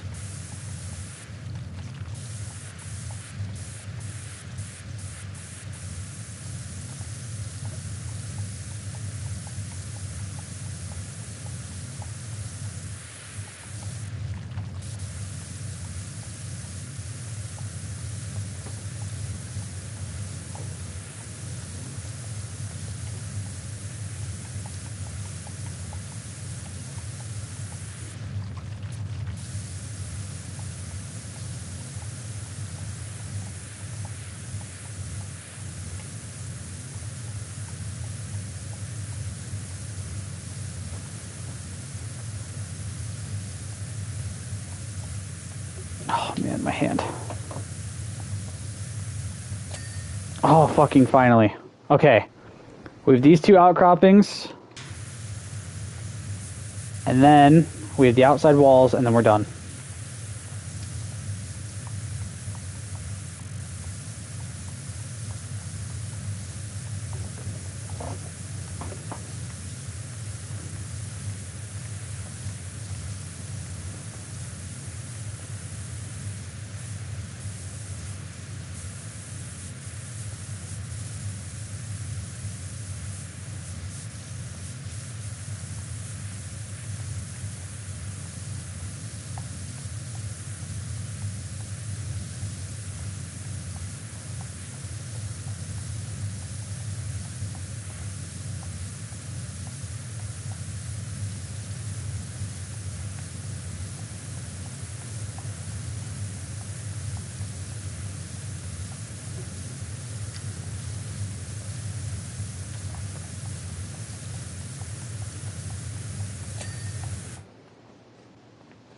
If I do this, I think theoretically I should have my task list pop up in the top left. I think there should only be 3 things technically left. The alcove.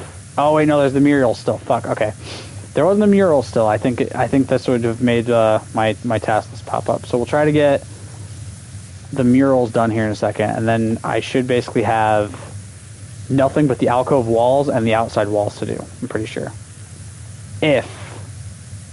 If I've looked at this correctly, if I've done this correctly.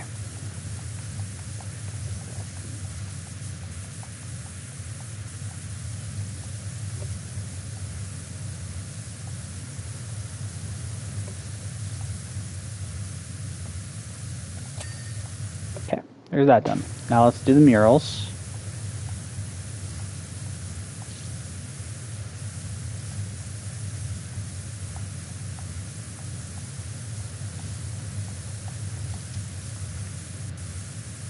Oh, there's a mural frame, too.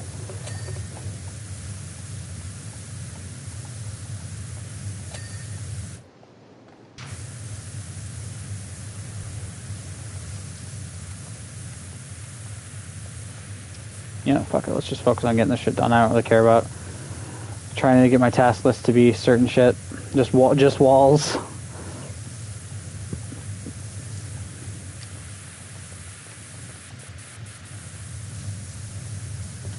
I guess to be fair, it'd have to be mural frames or murals, and then the outside and inside walls. Now I think about it.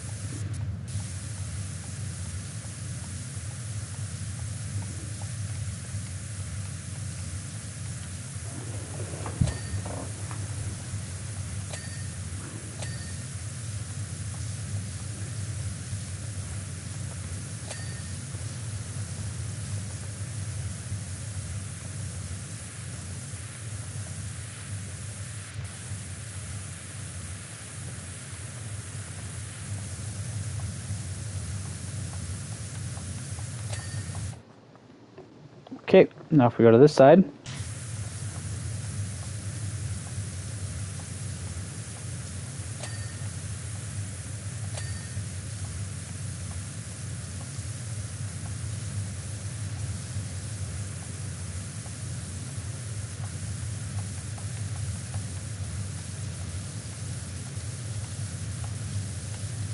I think that's really all you can do to stop like your controller from taking too much abuse, to just try to go in longer patterns, so that way you're not moving it up and down nearly as much, I guess. I really don't know.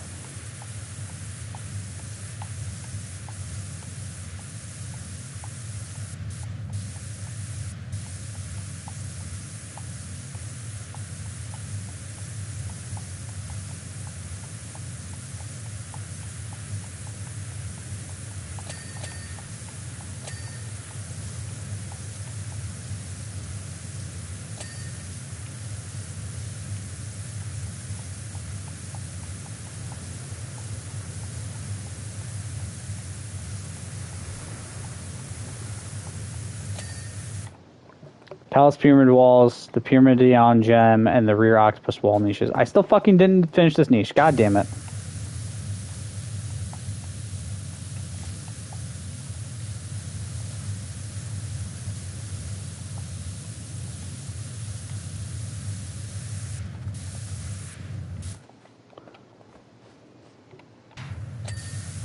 Okay. So the gem is way the fuck up here. This thingy at the top, I'm pretty sure, right? Wait, what? Pyramidion gem. Where the fuck? Huh?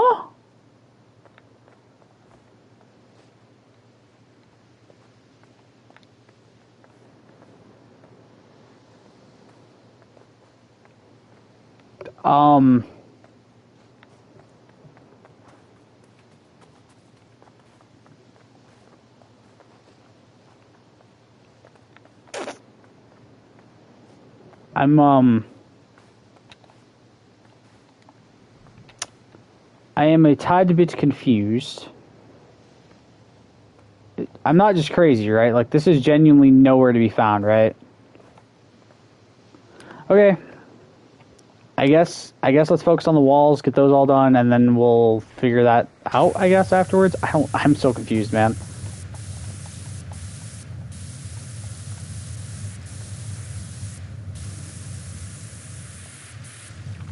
I also gotta admit, I hate how you can't run when you're using the power washer. Like, the minute you run, you put it away. I guess it makes sense realistically. But God, faster movement at times would be nice.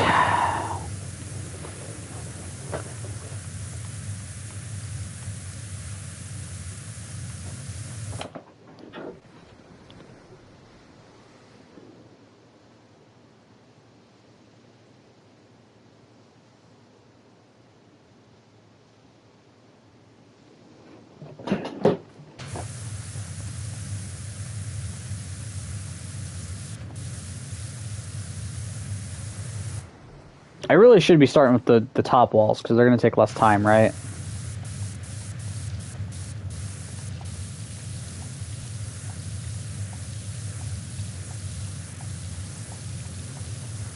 At least theoretically.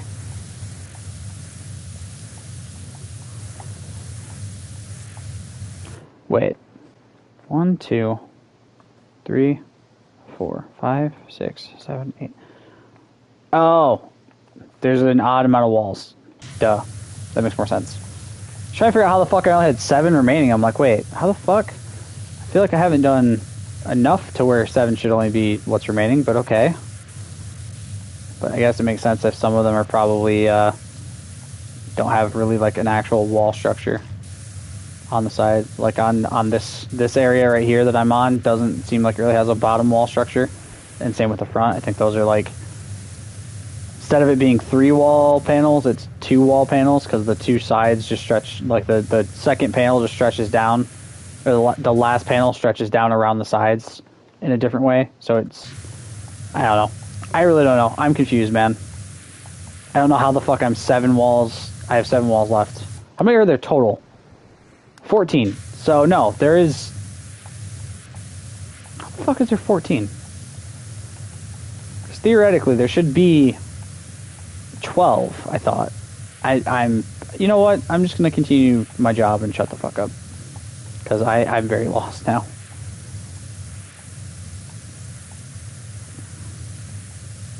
Maybe the wall niches have their own wall pieces for the pyramid. So that's 2 more, I guess, maybe.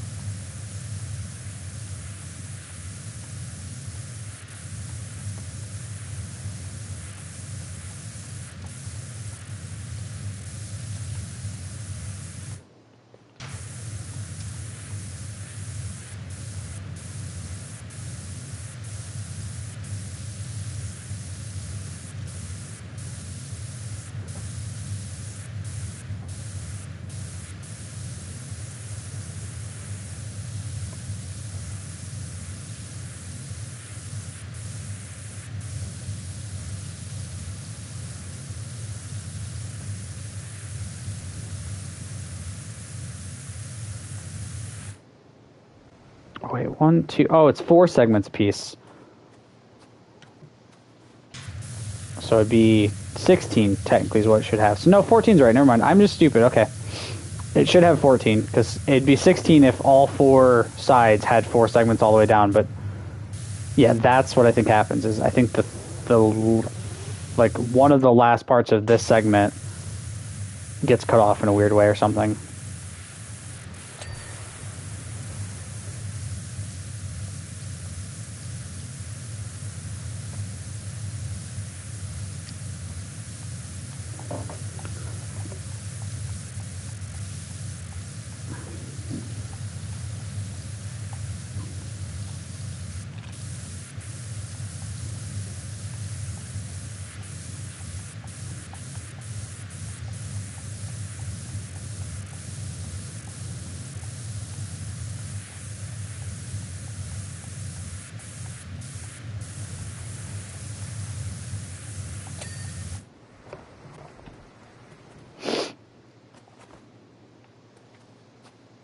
Okay, wait, hold up. 1, 2, 3, because that's 4 segments right there, I'm pretty sure.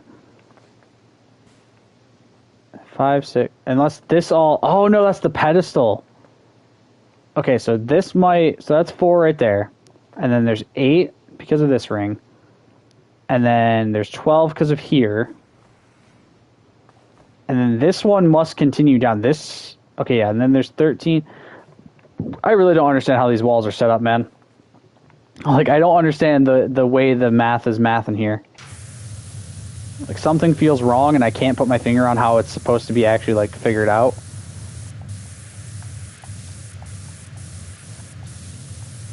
It definitely feels like there's more than 14 of these segments, and now I'm really confused.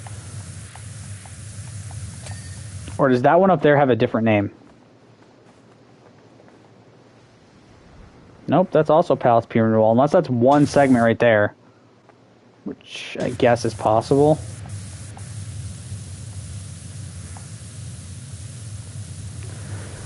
I don't know, whatever. I just get paid to power wash.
So I'm thinking maybe the Pyramidion gem thing only shows up after you've done everything. Like it's a, oh hey, this thing just kind of came and just randomly joined, like is a part of the pyramid now. Go clean it, sort of thing. Because I definitely didn't see it anywhere when I walked through. Like I didn't see anything glowing when I had it clicked. So there's got to be something about it that's strange like that. You know what I mean?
There we go.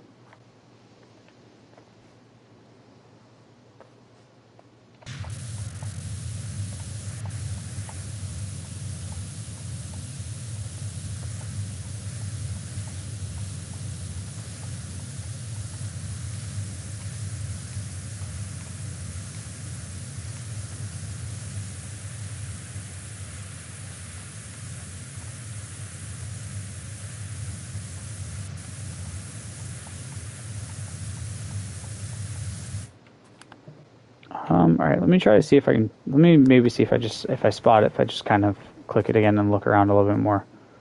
So I'm almost wondering if maybe I just didn't look in the right areas. Like there's some random fucking spot where it's like, that's, oh my god, I only just realized my van was under the fucking helicopter. That's not it right there, is it?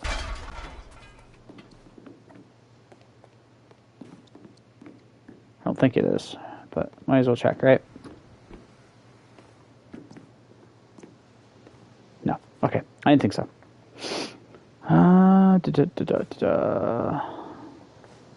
There's nothing over here.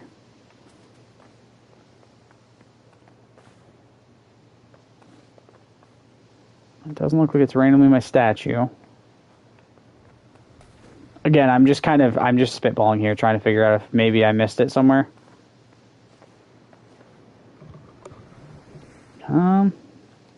No. As far as I can tell.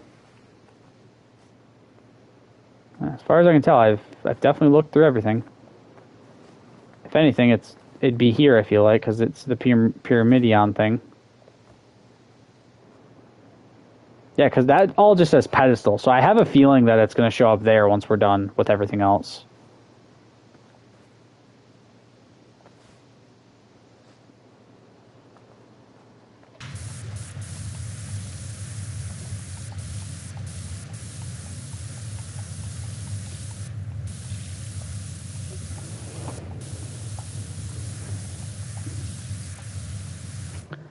Fucking Christ, dude. Michigan's weather literally went from being fucking like 90 the last couple weeks to now it's fucking like barely getting over 60 for this whole week, and it's really frustrating. Like literally, we have 69 as the high today, 74 tomorrow, 69, 69, 74, 78, 81. Whereas for the last like 3 months, we've had high 80s and low 90s, or high 90s in some cases, for the whole fucking stretch of like the last 3 months, and it's been so frustrating because it's so unbearably hot at times that you just don't want to be there. You don't want to be doing anything. You just want to be relaxing in your house with like your AC blasting on you.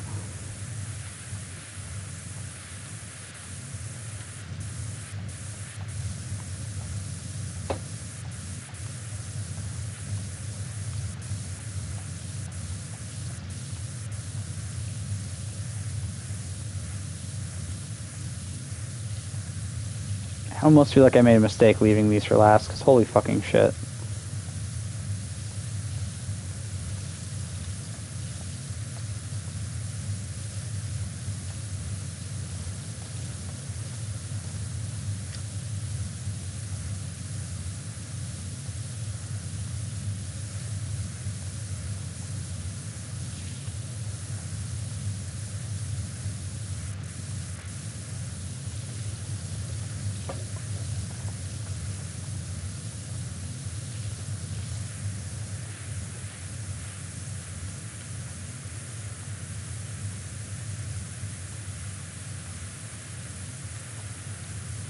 Just really happy that most of the last couple jobs here, because like really out of the last like 5 jobs, we had literally the fishing boat and the ancient monument were really the only 2 that required any actual special treatment. The second time we did the RV, when it turns into the spaceship, there's nothing special about it. The stunt plane has nothing special about it. This has nothing special about it. Like, so many of the last couple levels are just, yeah, get the level done and call it a day sort of thing. Which was really nice. It was a nice change of pace from so many levels having, like, some special thing we had to do for them, you know what I mean? Or it's like, oh, hey, do this last, or do this first, or clean with this specific nozzle.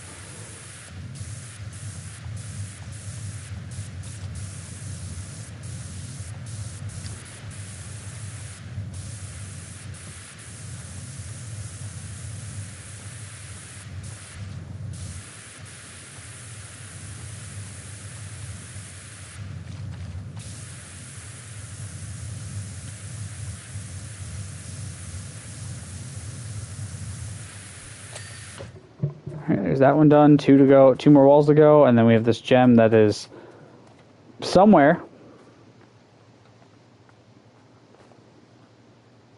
Just gonna put you there, buddy. Enjoy.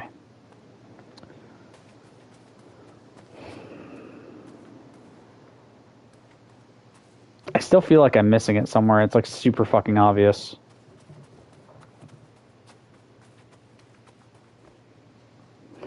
Okay. Let's just finish this up.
Like, the thing is, I could obviously look it up to see where it's at. I don't want to do that. If I'm gonna, like, I think I'm right. Like, I think it's just gonna show up after I finish the walls, but I'm worried, like, what if it doesn't and this is glitched out and I can't finish the fucking game? I might literally scream.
Alright, hold up.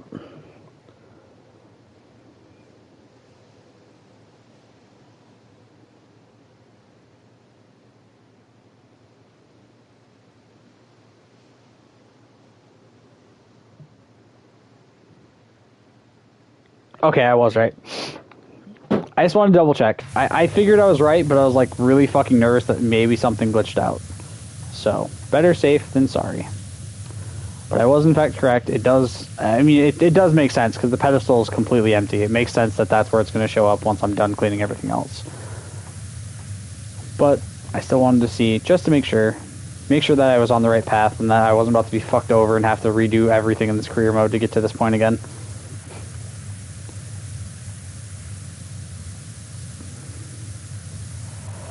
God, that would suck too. How would I even go about doing everything else again to get back to this point?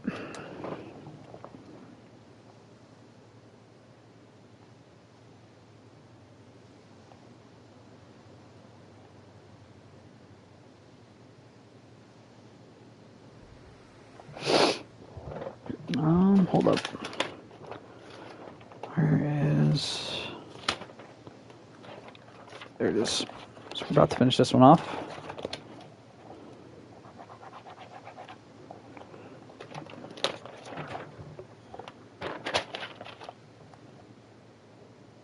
That'll be 101 out of 101 for Powerwash Simulator because I'm a sociopath. I'm just kidding. Still can't believe I ended up deciding to go for every fucking trophy in this game. Like, goddamn, bro. I'm really psychotic today, apparently. Probably should have just done the platinum, but, you know, probably would have finished it a little bit sooner if I'd only done the platinum on stream like originally planned. But, you know, the Back to the Future and SpongeBob DLCs were pretty fun to do on camera, so... Glad I decided that after those two, though, I wasn't doing any more. Like, those two DLCs took so long, it felt like. I was like, okay, yep, no more DLCs on camera. The rest of them are being done off camera.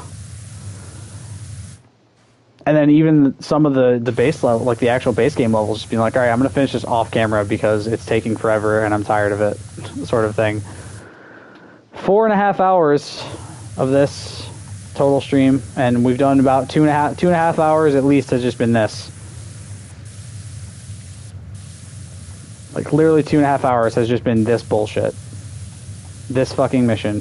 They were not kidding. This has probably been the longest mission in the base game that I've dealt with.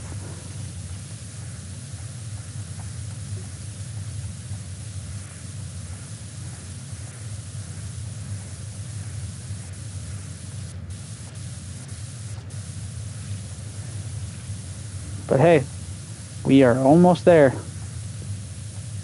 Just got a few more ships to clean. And then the gems should spawn in. We can clean that, and then we'll be done with the career mode.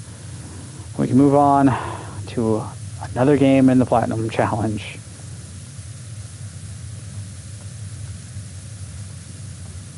So basically what I'm going to probably do is, after I finish this up, I'm going to go do my shit that I got to do at work. I'm going to come home, probably take a nap for a couple hours, and then probably try to stream a little bit of Quest Hunter tonight, and then I'm working tomorrow morning, so when I get home from work, I'll probably stream a little bit more tomorrow. Might be some parts of Quest Hunter where I maybe don't stream it, just in either A, I'm not going to like it as much as I'm expecting to, which it seems pretty fun from what I've seen of it, so, or B,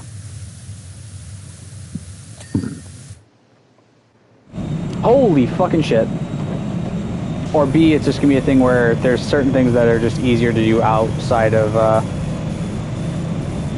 stream.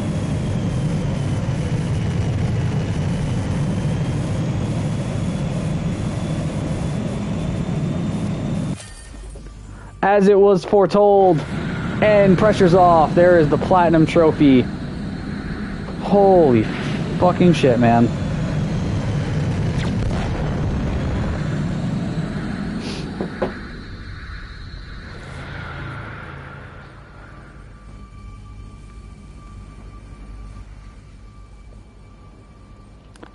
There we go. There's Powerwash Simulator, platinumed, 100%ed, and done. Took us 2 weeks and 5 days to get done. That was actually, honestly, that went a lot faster than I thought it was going to. I mean, I did stop playing it for a couple days, and that was kind of a big reason that it probably took us as long as it did. But man, we fucking did it. We finished the entirety of this game. Here we go. Here's all of my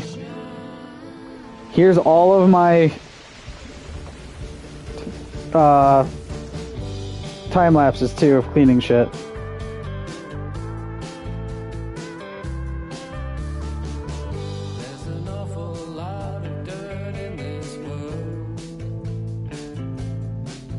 This is the other reason I was skipping a lot of the time lapses. I wanted to watch them all when the credits rolled. God, this is satisfying.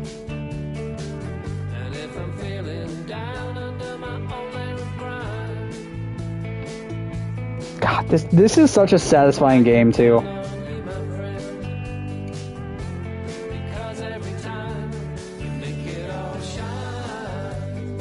This is a good song.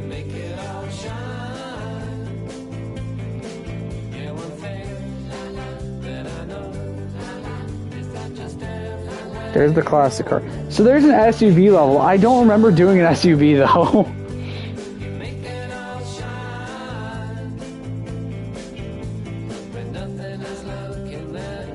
Like from the true achievements guide, they say there's an SUV. Okay, I did do an SUV. I don't remember doing that one. I'm not gonna lie to you. Was it that long ago? There's the penny farthing. There's me standing on it for 10 seconds. I love it. There's the fire truck done. Dude, this was a lot of fun. I'm very happy I chose this game.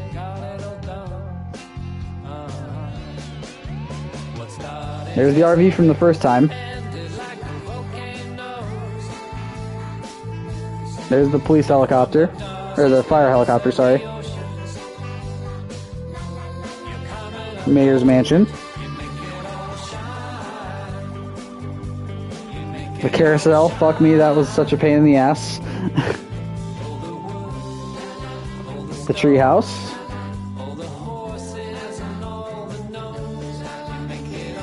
The drill.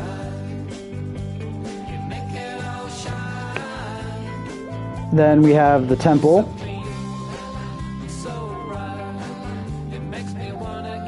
The washroom. The Helter Skelter. The private jet.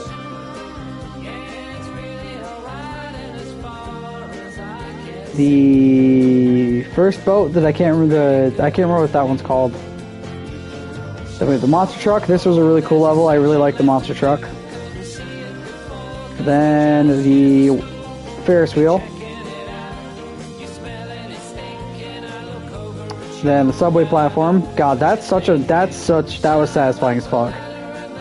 And then we have the fortune teller's hut. The statue. The stunt plane.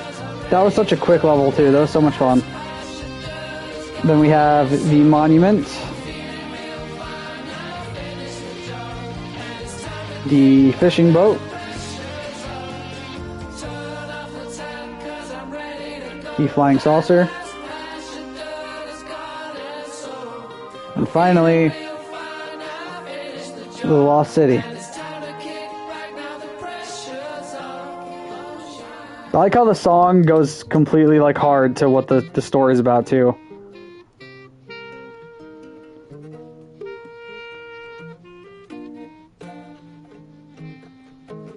And there's Ulysses.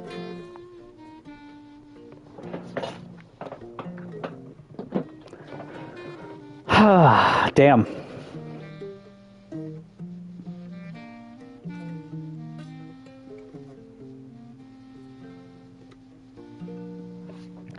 And there we go. That's the end of Powerwash Simulator 1. I'm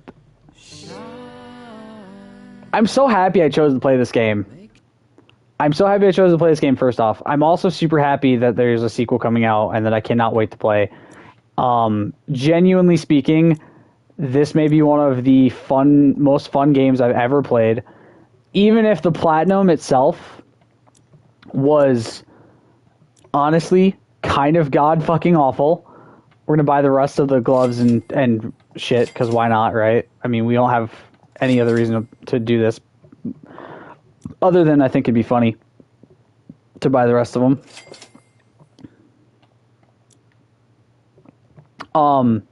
But no, I had a really fun time. Obviously, there's still bonus jobs we could do. There's the Muckingham Files I could do.